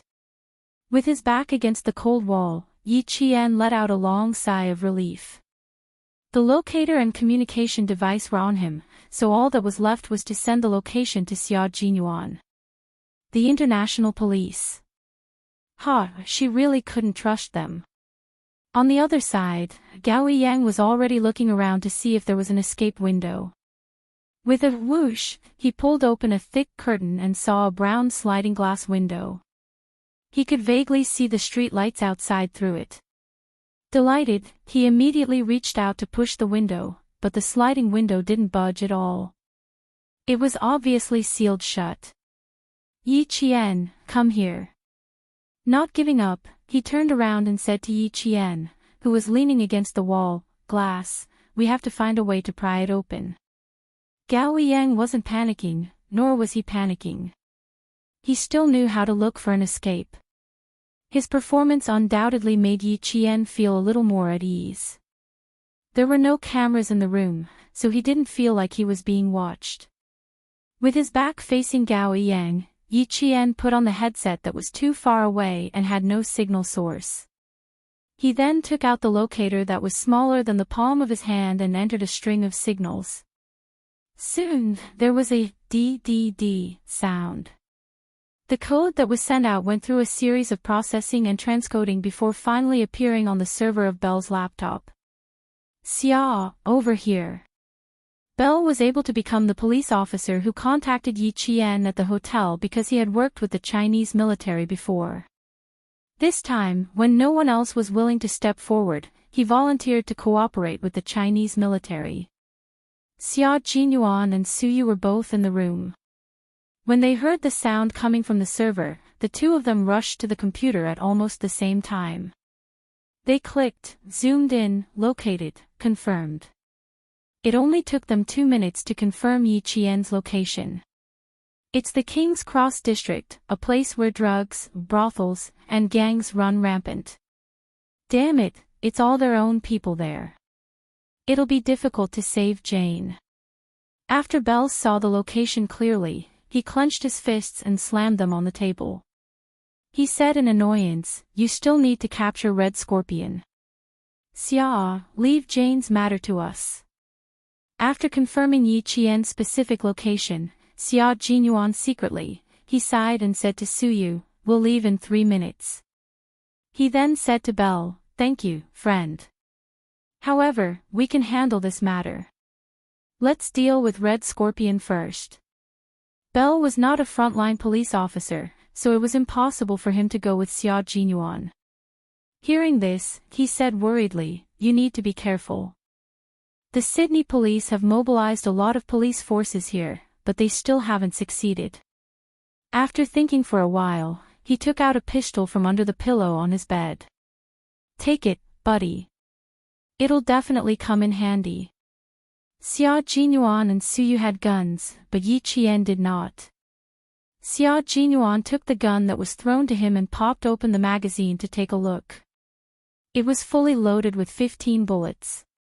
After nimbly installing the gun, Xia Jinyuan raised his long eyebrows. There was a hint of elegance in his handsome yet cynical smile. It would be even better if there was a fully loaded magazine. It would make me feel more secure to have a replacement. Bell shrugged noncommittally. He smiled and took out a magazine from under the bedside table and threw it to Xia Jinyuan. Good luck, buddy. Chapter 181. At this time, groups of men and women of all kinds were flirting and frolicking on King's Cross Street.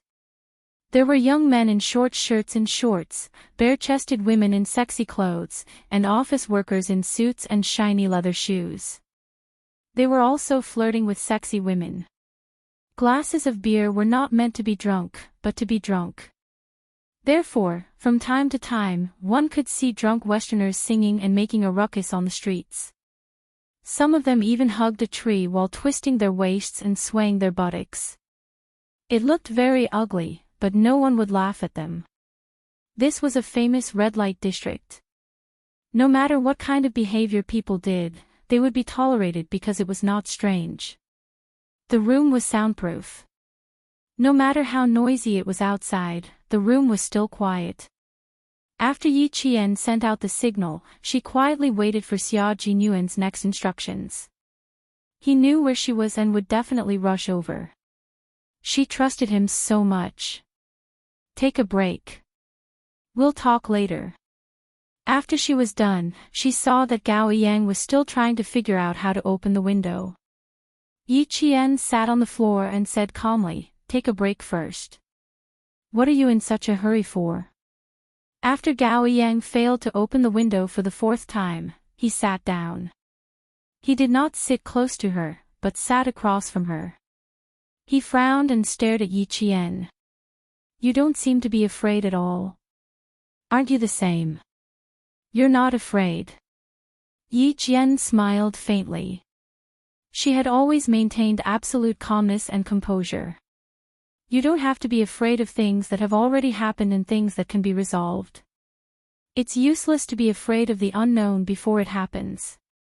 He had thousands of questions to ask her, but they were all blocked by her one sentence. After a long silence, Gao Yang laughed self-deprecatingly. You're right. I'm the one who doesn't understand. He seemed to have thought of something. A hint of sarcasm appeared on his cold face, and then he fell into silence. Yi Qian, who had her hand in the paper bag, did not respond. Her slender fingers moved slowly in the paper bag, and her fingertips gently slid across the gun. With a gun in hand, she felt very safe. If the window was locked, one shot could solve it, but not now. She needed to wait for Xia Jinyuan to contact her. She already had no idea where Red Scorpion and the Vietnamese boy were. However, one thing she was certain of was that, since the foreign criminal suspect who made the deal with Red Scorpion was here and had even said that he would take care of them after midnight. Red Scorpion and the Vietnamese boy probably made the deal in this area. The Chinese military had been keeping an eye on the Red Scorpions moving about outside, so the whereabouts of the drugs were definitely being monitored as well. Thus, what she needed to do was to wait quietly and then leave with Gao Yang. Outside, the Western man who had lost his pistol ran through the hotel and ran outside to look for the girl. After finding nothing, he cursed and returned to the bar. He had no idea when he lost his pistol, and he had no one to suspect. He could only blame himself for being too careless. Over here, private possession was legal. If someone really picked up a gun, it was not impossible for them to secretly possess it. Upstairs, the foreign criminal suspect had already made contact with Red Scorpion. Originally, he was supposed to make the deal at Red Scorpion's designated location, but he directly changed it to a bar. The reason was simple: his student was too disobedient. The Vietnamese student had already been beaten by Red Scorpion until he was curled up in the car. He did not even dare to cry out in pain. The other Vietnamese boy in the car hugged a black bag and trembled as he sat to the side. He was so scared that his entire body was shaking. Chapter 182. The driver was Red Scorpion himself. Changing the location of the transaction caused his originally gloomy eyes to reveal a frightening savagery.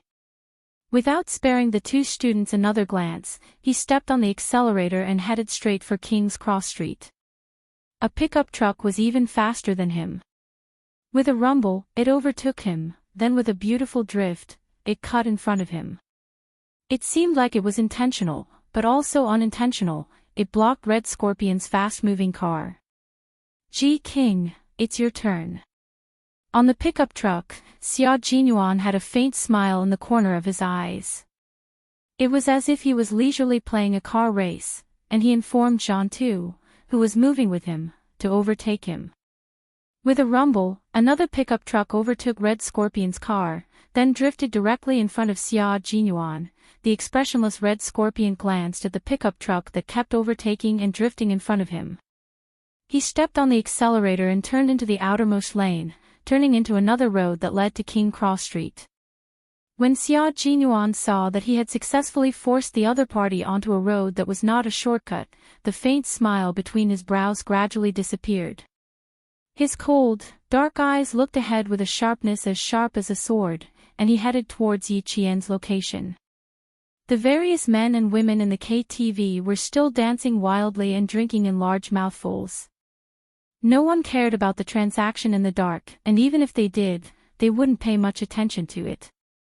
This was because this place itself was a drug-dealing place. At 9:40, Xia Jinyuan's low voice broke the silence in the earpiece. Yi Qian, who was resting with his eyes closed, suddenly opened his eyes. Hearing his restrained voice, he said with a faint smile, "Are you scared? Or do you find it very exciting? Captain Xia knows me well. His voice seemed to come from ancient times, bringing with it the power to make people feel at ease. In an instant, it made her tense heartstrings relax. Everything is fine. They're locked in a room on the 4th floor of a bar. I think they'll be safe until 12 o'clock. After 12, I'm not too sure. Gao Yang, who was also resting with his eyes closed, opened his eyes when Yi Qian suddenly spoke. He thought. Yi Qian was talking in his sleep. Before she could say another word, Gao Yang stood up abruptly and looked at Yi Qian in disbelief. Captain Xia. Who? Who was she contacting? How was he going to contact the people outside? Countless questions that he couldn't figure out kept popping up in his mind. Looking at the faint and leisurely smile at the corner of her eyes and the unhurried conversation, Gao Yang, who got up so abruptly that he felt a little dizzy, almost thought that he was hallucinating. They're all fine. They're students, after all. They were kidnapped halfway through their journey, so they're not that vigilant. You guys go first.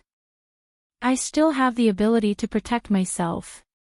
It was only slightly more than an hour after she had located the location of the abduction, but he had already arrived.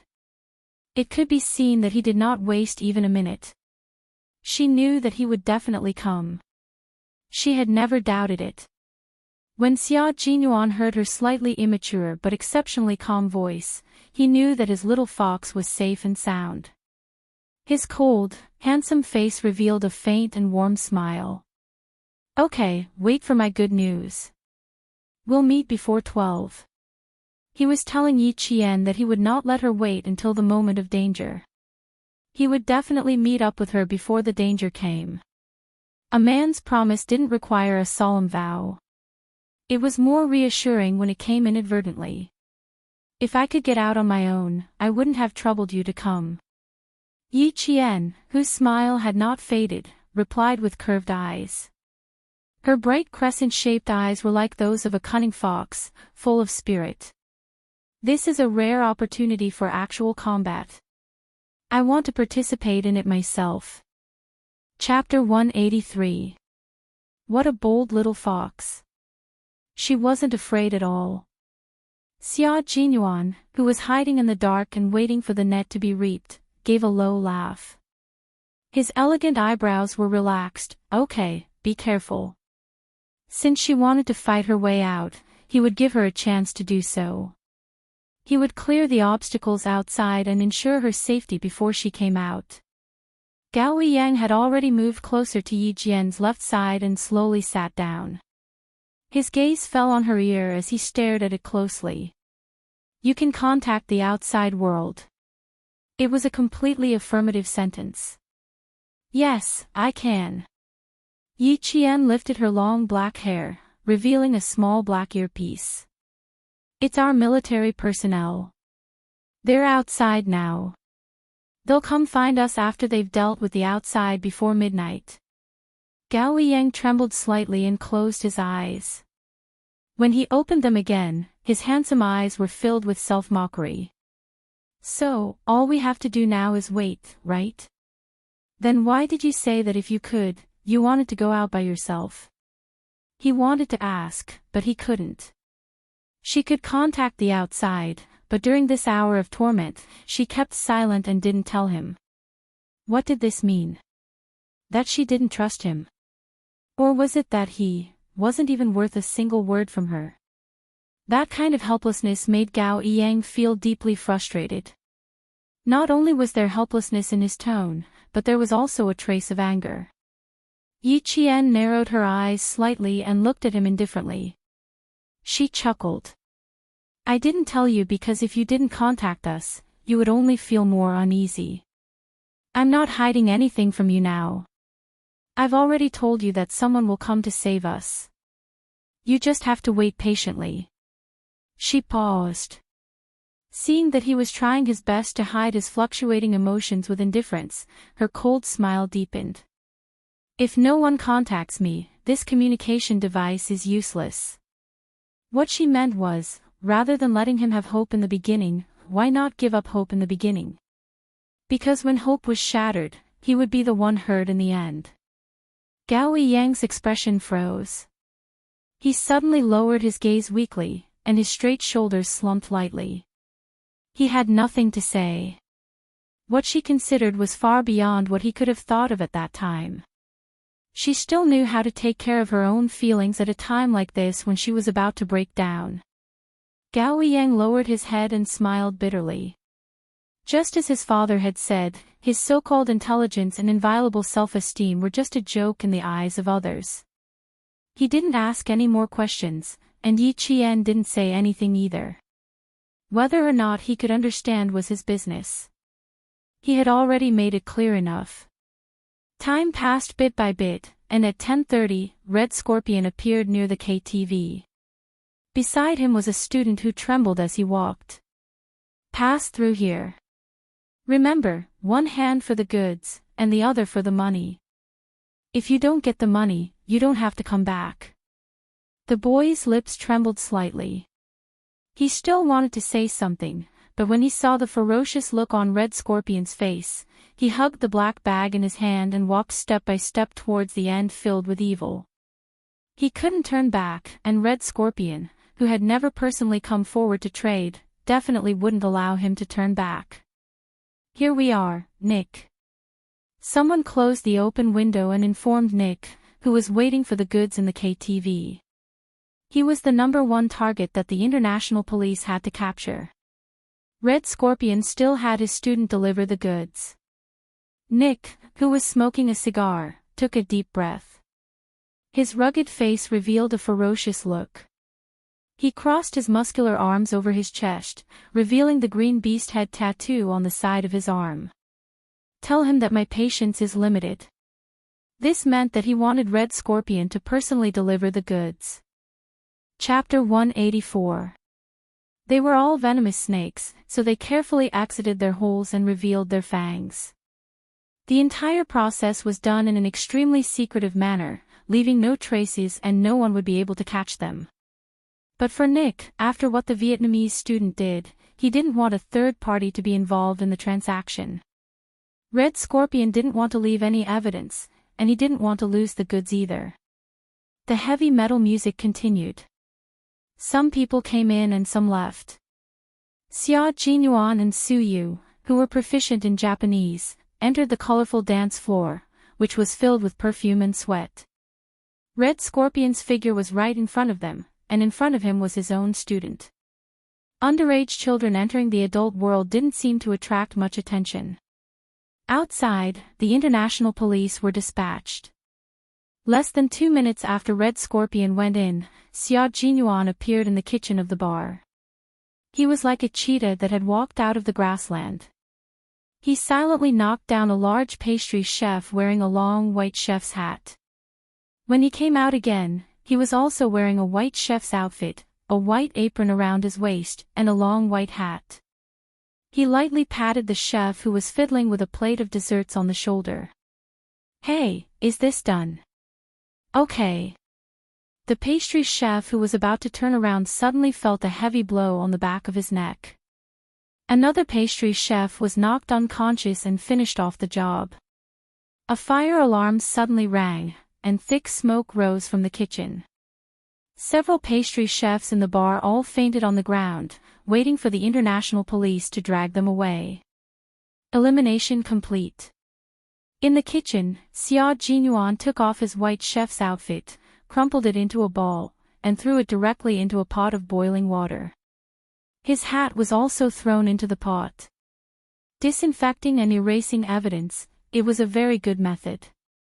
2 smoke grenades were thrown out, and the smoke alarm in the entire kitchen suddenly rang. Then, the fire alarm in the entire KTV rang loudly. The ear-piercing alarm wasn't covered by the heavy metal.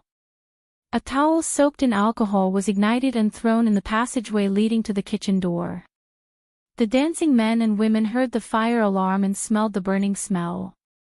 At the same time, screams rang out, and chaos broke out in the crowd. The international police officers who blended into the crowd took control of the situation. They acted like experienced guests who were trying to escape, guiding the screaming crowd away. The bodyguards working in the bar immediately rushed to the kitchen where the alarm sounded. Xia Jinyuan and Su Yu, who had been waiting for a long time, swiftly acted as the vanguard. Before the bodyguards could take out their guns, they had already taken care of them. Upstairs, Nick received a call from his bodyguard. Fire. Are you sure? Red Scorpion, who was about to hand over the goods, moved quickly. He immediately took back the bag and rushed out of the door with almost no hesitation. This was an extremely vigilant venomous snake. Even the slightest movement would make him shrink back into his cave. Outside, the siren sounded like an unfamiliar intruder, breaking the extravagance of King's Cross Street and announcing their arrival, warning the criminals that they had been surrounded. When the Chinese soldiers outside heard the sirens that came out of nowhere, their expressions changed as they contacted Xia Jinyuan. Q King, the international police are acting without permission. The sirens have been sounded, you must be careful. The Chinese side sent out a total of 5 soldiers to carry out the mission. 2 of them were outside keeping an eye on Red Scorpion, Xia Jinyuan and Siyu were in the hotel, and Yi Qian was among the students. It could be said that they cooperated quite well, but they ran into a group of self-righteous international police officers. Chapter 185. Xia Jinyuan froze when he heard the news from his comrade waiting outside. Switch to the public channel. According to the plan, they needed to wait until they found Yi Qian and Gao Yang before the international police could show up. Now that these guys had stirred up trouble, even the usually well-mannered Xia Jinyuan wanted to beat them up. Xia Jinyuan switched to the public channel and immediately contacted Yi Qian. Chaotic sounds came from the headset. Yi Qian, who had also heard the sirens outside, no longer sat on the ground to rest. Instead, he stood up immediately. Roger that. Don't worry about me. I found a pistol. I can protect myself. Found a pistol. Xia Jinyuan crouched on the stairs on the 2nd floor and stood guard. Su Yu was standing on a high stool he had gotten from somewhere. He was fumbling with a fire alarm light. After 2 minutes, he gave Xia Jinyuan an okay sign. Xia Jinyuan nodded slightly and gestured for them to move forward. When he heard her words, a smile flashed across his eyes. Good job, little girl. We are now on the 2nd floor. The international police have surrounded the ground floor. You can leave through the escape window. Hearing his cold voice, Yi Qian turned off the lights in the room. He walked past Gao Yang, who had woken up, and stood in front of the window. Bang! With a cold gaze, Yi Qian fired a shot at the glass. The tempered glass shattered under the force of the bullet. Then, spiderweb-like cracks spread all over the glass. Yi Qian lifted his leg and kicked the glass lightly. When a footprint appeared on the spiderweb-like glass, Yi Qian turned to Gao Yang and said, "Take off your shirt and give it to me. Quick." He couldn't be sure if there was anyone down there, so he could only use his bare hands to dig the glass into the room. Ever since Yi Qian fired the shot, Gao Yang's expression was one of shock and astonishment. Yi Qian said sternly.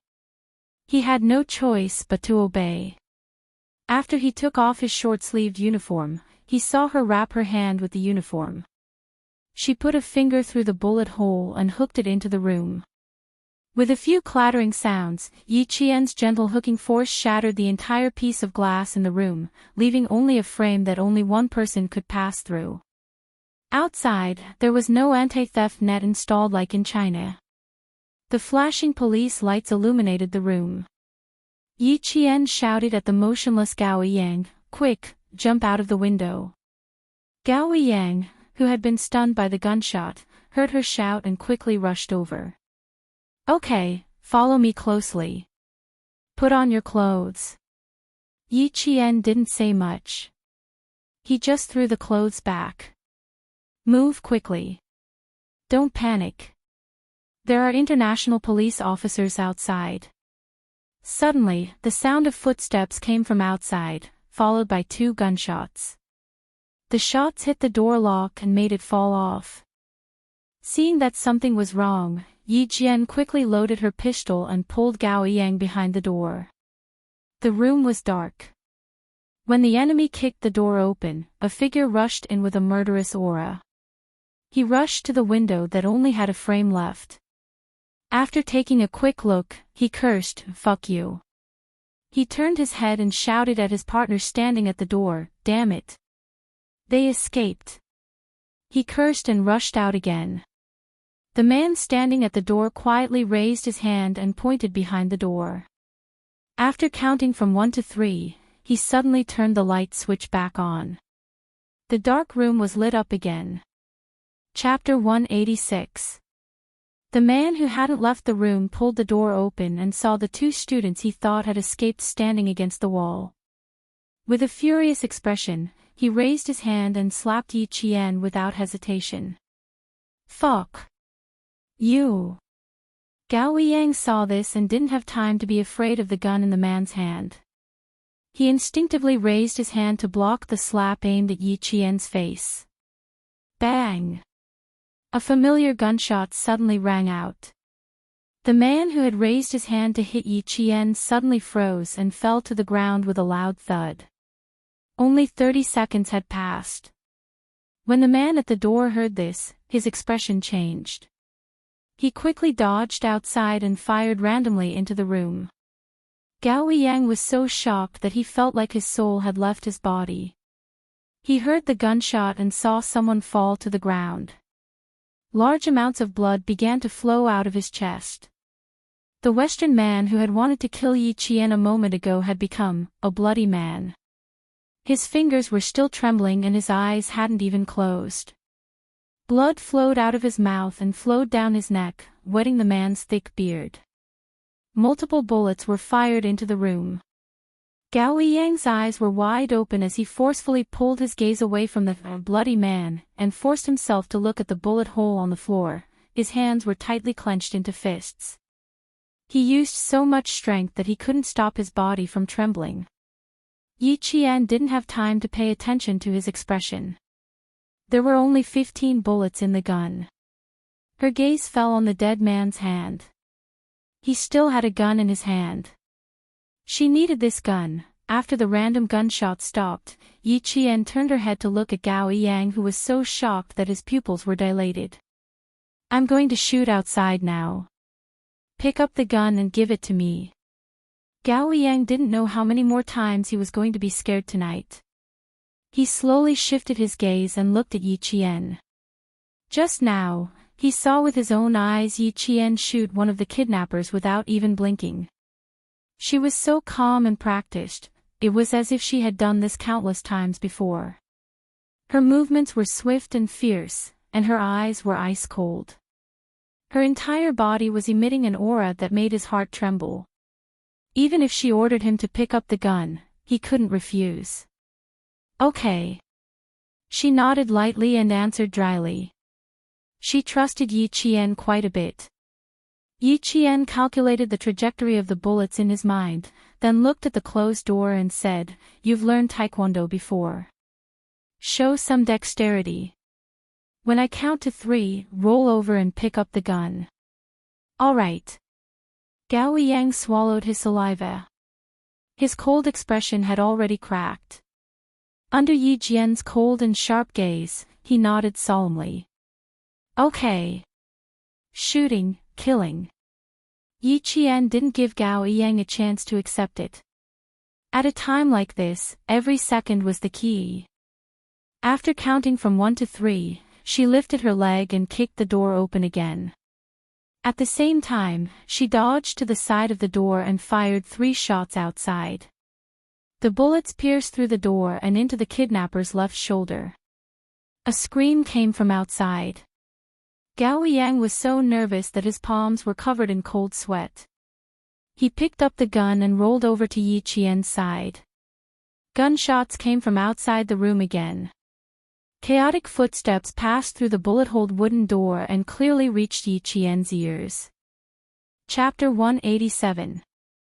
At the same time, Xia Jinyuan's voice could be heard from the earpiece. Yi Qian, calm yourself down, don't panic. You're still the same as how you usually shoot.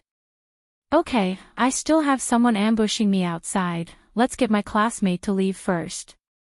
Yi Qian took the gun from him and replied calmly, I can't leave for now, I have to cover the rear. He removed the magazine and took a look. Not bad, there were 13 bullets in it. He looked at Gao Yang, whose neck was dripping with sweat. Without waiting for Xia Jinyuan's reply, he pursed his lips and said to Gao Yang, get down from the windowsill, I'll cover the rear. No. Gao Yang refused directly, I can't be at ease if I leave you here. Yi Qian raised his eyebrows and said in amusement, did you see me scared when I was killing people just now? Also, when I counterattacked, you should have heard someone screaming outside when you picked up the gun. The bullet I shot hit his left shoulder. After careful calculation, I shot to make sure there was no mistake. So, Gao Yang, you have to leave, I can't take care of you anymore.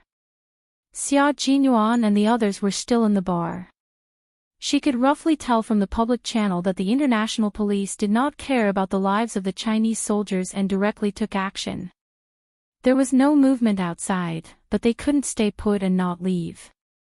Under Yi Qian's urging, the pale-faced Gao Yang retreated step by step to the window. He heard Yi Qian's cold voice and shouted again, leave now. Gao Yang supported himself with both hands on the windowsill.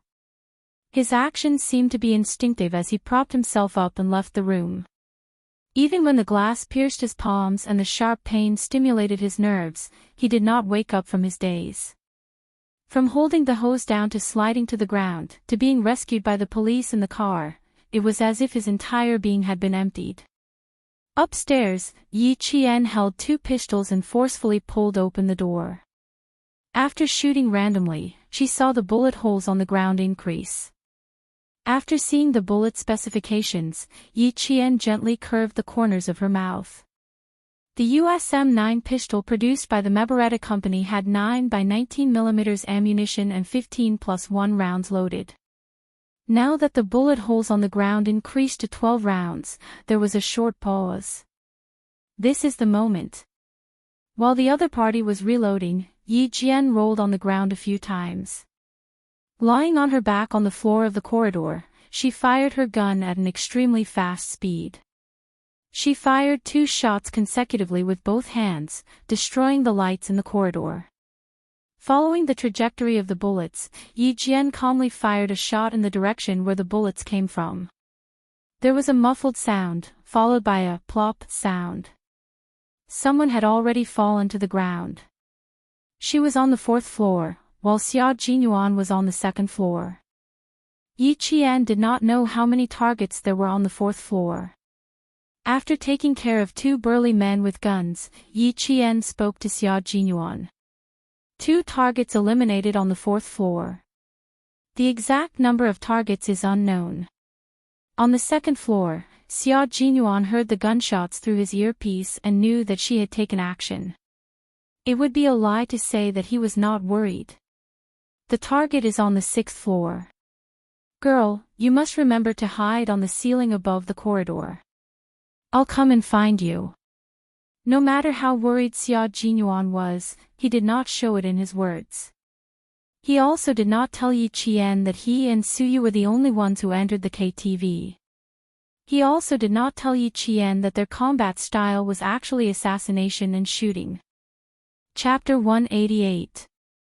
Suyu was in charge of shooting and clearing while Xia Jinyuan was in charge of the assassination. The 2 of them cooperated seamlessly and went straight up to the 4th floor to rescue Yi Qian. But now that she was out, her comrades outside could hide on the 6th floor. Soon, Yi Qian heard Xia Jinyuan say in a low voice in the public channel, G3, Operation Coiling Snake, the 3rd step of Operation Stone Crushing. Coiling Snake. That snake here naturally referred to Red Scorpion. Coiling was equivalent to killing. The Vietnamese military didn't need to care if Red Scorpion was dead or alive, as long as he was captured in the end. News from the Vietnamese. One student was successfully rescued from the car, and the other student is still in the hands of Red Scorpion. G3's voice was different from Xia Jinyuan's low voice, but it also contained a hint of elegance. His voice was a bit hoarse, like the edge of a knife scraping against a whetstone. Just hearing it made one feel that this person was not to be underestimated. Hearing this unfamiliar voice for the first time, Yi Qian, who had already turned around to hide on the ceiling, held his breath. She was holding a gun like this. It was actually illegal. She didn't know if it would affect Xia Jinyuan. Another person spoke, and it was also an unfamiliar voice. Looks like we have to meddle in other people's business again. J5 received, Operation Coiling Snake commencing. G3, J5. Q King. Why was Xia Jinyuan the only one with Q King, which meant King of Elites? Is the little girl still there? If she is, say something to me. J5's style was a little different. It was less cold and hard, but more casual and bad. If you're still on the 4th floor, find a place to hide. You must remember your brother Xia's words. Hide well on the ceiling. Your brother Xia will come looking for you soon. Be good. Although it's cool to hold a gun, bullets will hurt a lot when they hit your body. J5 was an instructor. One day, he insisted on switching positions with the company commander. From then on, he no longer forced the soldiers to do ideological and political work. He was even more obsessed with the glory of the battlefield than the company commander. In his own words, it would be very cool for a man to run a lap on the battlefield. Super cool. Countless female soldiers bowed to him. When Xia Jinyuan heard that J5, who usually liked to tease female soldiers, was teasing the little fox that he had his eyes on, his dark eyes darkened. He said with a faint smile, J5, I heard that you got a 1 last week. I'd like to go back and spar with you.